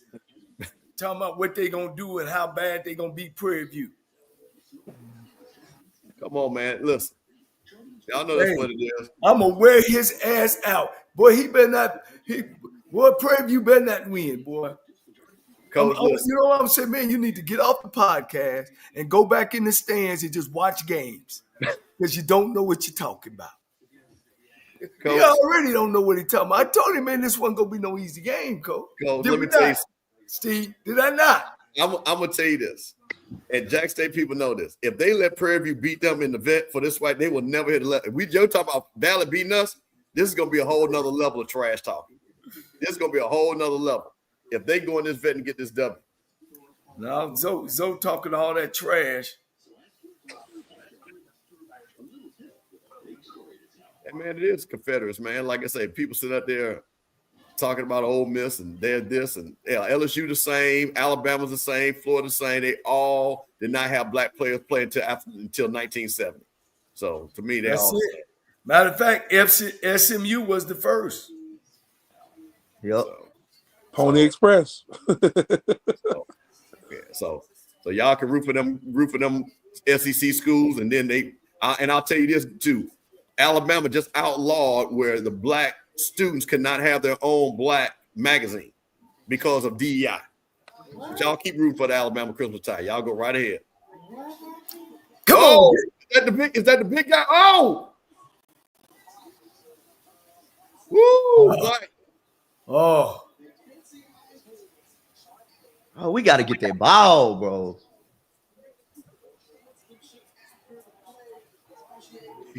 What the hell was that?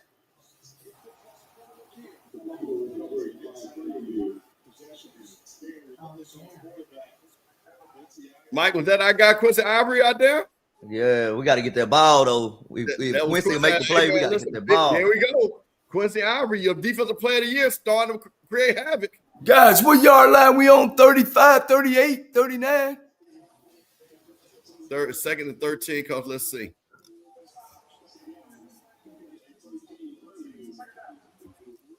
They did stop him. They sure did. So don't tell me they can't stop him. They did. Because it was funded by the school, so they stopped him.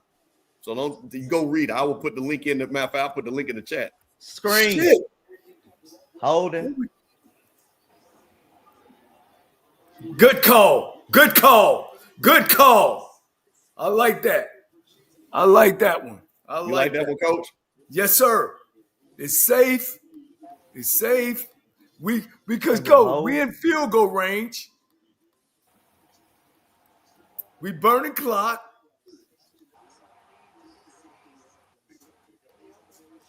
Yeah, good screen. 32. Man, we got to get this one, Coach. Eugene, we got to get this one, baby. Quarterback ISO. 8 seconds. Quarterback ISO. But I would go by out of a spread, though. I would make them show it to me. Oh, here we go with the quarterback counter. Delay a game. Delay a game. That's delay a game. That's crazy. Oh my God, it was. That's delay a game, bro. That's crazy. No, that's on the TV. That ain't on the field. Okay. Yeah. Sometimes those clock people up top, they get it wrong. Slow down, buddy.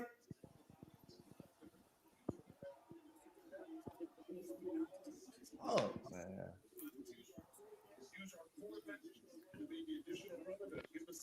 Damn, he need to hold out a little tighter. Yeah, he does. Sheesh. No, Stan, it's not. They got to get 7 right here. Just eat clock, baby. Eat clock. What I'm doing, Eugene? What I'm doing, baby? What I got? A fade in the end zone? Oh, I'm taking the shot. I'm taking the shot. Especially with single high. Real blow the whistle. Uh-oh. Eugene. Yep. You remember this at Alabama State when we were great scoring y'all at the end and fumble? Yep. Gave us. Oh, get down. Charles Huff, after 1 year, Southern Miss is out the door going to Memphis. Yeah, that's a great hire. That's a great hire. That's the only black coach been hired. You know who I thought they was gonna hire. Who's I that? thought they was gonna try to get Jerry Mack because Mack is from Memphis. Oh yeah. And Mack just won the Conference USA title. Yeah. Oh, what are they doing? They got him for 12 men on the field. Yeah, what That's a first down, but it's half the distance to the goal, though. They didn't. I don't think they called it. It's supposed to be, but they didn't call it. No, they got the to dude call was running off the field. Yeah, they got to call it. They didn't call it. Hold on, no, they talking about it. But it's half the distance. Yeah, they got it. It's half the distance. Yeah, I was about to say he was off all sides and everything. Crazy, bro. What are we doing? Oh my God, bro. We they do. Hey, you know what they call that? You're black colleging it now. Yeah, that coach was on Alabama. He's ain't no way that should have happened. Coordinator. You should have called timeout. Exactly. Why is that happening right now? I guess he's trying to save the timeouts. Ain't no need to save him because if you don't get exactly, they score exactly. Now you know they went from what, the 6-yard line, the 7. What down is this? Because you score a touchdown here, it's over. 2nd and 1, and he didn't get it. It's 3rd and 1 right here. I'm agree with you, Bruce. Yeah, they scored that touchdown right here. They start booking their tickets. They should have went half the distance to the goal, man. They should have took the penalty, and it'd been 2nd down again.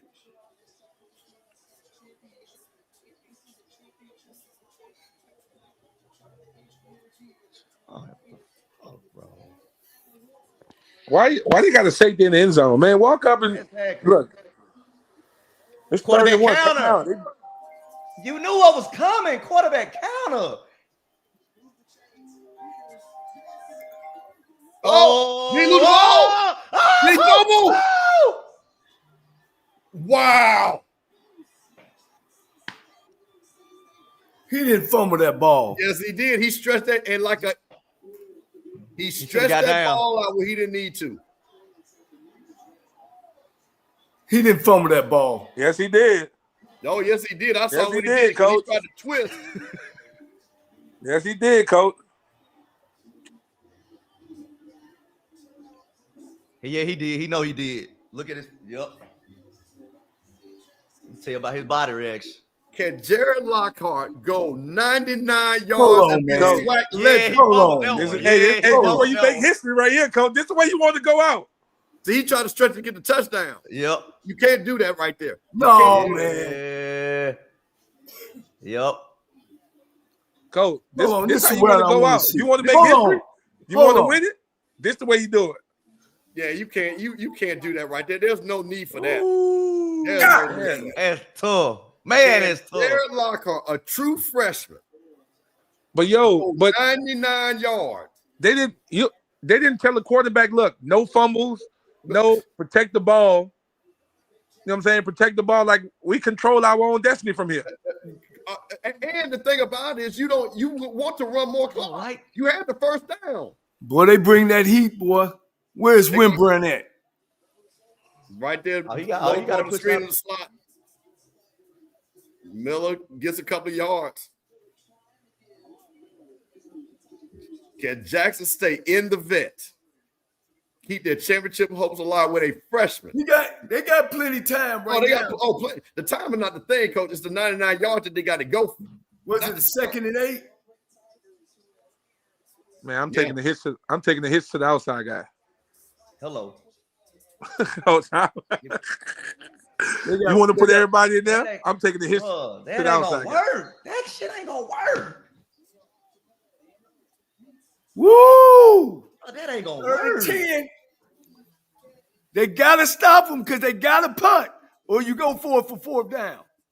Nah, See, you got to punt. see how you got to punt it, Coach. But you got to think about it. You got to think about it.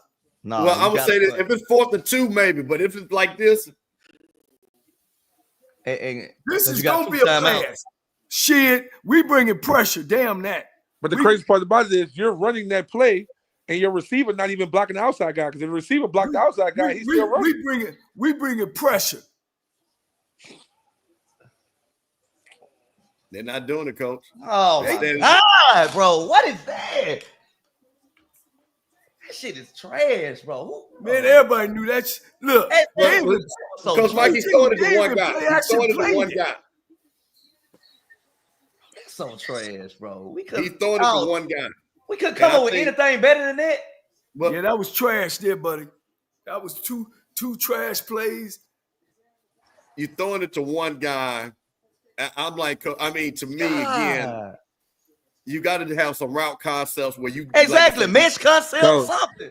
Anything. Coach, you're running deep and they playing deep. This might be blocked. This might be blocked, baby. We going to the Atlanta. They're going to get good field position.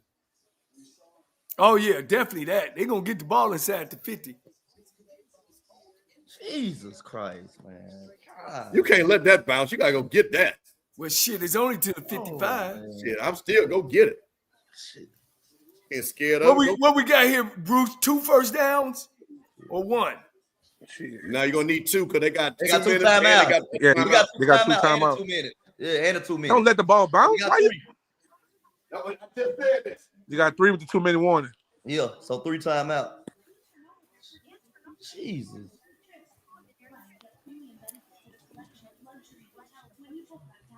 Hey, Campbell. Oh, he stepped out. I'm gonna call Zoe. And see if he gonna pick the phone up. Oh my God, I just saw someone win an iPad for under $10. I got this amazing Japanese knife set for just 75 cents. There's millions of fast options and always something to win on DealDash.com. And today, new users get a $50 bonus credit with DealDash.com. We are talking history here. It's your HBCU Johnny Cole, Mike Reed, Bruce Eugene. Prairie View with the ball can run the game out 23-21.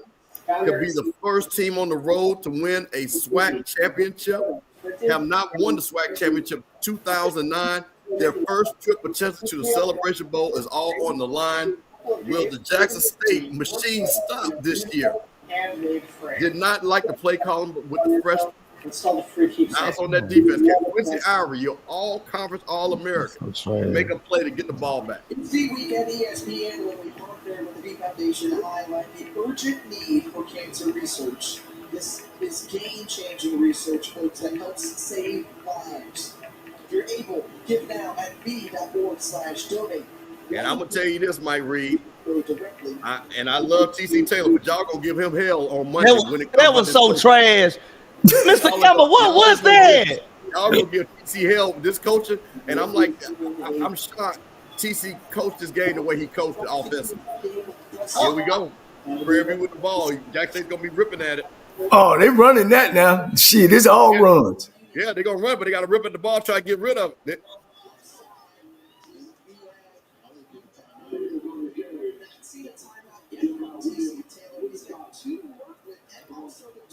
Hey.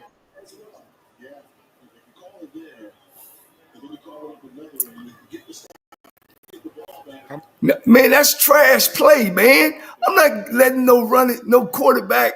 Man, he might fumble that damn thing. Yeah, see, Mike,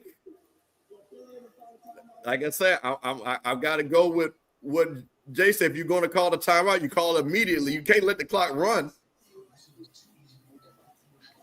I'm still pissed about that third down play call, Mr. Campbell.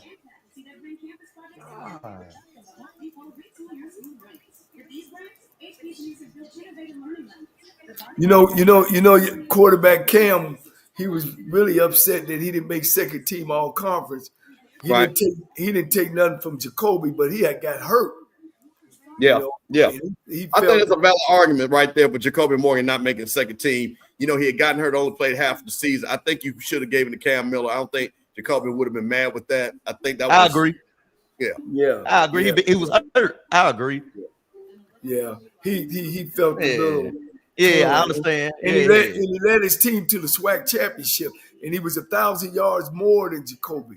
It wasn't like the difference between my man from Alabama State, Andrew Body. And I told y'all, I told you, Cam, Bishop. Yeah. I'd rather seen them against Jackson State than Alabama State. And even Coach Jackson agreed with me on that. Yeah. Because believe me, Andrew Body, if he was playing today, look, he'd have put the team on his back. I think, Coach, we got to give Prairie View credit. And like I say, just real quick, we'll go ahead real quick on the stats. Let's see here. I know I got them up. You got to understand something. Jack State's running attack. What is Jack State's running attack? You're not going to believe Jack State only has 84 yards rushing. Shit, I can believe it. Yeah. 84 yards rushing. How many carries? They've got 84 yards rushing with 27 carries. They're averaging 3.1 yards an attempt. And that ain't no first down. That's 3 downs in kick. Why are they saying it's 1st and 10? Nah, it should be second down. Yeah. Time out.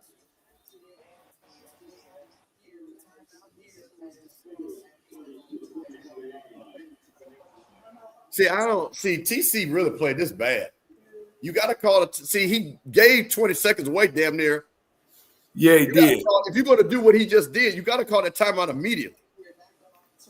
You should exactly. You should already tell the real. I'm about to call timeout. Yeah, if we stop him short, it should be timeout.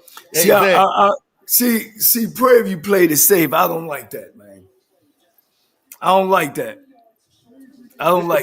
This should be third down. I'd have came in that mug with double tight end, 2 back. We could been running some counters. Prairie View has the ball, 23-21. Prairie View with the ball should be 3rd down. Why I keep on saying 1st down? Crazy. Am I behind? No, you're not behind, Coach. It's 3rd down. They just hadn't changed it yet. Okay. It's really 3rd down. It's about See, what? Third? see, It's got to be third and see, six. Probably about see, 6. this is why I don't like the spread, man. 8. Third and 8. Third and 8. Third and 8. This could be the ball game right here. Coach, if you're Jackson State, hold on, Coach. If you're Jackson State, are you blitzing or what are you doing? What are we doing I'm sending them. I'm going to get them. Oh yeah, you got to go for it. I'm What are you sending doing? everybody What back are we doing here? They gonna run the ball. I'm talking about defensive. What is Jackson State doing defensively here? What should they do? Oh man, it's man all out. Because you know they're gonna run the football. Just make sure you secure the tackle. That's the main thing. Hello. Come on, Quinn. Send them back there. 75 plays to 42 for Jackson State. Oh my God, bro! What the fuck? That might do it. That might do it. Oh. And bro, that's the same stuff that killed us. What is the linebacker doing? What is Bree doing? Exactly. Bro, that's the same thing that killed us against Grambling, bro. The same exact thing. That's ball game right there. This ball game, bro. Coach, ball game. Jermaine Jackson. I started a song. What did we say on HBCU Go? What did I say on HBCU Go? What'd you say, Coach? I mean, on HBCU Coach's Corner. What'd you say, Coach? If Prairie View gonna win it, they need to play Jackson State, not Alabama State. Now that we're here, they might win the national championship game. Well, you know I'm cheering for them. You know I'm cheering for Prairie View in the Celebration Bowl because I'm all about the swag. I don't rock with the MEAC. You know what I'm saying? I'm all about the swag. So this will be one of the most incredible coaching jobs of all time, Coach. To take now, mind you, I think people got to get Prairie View credit. They have been in this championship game 2 previous times in the last 5 years. So this ain't the Prairie View of 0-80. They have had the momentum. They've been building this program. But for a coach to bring 70 new players to go into Jackson, Mississippi, potentially defeat the HBCU national champion who have been to the Celebration Bowl 3 out of the last 5 years would be one of the most incredible coaching jobs I've ever seen. Look. He need to go in the portal. Well, I tell you what, though. They're going to have to make some adjustments getting ready for South Carolina State. Yeah. They got to clean up a lot of stuff. That makes it a different game. Okay. MEAC might say, I am telling you. I got to go back and get me some South Carolina State film. Coach, let me tell you something. Prairie View is well coached, but South Carolina State is well coached. Let me tell you something. Coach, they play with a different type attitude than Prairie View. Coach, they gonna hit you on defense. And didn't I say they're gonna hit you on defense? Yeah. Coach, they're gonna hit you on defense. And offensively, guess what? They're gonna run the rock too. But they got people they can throw the ball. You know, Jonathan Williams, another former Grambling night is the offense coordinator. Yeah. Well, he gonna have to come with it, Coach, because ain't nobody done nothing to that defense. Coach. All I'm saying, ain't nobody figured that defense out yet. Yeah, Coach, I got to give it to you. You got to see what I don't like when people don't give credit what credit is due. And I will say that Prairie View has been disrespected this whole week about their defense. And they tried to tell you that their defense was ready to come play this game. Oh, no, from watching this, like I said, watching this game and watching the Grambling game, they do some things, but offensive coordinator. The pick formation. This game's over. Well, you got 40. What is that? That's 120 minutes, 120 seconds. Yeah, that's it. That's 120 seconds. You get 4 downs, you get 40, game over. Wow. You don't snap the ball to 2 seconds. And then he just run backwards. Yeah, he go 1, 2, 3, 4. He take up all 4 downs. Yeah. What are you come doing, on. Prairie View? Who is that? How hard is this? Well, he did jump off sides with 1 second left. No, but still, you stop the clock. Yeah, that's that. The clock stops.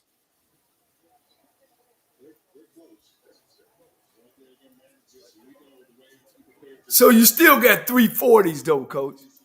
Yeah. You got second down, which is second down and third is 80 seconds. That's 120. The game over. Yeah, it's over. Damn, that damn offensive lineman moved out and slapped the shit out of him and came on the side. Coach, oh, dang. You would have. Me as a quarterback would have.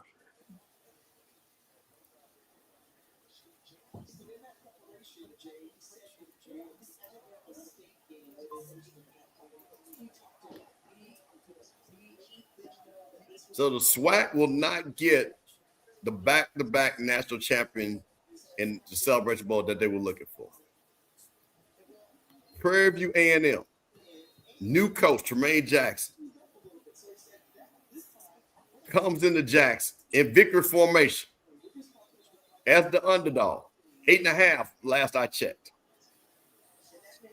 One of the biggest, if not, and I know you guys won a SWAC championship, but I will say this is the biggest championship for Prairie View in Prairie View's history. It's a congratulations to at least coach in our time. Because guess what, Coach Jackson, take a hat off to Coach Frazier too. Coach Jackson said before the season. Yeah, Frazier won 1 in 09. Jackson told you before the season that he was going to win the championship. He did say it. He told you he was coming in and win the championship. So you got to respect the fact that he talked it and he walked it. So you know me, I'm one of those people. I'm gonna tell you what it is, and I'm gonna go out and show you. And that's what he did. You know what I'm saying? If you didn't understand or didn't like what he was saying, you could have changed it. But guess what? You didn't. So he talked that talk and he walked that walk. Congratulations to him. And they got to open that money up too, Coach.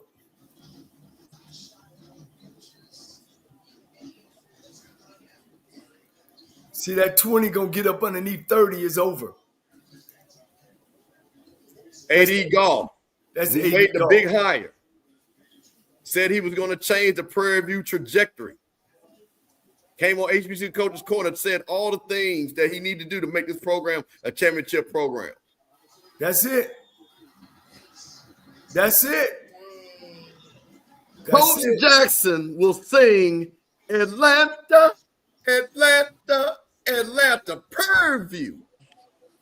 I told them hillbillies over in Prairie View. I said when they hired him, I said, what did I say, Campbell? They'll knock the home run.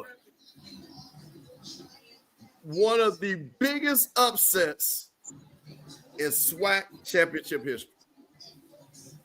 We said this was a game that was evenly matched coaching. I think people will agree that Coach TC was out-coached today, unfortunately, by Tremaine Jackson. Yeah. That's just good, man. Unbelievable. No, it ain't. This is unbelievable. In 1 year, Coach. No, let me take that back. It ain't been 1 year, has it?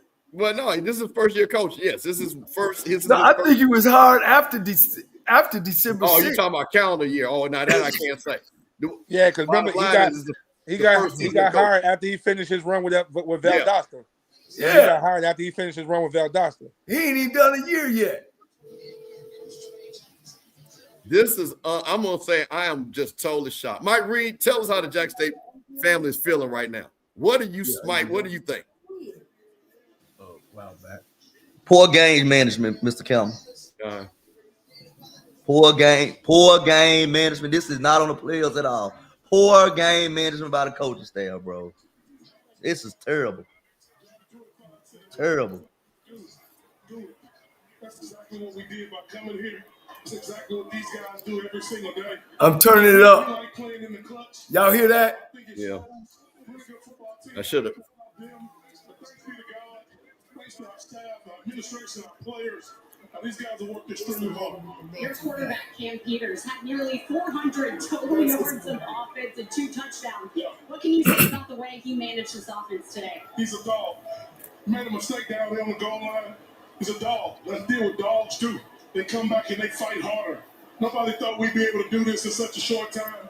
We got injuries all over the place, short rosters. Man, that dude just stands up and fights every single day. And I think it's a really good deal that he's on our team. I'm glad that I was his coach. Glad we got one more week together. To your point of that short time, it's your first year as head coach here for the Panthers. You were coach of the year in the SWAC, and now you just brought them their first conference championship since 2009. I can see the emotion on your face. What's going through your head right now? You know, really, this dude right here, man, this dude gave me an opportunity to be a Division I coach, Division II guy with a Division II staff. Please leave your message for. Man, this dude saw something in me. Our president saw something in me. I'm just extremely excited for our people. Not necessarily myself, our players, just excited for our people. And that led to this moment. I saw a great coach, a great leader, and a great man. And I knew he was going to take us. A year ago when we talked, I said, if you come to Prairie View, a year from now, we'll be in this game. And we came here and we won. Now we got one more game to win. Congratulations. Guys, enjoy this one. Congrats, Coach. Coach, I'm going to say something, and I'm going to say this again. Let me say this. Coach, turn that down, Coach. Okay, hold on. He talked about the discipline, the obedience, the grit. Okay, go ahead, Coach. I said Cam Peters was going to have an all SWAC game. Cam Peters, 17 to 28, 294 yards, 1 touchdown, 24 carries, 100 yards, 1 touchdown. Coach, that sounds like an all SWAC game to me, does it not? Yes. And I told everybody that was the game that he was going to have for them to beat Jackson State, and he had it. Coach Bruce Eugene, tell me what you see right here, and what are they going through being the SWAC champions? Oh no, that's when you say quarterback lead by example, he led. You know, everything wasn't perfect, but he made the plays when the plays need to be made. So, and that's all you can ask for out of a leader. You know, like I said, this was really my first time to really get to watch him. You know, and he got some things, he got some tools. You know, some things he need to work on. You know, becoming a better passer, but in terms of leadership and getting it done, hey, I rock with him. I like what I saw. Coach, how are you feeling? That is your young man that you have known. He's now the SWAC champion. How are you feeling right now, Coach Cole? Man, it doesn't surprise me because, you know, not only did he work for me, we had a lot of intimate moments where we and I seen the greatness in this kid. And I'm feeling great, man. I'm feeling like I'm there, to be honest. He hadn't let me down, you know, and I know what he was going to do, how he's going to do it, and the way he's going to do it, and that system in this conference works, you know, and he runs a system as well as anybody that has came up underneath me, and he's even have taken that to another level, you know, with his staff. You know, and we talk about staffs and coaches, man.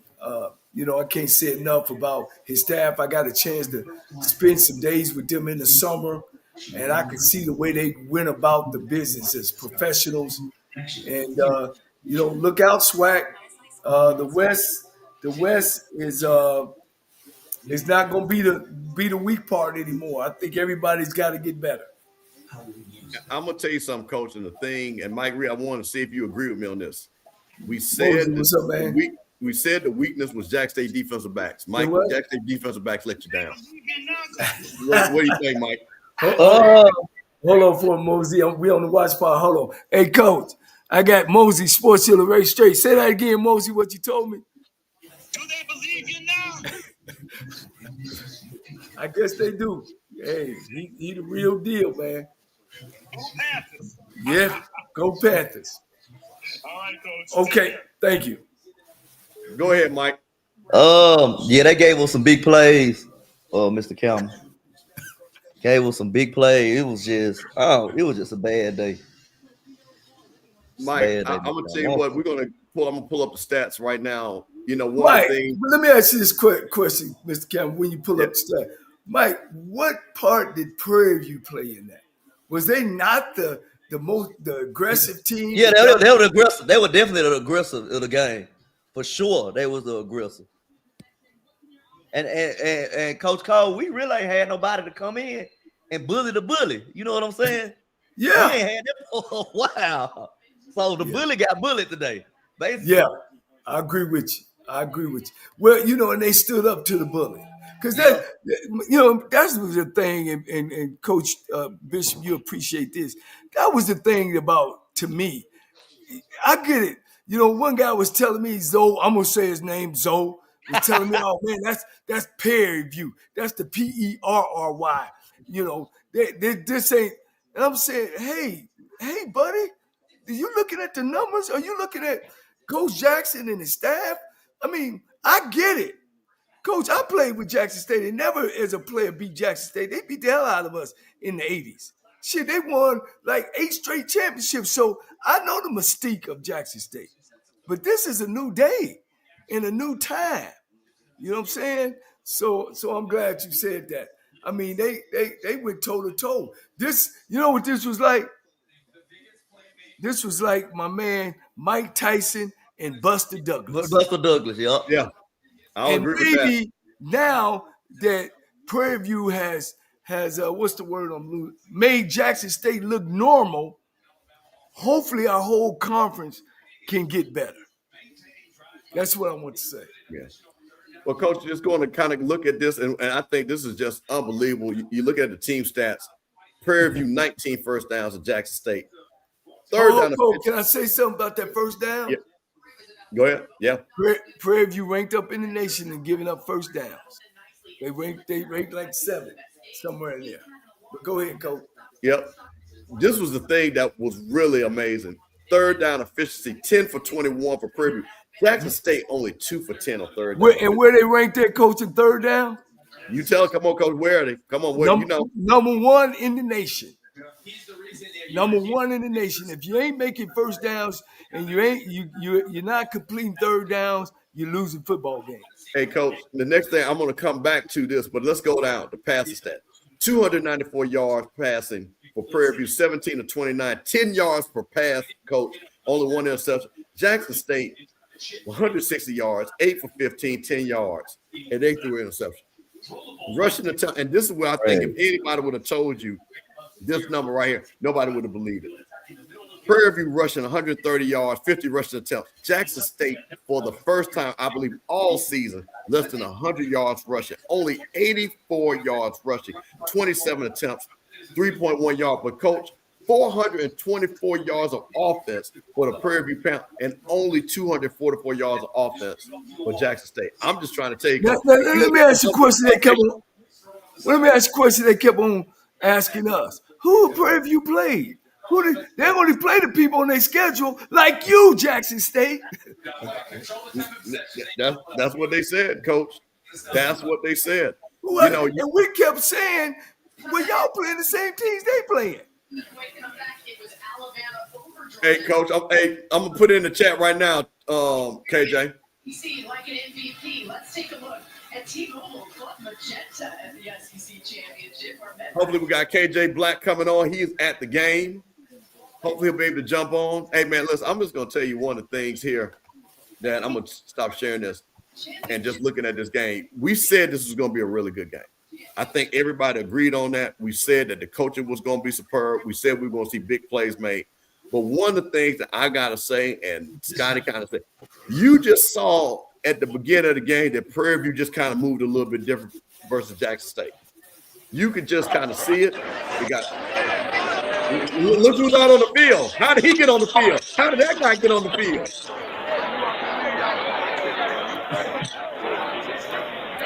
Hey, they stopped the big plays, Coach. They made them drive. They stopped the big plays. They hit them on that short drive when they didn't go for it. Got it. What you got? Hey, listen. What up, man? Man, this is a great feeling, man. It's such a little. Hey, Campbell, it's such a great feeling. No. Scotty, you don't even like Prairie View fans. You don't even like Prairie on the View. field with the Jackson State loss. You You still couldn't at the ask Alabama God game, for ain't you? anything better. Scotty, you don't even like Prairie View. Okay. You don't even Already, like Prairie Yeah, I View. dapped up so, all I right, dapped up I cut 80 it. Robinson. Okay, Fred, I dapped up Coach O. Fred, Aubrey Miller's Hold on, here, hold on. dapped him up. is he stuck? You know what I'm saying? No, he's right there. Aubrey was Hold on, like, "You Go about what to I go tell him, ham." Fred. I said, "You already know." Did I call it all the way? Mike, I told you, I'm here to catch you when your phone. Okay, Scotty, you don't even like Prairie View. You don't even like Prairie View. you guys enjoy. You guys enjoy. Okay, Mike, you enjoy, boy. Hey, Keep watching. all right, Scotty. Hey, listen, we're gonna bring KJ Black up real quick. Oh, hold on 1 second. Listen, there we go. There he is. Yes, sir. Gentlemen, how we doing? SWAC champion, Prairie View alumnus. Had to bring some purple on this screen, man. Coach, it ain't enough purple on the screen right now, Coach. Hey, now listen. Now, KJ, listen. We're gonna give you the floor. We're gonna give you the floor. We're gonna allow you to say what you need to say. Go ahead. This is KJ Black. The last time Prairie View won a championship. Go ahead, KJ. The floor is yours. Listen, I'm gonna be as humble as I can. I'm a little excited right now. I'm gonna be as humble as I can right now. Hey, before I do anything, I heard you earlier, Coach Cole, man. I really thought about coming to TSU. I did. I really did. Hey, we would have just won the championship a little earlier than y'all did. Hey, I wasn't gonna say nothing, but you know I was hurt that last year. Now that's why you won. Yeah. I'm gonna leave that alone. But yeah, I just got to give you your due, Coach. Hell of a coach. Definitely one of the pillars in HBCU coaching, man. So it's good to be on here with you. Coach, what's going on, man? Mike, man, just take your hand off your head, man. It's all right, bro. It's all right, bro. Hey, I just want to come on here, Mike, and say, hey, what bully? We the bully. We the bully. We the bully right now. So y'all, we the bully. We the bully, dog. Talk your talk, Coach. Hey, we get one of these. Talk your talk, Coach. We get one of these. It's about that time. It's about that time. Man, what a great job, man. What a great job by T-Jack and crew. I went to the very first game when they played TSU. Yo, can you hear me? No, hold on, Coach. I was trying to make you the main screen. Hold on 1 second. There you go. Yeah, man, I was going to say, put it big, man. We need the young face up in there. Hey, put it there big. you go. We're going to let you go. Go ahead. We'll let you rock out, Coach. Go ahead. Hey, so I went to the very first game in the Labor Day Classic when they played Texas Southern. And I remember telling Scotty, this is a well-coached team. They may not have the top-tier talent in terms of playmakers, household names, getting a score from 80 yards out, but you can see they understand intent, right? The intent to get first downs and know why they're running what they're running. And just that alone, coaching alone can take you far. I did not expect them to go this far. I didn't. So that is a big kudos to Coach Jack and his staff, them players for buying in, right? Bringing all those new guys in, buying in, and taking it this far, man. I got calls, y'all ain't gonna believe this. I got calls from people in the stands crying, right? Crying because of how much this championship meant to them. And you can see it by how many people showed up that made that drive from Prairie View. Got to give them credit. They did show up, KJ. They showed up, and they were excited, man. They're excited about Atlanta. They texted me trying to figure out where to go, what we're going to do when they get here. So it's up. PV is up. We talking noise all week. Ain't no bully. We the bully. So they got to come see us. They got to come through Houston, Texas now. So we excited, man. It was a great job by Coach Jack, man. Hell of a coach. Man, listen here. You try to get everybody back on the screen. There we go. All right, got everybody back. You know, KJ, you know, you are somebody. Hey, excuse me, Coach. Can you get this Jackson State guy down low? We need to put him down low. We got too much space. Do we need Mike right now? I don't think we need Mike. He got too much. Yeah, put his ass down there. Put him right there, Coach. Yeah. Mike, you good? You good over there? I've had better days. Hold on, I'm gonna see. All right, let me make. Coach, did you ask anybody else to come on live with us? Man, look, I'm getting calls. Oh no, okay, man. all right, hold. Okay, that person dropped. All right, listen. All right, I'm just gonna say something. Don't click the StreamYard yet. We're not inviting lists because, like I said, I don't want nobody coming in messing up this vibe. So no disrespect. If I don't know your name, I'm not gonna bring you up right now because we got KJ Black, we got Coach Fred. Coach Fred, I tell you what. You saw the game. Tell us what you saw. We're going to swing back to KJ Black. Coach Fred, what did you see? And PV controlled the tempo all the way through. They played their game. They didn't get rattled when they possibly could have. You know, even though Jacobian scored early, and I got to ask you, got to ask the panel, is Jackson State in a better rhythm if we go with number 11 from the jump? That's my only deal. And then the other thing I'll say, Mr. Peterson, PV, hey, we took a page of our game plan versus Jackson. I think I told you, Mr. Campbell, I felt the way to beat them was to throw the ball outside. I didn't feel the corners were up to par. And any big play PV got, they put the corners in the mix. Right down to that reverse. Remember, we busted reverse. They called it back. PV called it maybe a little too early. But they attacked where they needed to attack. They controlled the tempo. Jackson was never able to get the tempo. And I don't think we got the ball to number 3 enough. I don't think we forced that issue enough. Cam Peterson just called me, so they're gonna come on the screen. Okay, good. Okay, he got the StreamYard, the quarterback. Okay, that's awesome. KJ, let me ask you a question. And again, and I want to say this respectfully.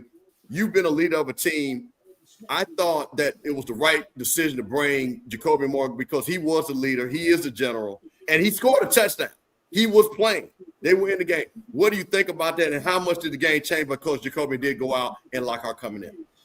I think it had a small impact on the game, but I don't think it would have changed anything if Lockhart played. Only reason I say I agree with the decision that TC made is that's your leader. You got to give him a chance. If he say he's good, he's practiced throughout the week, you got to let him go out there.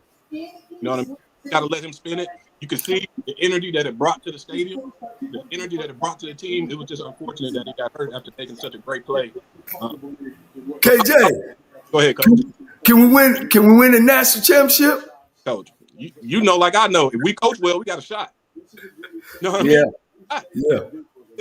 Very coached, well-coached team on the other side as well. I know Chillis, I know Jonathan Williams, I know a couple of those guys on that staff. It's going to be a ball game, just like this one was. Yeah, it definitely is. It definitely is. Yep.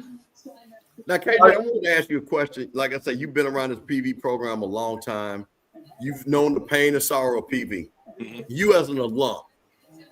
And now we're in the Celebration Bowl era. You know what I'm saying? It's a totally different era. Now you get to come to Atlanta, your alumni get. And you are in Atlanta. Are you going to be able to? Hey, is the Falcons going? Are you going to be able to go to the game? Probably not. Are you guys out of town? We actually play on that Thursday night, so I was already going to be there. Okay. Look, hey, I already got the club, area club 6. I'm good. I'm in the building. I'm going to be off the coach. They're going to see me, coach. They're going to see you. Coach. Now, tell us as an alum, as somebody that has given money to the school, played for school, like say, people when they think of Prairie View, you're one of the people that they think about. How do you as an alum feel right now? Going to the celebration. Proud. I told you some of my players who are in attendance at the game now calling me. They had tears in their eyes. They were so excited. Man, it means a lot because we have so much pride in our school. Some of the things they talk about on the broadcast, how beautiful the school is, the education that Prairie View offers. We know all that stuff. We know what we have to offer, and we're excited that we get a chance to put it on the national stage now and show everybody that Prairie View has a lot to be prideful about and a lot to sell. And we got a chance to talk our noise now. We don't really talk a lot of noise, and we don't because, again, everybody brings up that 80-game streak, but that was 40 years ago. It's different. It's a different time now. It's a different time. We got a lot to show, a lot to prove, and we're doing it now because we got a great leader in Coach Jackson. So it means a lot, man, and we're just excited to be where we are and excited to be in Atlanta next week, man. Hey, KJ, can I say something to you real quick, though? Mm-hmm. You supposed to Coach, your TV was up loud. That's why I had to mute you a little bit. Your TV was up loud. Now, KJ, I'm gonna say this. You should be really thanking FAMU, right, for this moment, right? You know that, right? They got my number. My phone number ain't changed. No. The reason why I say that, because Coach Jackson actually applied to FAMU before he applied to Prairie View. You know that, right? And because of our dysfunction, he went to Prairie View. So FAMU, so we need to get some of that money. We need to get some of that money. Because of our dysfunction at FAMU, Prairie View got to Hey, now KJ, now y'all gotta get that money up, because Marshall Falk don't raise that money. Man, SWAC, y'all got to take care of Tremaine Jackson now. Hey, we ain't broke. Y'all got to get that money up. You've been on PV campus. We ain't broke. We'll be all right. I love it. I love it. Coach Fred, let me ask you a question. You've been on the other side of big games, unfortunately, where you go into Celebration Bowl and you put out. How do you think Jackson State is feeling? What do you think the TC Taylor and Jackson State coaches are feeling right now when a game at home that unfortunately, played hard, your leader goes out and you still battle and you lose 23-21, such a close game? Well, again, trying to get your seniors to feel good about what they've done in the past, how they've gotten you to this point. And now you got to make sure the underclassmen understand what what it is. This is a feeling we don't want to have anymore. I can remember standing there watching Kincaid that last time in Houston and understanding, with a young group of guys, hey, either we want this feeling again or we want to do something about it. And I think that's kind of got to be the mindset for him with the team. Now with the coaching staff, a lot of second guessing going on in the locker room right now about some calls, some things that we should have done, maybe some things we probably could have gotten away with, and I'll ask Mr. Black, if it's okay with you, I'll ask him a football question. Please. When PV turned it over on the inch line, which I thought should have been a touchback from where the ball looked like it was recovered, but that's neither here nor there.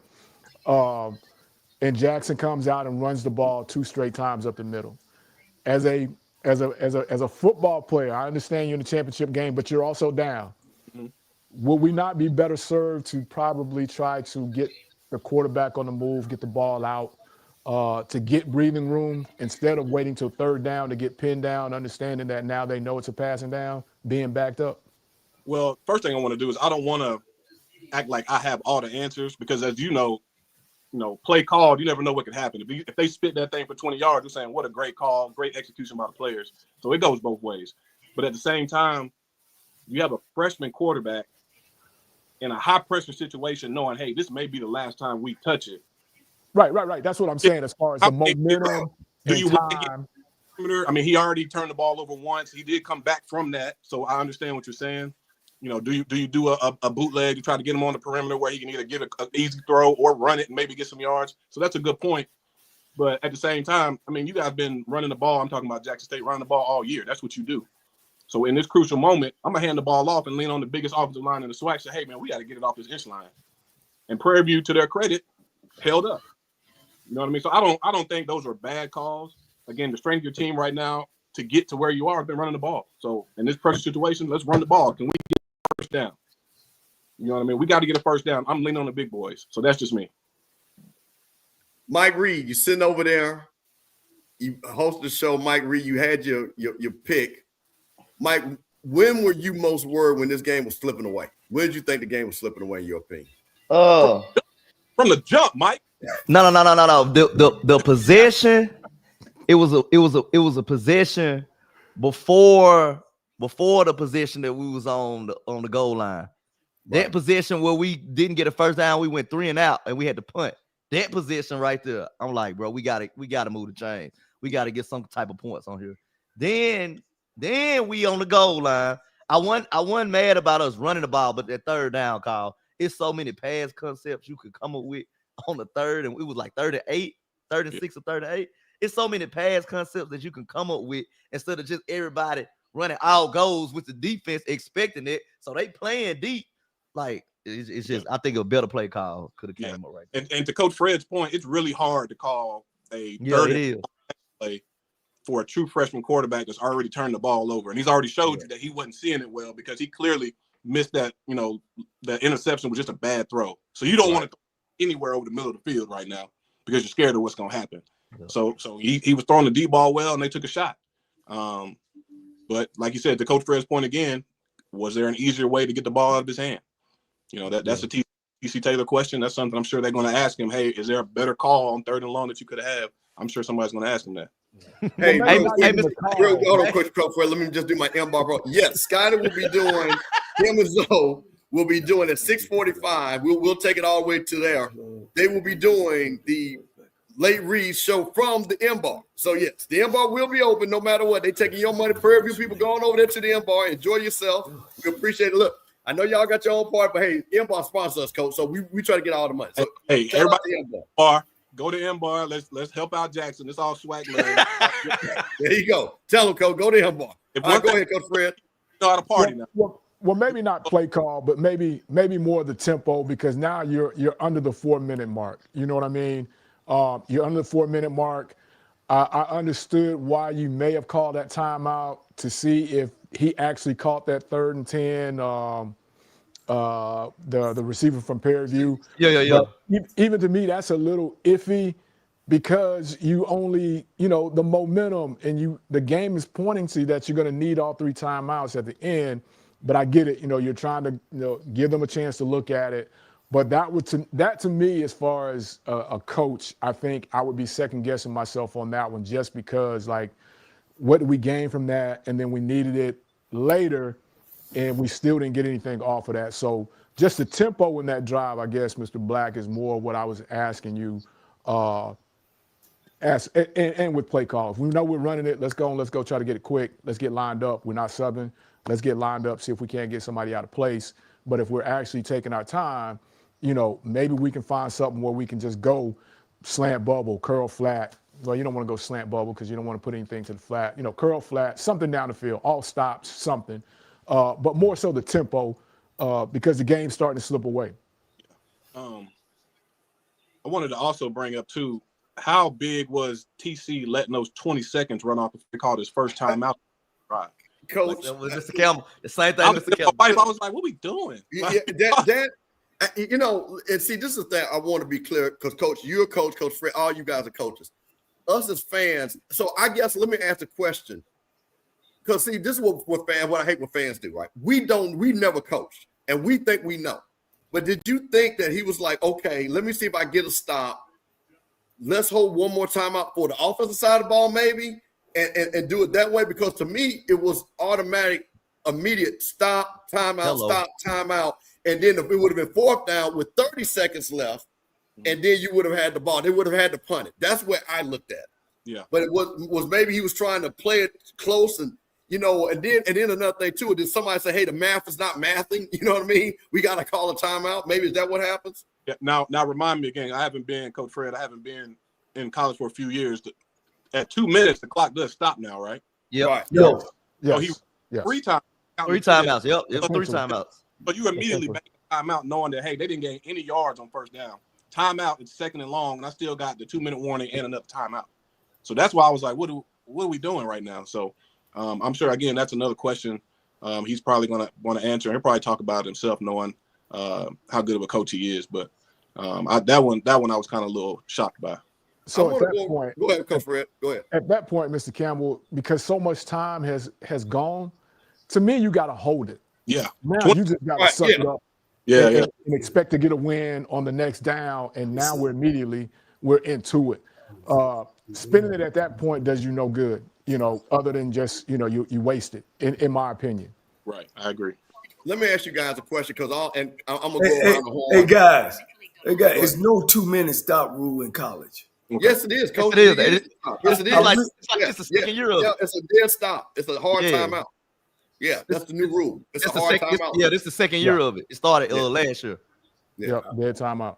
So, Coach Fred, I'm going to go to you, KJ, and then Coach Coleman come back to you. So, Coach Fred, you have been to the Celebration Bowl. Tell me right now, after all the cheering is done, stuff like that, how does this team that has never been, how do they prepare themselves to go play for a national championship? And KJ, I know you did it with FAMU. I'll come to you. So go ahead, KJ. Go ahead, Fred. Coach Fred. So, the first time you've got to understand what the schedule is.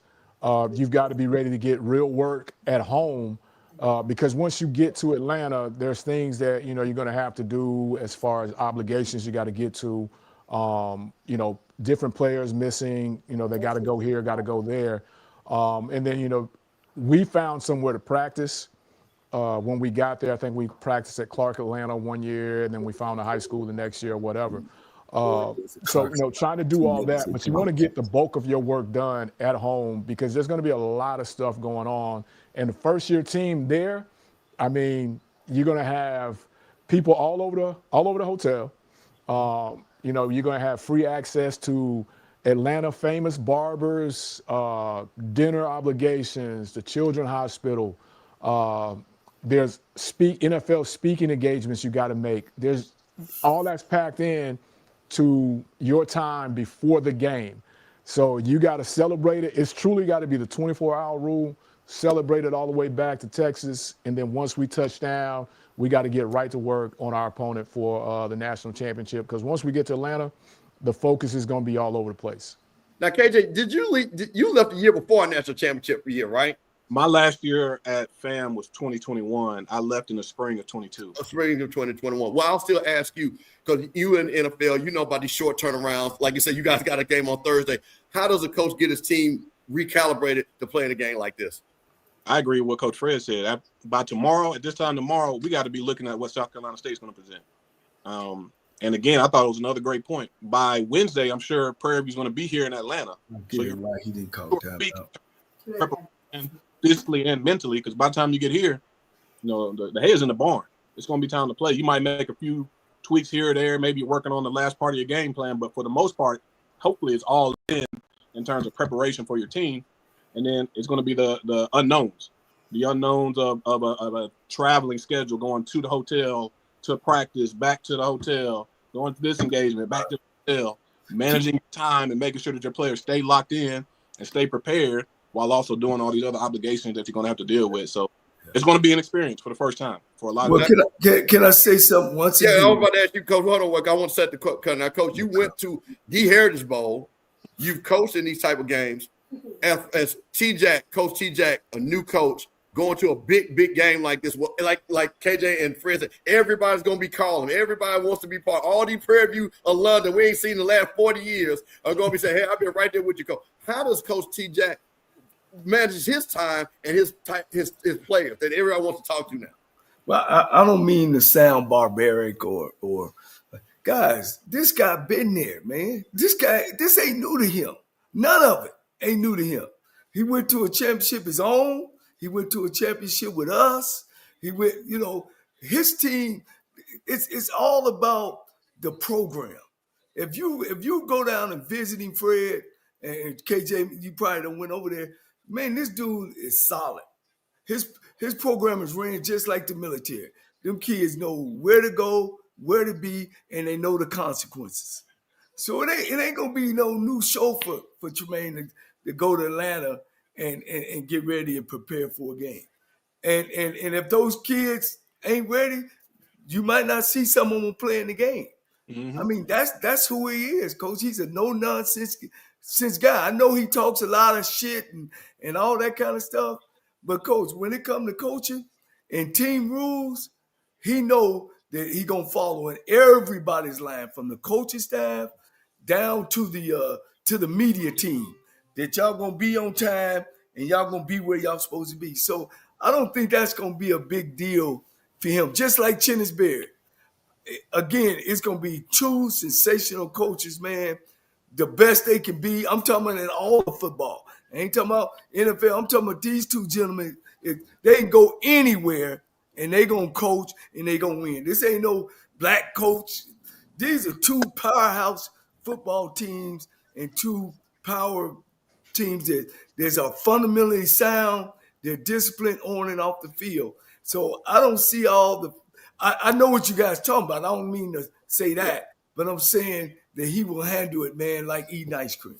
Yeah. Well, Coach, I know what you're saying, but ahead, like I said, I've never been to the playoffs. I can admit that. But as far as the Celebration Bowl goes, there's time slots. The day you get there, there's media obligations. There's photo ops that they gotta have. The sponsors want you here. Not saying he won't be prepared. I'm just saying it's going to be when you get there Thursday, XYZ, all the way up until that evening, and then Friday, XYZ, whatever his plan is going to be. So it may be a little different from the playoffs, but I know he has control of his team, but there's obligations within that game that you got to have. I'm sure his quarterback and his star on defense, they're going to be pulled away from the team. He's going to be pulled away from the team at certain times, things like that. And I'm not sure if that happens in the playoffs, but, again, they have a great staff, great support staff, so I'm sure they have that all figured out by the time they get there. Yeah, I've been on kind of both sides of it. Me and Rocky went to the Celebration Bowl. we were in a media role where, like you said, Coach Fred, that there was a time when the coaches come in and then we get player interviews and all that's on Friday. Friday where the players, actually I got to interview Shador Sanders and those guys. So yeah, I mean, that's the fleas that come with the dog of being a champion, So but I think he'll be ready to go, man. And I don't want to. I just know this kid, man. I followed him the whole way, man. He's about business coach, and I just got a lot of respect for him. We always get these our counterparts, like they great guys. TC Taylor, man, super guy. He'll be right back. Chennis Baird, Trey Oliver, Tremaine Jackson. Man, we got some exceptional guys, man, that they've been there, done that. And I just think it's just going to be a sensational weekend. I think it's going to be a sensational game, just like it was last year. Coach, you led into something. We got 3 coaches that, as they say, came up through the system. How impressive is it? Because, again, no disrespect to the celebrity coach, but if you look at our championship coaches, they have been career coaches like you, KJ, like you, Coach Cole, like you, Coach Fred. KJ, I'm going to start with you. How proud of it is that doing it, and we say, Coach Cole said the right way, makes you feel when you see a guy like Tremaine Jackson who worked his way up, and you see Chennis Berry who worked his way up, and they were not add sugar, add water, and then instant. How do you feel about that way of getting coaches? Well, nothing against you, about saying something about celebrity coaches, but it's embarrassing to me, and it's embarrassing to watch this young man, KJ Black, where he's been, and Fred is where he's been, that we even used that policy to hire coaches. I think it's a slap in the face, and it's disgrace. Anytime you've taken leadership classes or been in leadership roles, everybody's gotta learn that we got to pay the price. Have guys jump in those positions been successful? Yeah, yes, they have. But at the end of the day, man, I still think it's a slap in the face in HBCUs. And every time it happens that we go and get a guy that because he ran 1,000 yards or 2,000 yards, that's mouth out of Fred's kid's mouth. That's money out of my kid's mouth and KJ and all the things that we've been through on going through this process of trying to be a head coach and learning. And for you to sit and say that I could get a guy that played the game and say that now he's going to win championships, coach, I think that's a crazy thought. I think that's crazy. That's like telling me because this guy was good in the 8th grade quarterback, he can come quarterback my team. No, that ain't happening. He got to go through college. You know what I'm saying? So it gives me a great feeling, man, and that's why I started this show, KJ Black, and Bishop been my hand and Rocky. Is that, man? We need to praise us. Mm-hmm. I mean, there's some great guys, man. We got Quinn over there. We got the boy to run the go-go. Just got the Colorado job, and then we sit here and they don't gave 12 jobs, making millions. Millions. They've done that in 2-week span. Yeah. We give away thousands and it take us 3 months to give away thousands. And we got guys that's ready to rock and roll, man. And we pay $30,000 to a heart. Well, you don't open up a can of worms, Campbell. We pay $30,000 to get these hiring services, and ain't no black college guys on these hiring services. They don't know when you sit in the office of 5x5 and you got some dirt over there in the corner and you know what I mean, some mayonnaise and mustard the guy don't left of eating a hot dog. They don't know that I got to clean my own office up. They don't know that the field ain't lying or I go down the locker room, jerseys all over the place. I gotta work on getting my equipment system going. I gotta work on getting my dorm system going. But let me shut it down because this is a great day, Coach. We'll talk about it again. But boy, that kills me. I believe in HBCU guys because we only got 40 opportunities, guys. We got 40, not 300. We got 40. And I think them 40 least should be somewhere that we at least get the first hit at it. And we KJ, don't. what do you think? What do you think about that? Looking at these people that you're trailblazing yourself. You know, you're in the NFL. You worked hard. Yes. You, like I said, you didn't have a big plaque on your name. You're somebody to say, hey, you started from the bottom and looking like I said, you went to Atlanta Falcons. How do you feel about Tremaine Jackson and Chennis Berry at this point? It just goes to show you, man. It's proof in the pudding, man. It takes work. It takes work to be able to lead and learn what it takes to lead, man. You just can't be handed these opportunities and expect in every situation to get championships right out the bat. Like I to your point, Coach Cole, my very first job, Willie Simmons came. He got the job in 2015. My first office was in a trailer. Like, what we talking about? Like, we talking about getting out the mud. I remember our locker room flooded. We had to carry the weights out to the out to the parking lot so the kids could work out. You talking about getting out of mud? Like I didn't put in time, like Coach is talking about, and I have actually been contacted by some of these schools who ended up hiring celebrity coaches, and I did feel some type of way, but it can't deter me. I'm gonna keep working. What's for me is for me. So I just continue to work, continue to prepare myself for my opportunity. So yes, it does make me feel some type of way, Coach Cole, but it ain't gonna stop me. I'm still gonna apply. I'm still gonna reach out to people. I'm still gonna reach out to these ADs, and it'll pop. And let's send shout out to Jerry Mack, another HBCU guy. Take over Kennesaw State. First year, he playing in the championship game. Yep. Willie Simmons, first year, seven games, going to the bowl game. HBCU guy, who some people say he's not an HBCU guy, but he was at Alcorn now. Alcorn ain't got a lot now. Yeah. Coach Fred can tell you. He cut his teeth in the SWAC. He a SWAC guy. Yeah. But Coach, he was a career coach. No doubt. He didn't jump from running touchdowns to running a damn $12 million, $20 million program. You know what I'm saying? That's asinine to me. It's asinine to me. And he still sells HBCUs and does whatever somebody asks for HBCUs, man. So ball coaches. That's what we call them, ball coaches. Coach Fred, what about you? You've been, like I said, you're a lifer. Like you say, you follow some of the footsteps that you told us behind what Coach Cole is coaching, things like that. How do you feel when you sit back and you see a Tremaine Jackson come in and a Chennis Berry?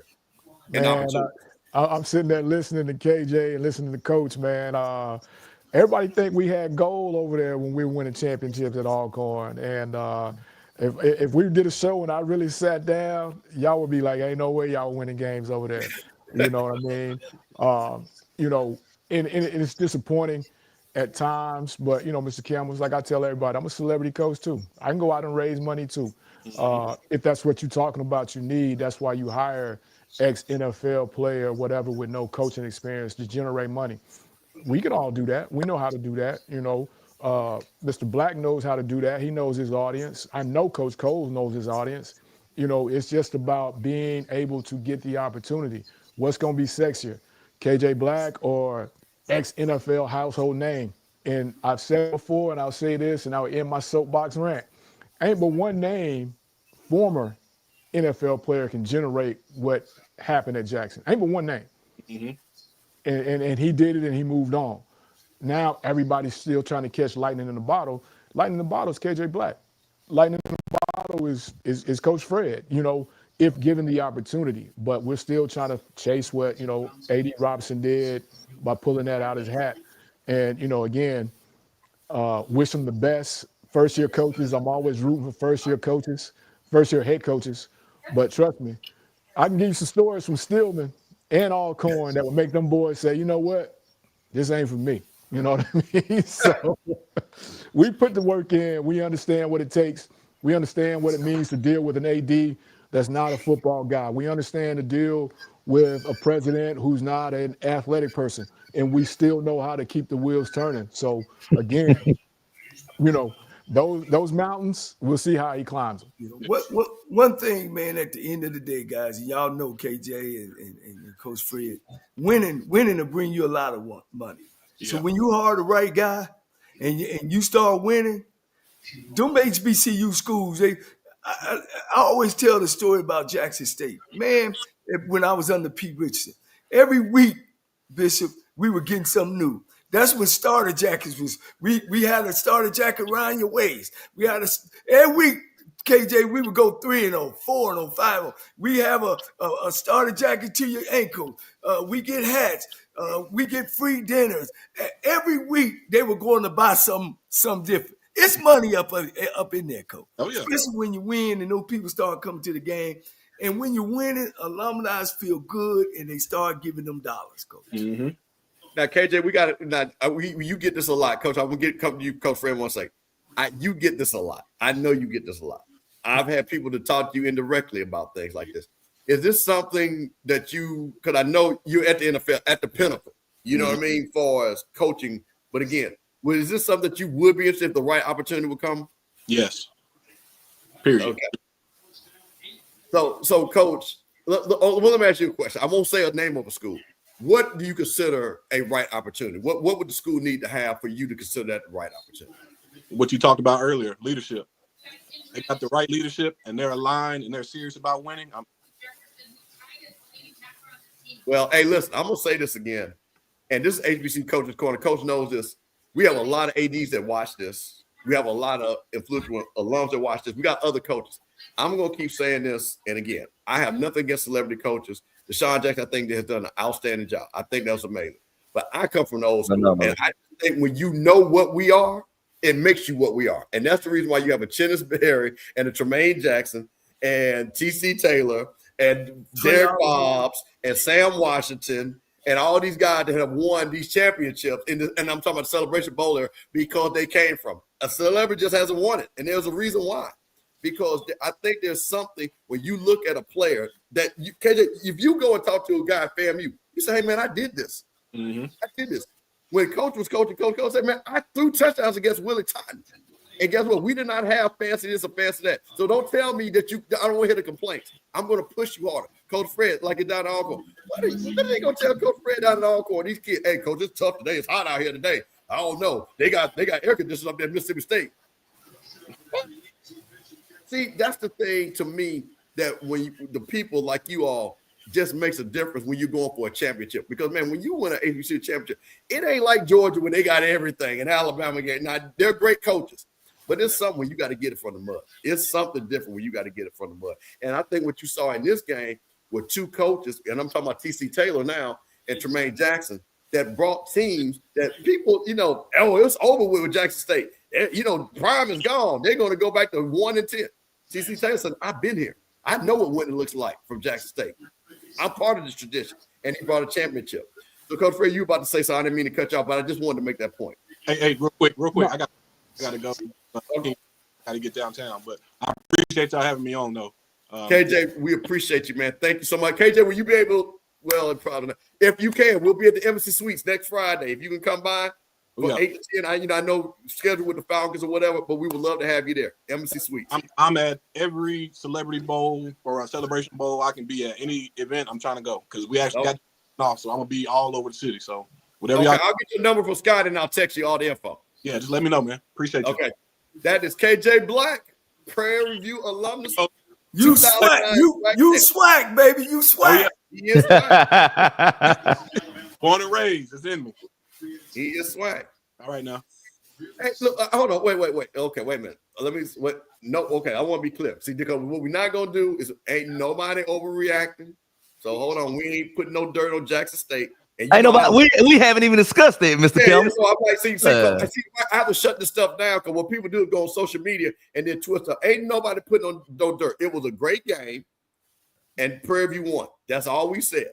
And let's keep it like that. Don't, Ryan, nobody overreacting and saying that Jackson State is done. So and Greenwood, you my guy, but I just had to point that out because what I don't like for this show, HBCU Coach's Corner, we like to tell it like it is. We don't like to disrespect nobody. And I don't want you to think we're disrespecting Jackson State. Go ahead, Coach Fred. No, I was just finna, then he said so, man. I was just finna make sure Mike was good, man. His whole body demeanor was down, man. I just wanted to make sure Mike was all right. He was getting real agitated, Mr. Campbell. He had no turn. He couldn't get comfortable, man. So I just want to check on him, man. He got Coach, I'm still processing. right now. He's still processing right now. So, but what I can say to your point about celebrity coaches, I'm not a fan of celebrity coaches. I mean, Dion is an anomaly, and Deshaun Jackson is an anomaly. Outside of that, I like guys who've been through the ranks. Those, to me, those are great coaches. If you've been through the ranks, that makes you a great coach because you learn from other great coaches and they just trickle down.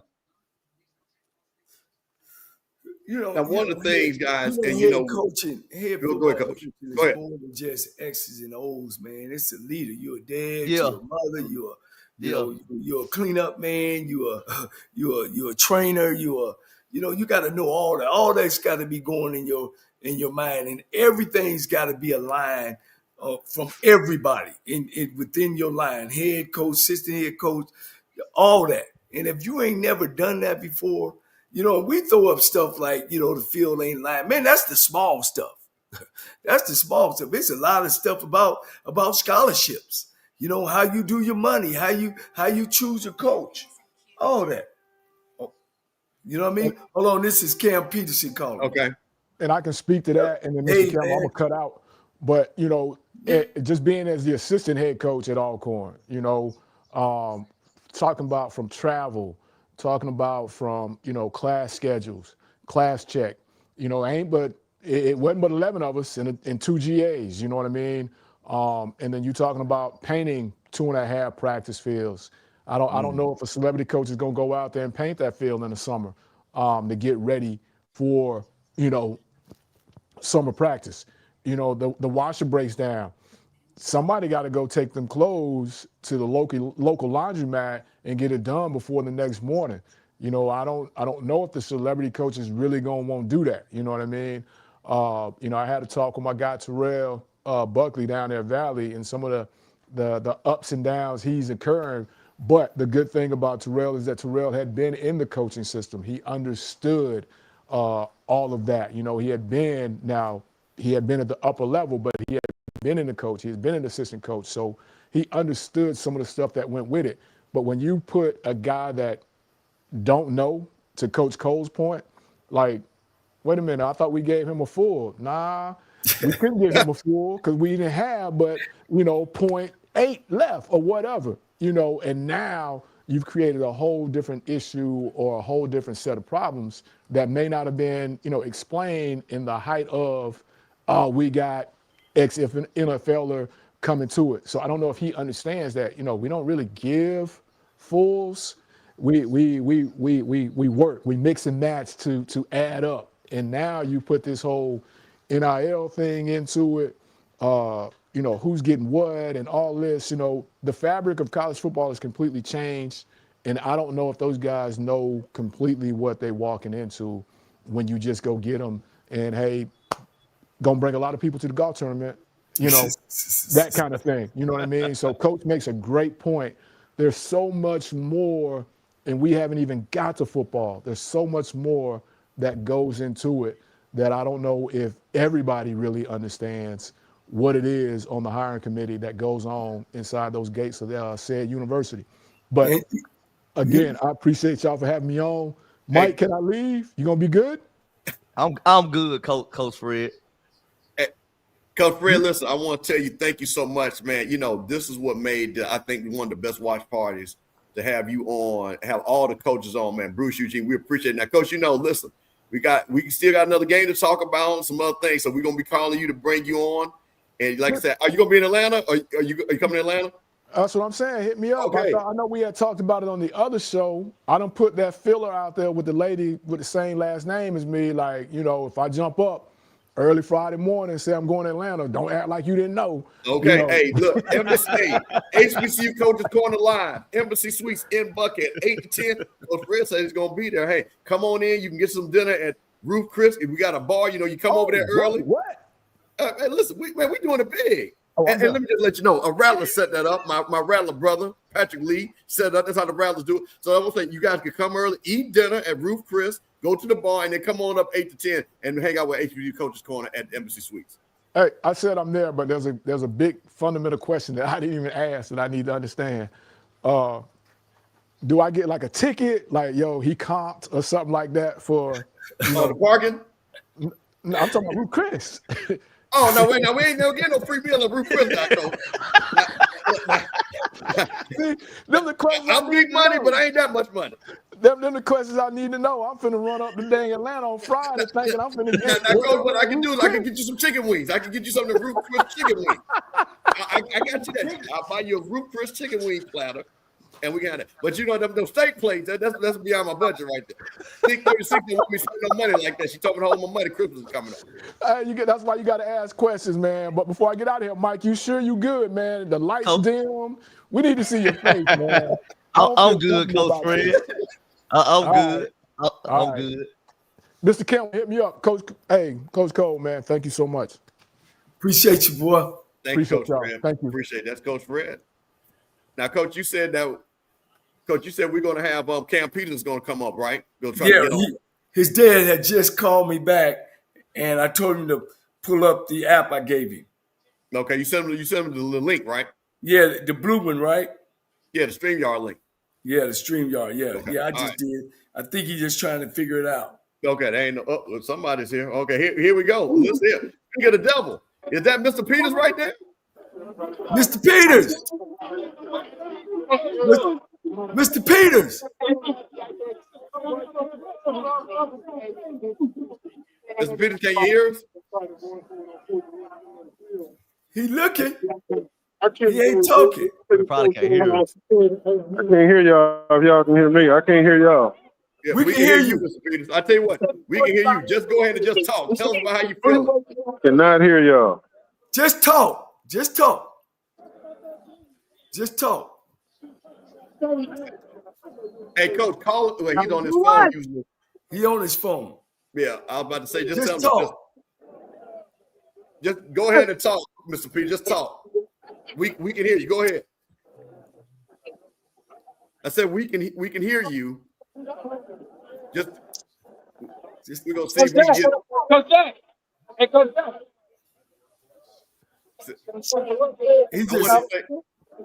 Mr. Peter, hey, Mike, what do you think? Why do you think he can't hear us? He probably needs to turn his phone up. Yeah, he probably because it sounds like there's a lot going on around him, so he probably can't hear us. Yeah, Mr. Peters, we can hear you. Mr. Peters. Yeah, because he ain't got on no headphones in the. Yeah. Mr. Peters, can you hear us? I can hear y'all now. I can hear you. I can hear you. I can get away from all this noise. We listen. We know it's noisy. It's great. I tell you what, we're gonna make it quick. Tell us how you feel. Tell us how proud you are of your son, and what did you see at the game today? What I saw at the game, man, I feel like I'm a commentator. Well, you know, Jackson State said we didn't play nobody, so I guess we didn't play nobody today either. I'm just saying, man. So y'all had that same energy, and Steve, I need to apologize to you because I know you caught some shrapnel a couple of weeks ago, and it really wasn't meant for you. But no, it does feel good, man. I had to drop a couple of tears, but it feels good, man, because y'all just don't know the journey that this boy been on, man. Mr. Peters, can you hear me? Yeah, I can hear you. Tell people that you ain't talking from just the dead. You also was a hell of a football player yourself. That was a long time ago. I ain't here to talk about me. Yeah. That was a long time ago. Long time ago. But I will say this, though, man, that boy is way more athletic than I was and has way more of a football IQ than me. And I'm proud of him. Mr. Peters, I told you that forget that conference. He should have been second team all conference. I said he would win the MVP of this game. Yeah, hey, you said it, but nobody else spoke up. Ain't the rules that you got to play in 75% of the SWAC games in order to be all conference? That's one of the rules. So you just change the rules every year? I'm just asking, man. But hey, he showed up and showed out. He did exactly what you said. He turned over a couple of times, but all in all, man, he handled his business. I'm proud of him. Atlanta. Better get there. Is he around? Is Peters around? Is your son around? I barely can hear you, man. I'm trying to find him. I tried to get him over to talk to y'all. He's enjoying a 770 stick right now. You know, all of them bottom day victory cigars. Hey, Mr. Peters, when you were watching the game and the game was getting close, how comfortable did you feel that your son was going to lead this team to victory? Hold on, I can hear none of y'all saying that band is loud. Yeah, no problem. Hold on 1 second. Give me 1 second, y'all. No problem.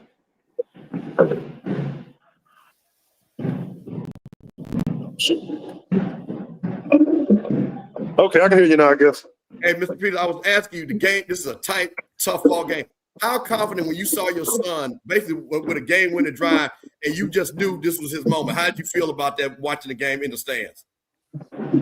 I'm proud, but I don't have no more fingernails right now. Yeah, it was one of them days, man. But I always sit there and I'm always on pins and needles watching it. You know, even though I know he's prepared, I call it's pretty funny. I call him Dak and I call Dak Prescott Cam. Because they tend to make some mistakes at both times. And I'm just being real. But I love my son to death, man. He stepped up and showed out today. Cole said he would. Now, Mr. Peters, I'm gonna say something, and I don't know if you heard us. I said that your son would need to have an all SWAC performance for this game. He went 294 yards, 1 touchdown, and 100 yards rushing. Does that sound like an all SWAC performance? Hey, can't get no better than that. I'll tell you what, man, I'm not sure what day they came out, with the all conference, but me and him talked. I called and talked to him, and he didn't get excited, but I could just hear in his voice, he took it kind of personal. He took it kind of personal. I knew he was ready, and I just left him alone for the rest of the week. I called, check on him, see how he was, but really didn't ask him about the game or what was going on, but I could just hear it in his voice. I knew he was ready. Yeah, he played a great game, man. But he's been doing that all year. And, me and you talked about, how he started out slow. That was just coming because it was a new staff coming in, trying to learn the old players, and the players were trying to learn the coaches. And they gelled at the right time. And I thought that from day one, I seen how he managed the Texas Southern game, even though it was a close one. I seen that he was the guy. You know what I mean? And, of course, he showed it at the end of the year. Yeah, and that was my thing. I'd rather peak in week 7 or 8 than peak in week 2 or 3.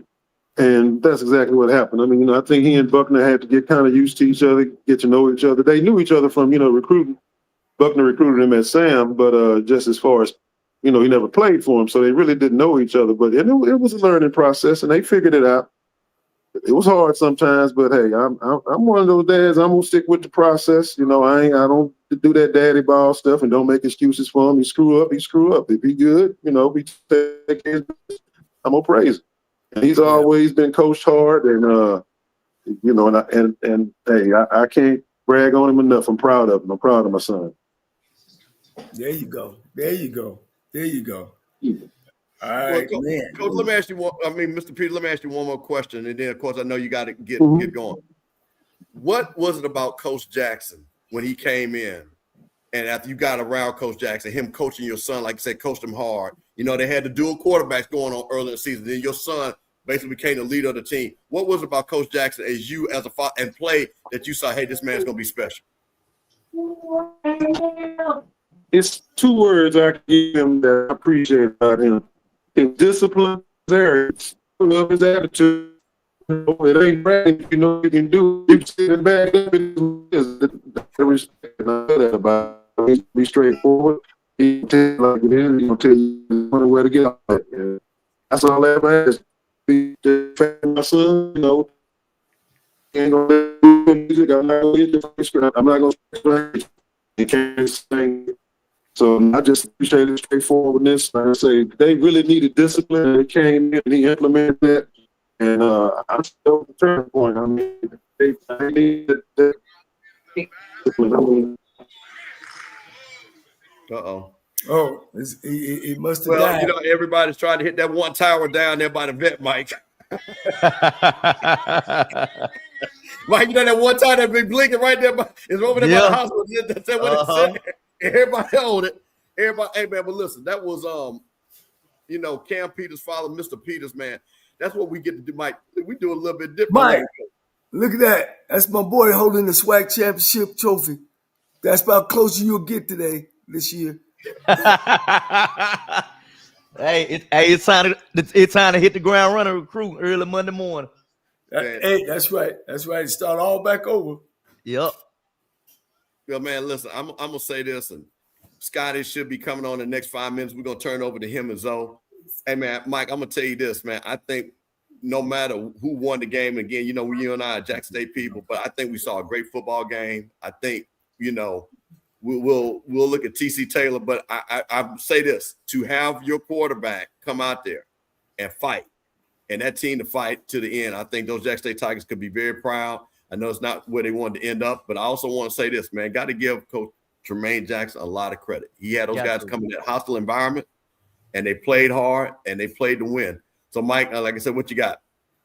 I want my apology to be public, like my disrespect, because I called Tremaine Jackson all type of names when he got on Instagram and started singing about Atlanta, and I did a bad. So congratulations, PV. Congratulations, Coach Jackson. Y'all had a hell of a season, played a hell of a game. Hey, y'all went into the dungeon and slayed the line, and good luck in Atlanta. There you go. Coach Cole, what you got? Well, he pulled a Muhammad Ali out on this conference.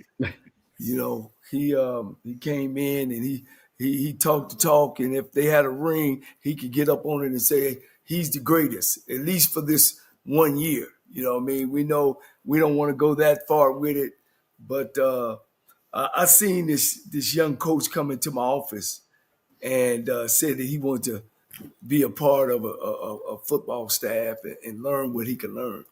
And Coach, I paid him $25,000 to come in to be a restraining coach.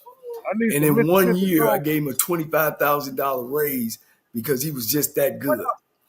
He brought in great players and all that good stuff. So it don't surprise me, man. And I just look for bigger and better things from him. You know what I'm saying? And the best is yet. This crazy what I'm gonna say. The best is yet to come. If he stays in this conference long enough, he they might. They gonna call him. Somebody's gonna come and get him. Somebody's gonna come and get him. And rightfully for sure, he should take that opportunity and go and show the world that you can come out of HBCU and be a great coach. Absolutely. Well, look, guys, I tell you what, this was a great watch party. We try to tell you, man, we do it a little bit different. HBCU Coaches Corner with Johnny Cole. Rocky came in there. Man, my nephew, my guy, we did a Mississippi made, Mike Reed. Scotty was on the field smiling. And like I said, he going to have to talk to those 12 fans, meet all 12 of those fans. And you know what? I just want to say, hey, man, this watch party would not be great without you guys watching. We really appreciate it. Hey, man, so listen, we're going to turn it over. Click to another channel. Well, this channel with Scotty. Him and Zoe should be coming on the next 2 or 3 minutes.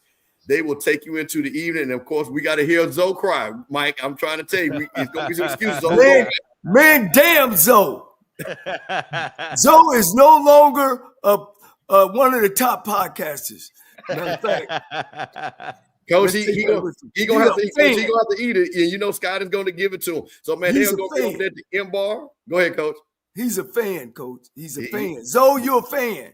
That he is a fan. You gave Prairie View no respect, and learn how to spell Prairie. It ain't P-E-R-R-Y. It's Prairie View A&M. No, better yet, it's Tremaine Jackson.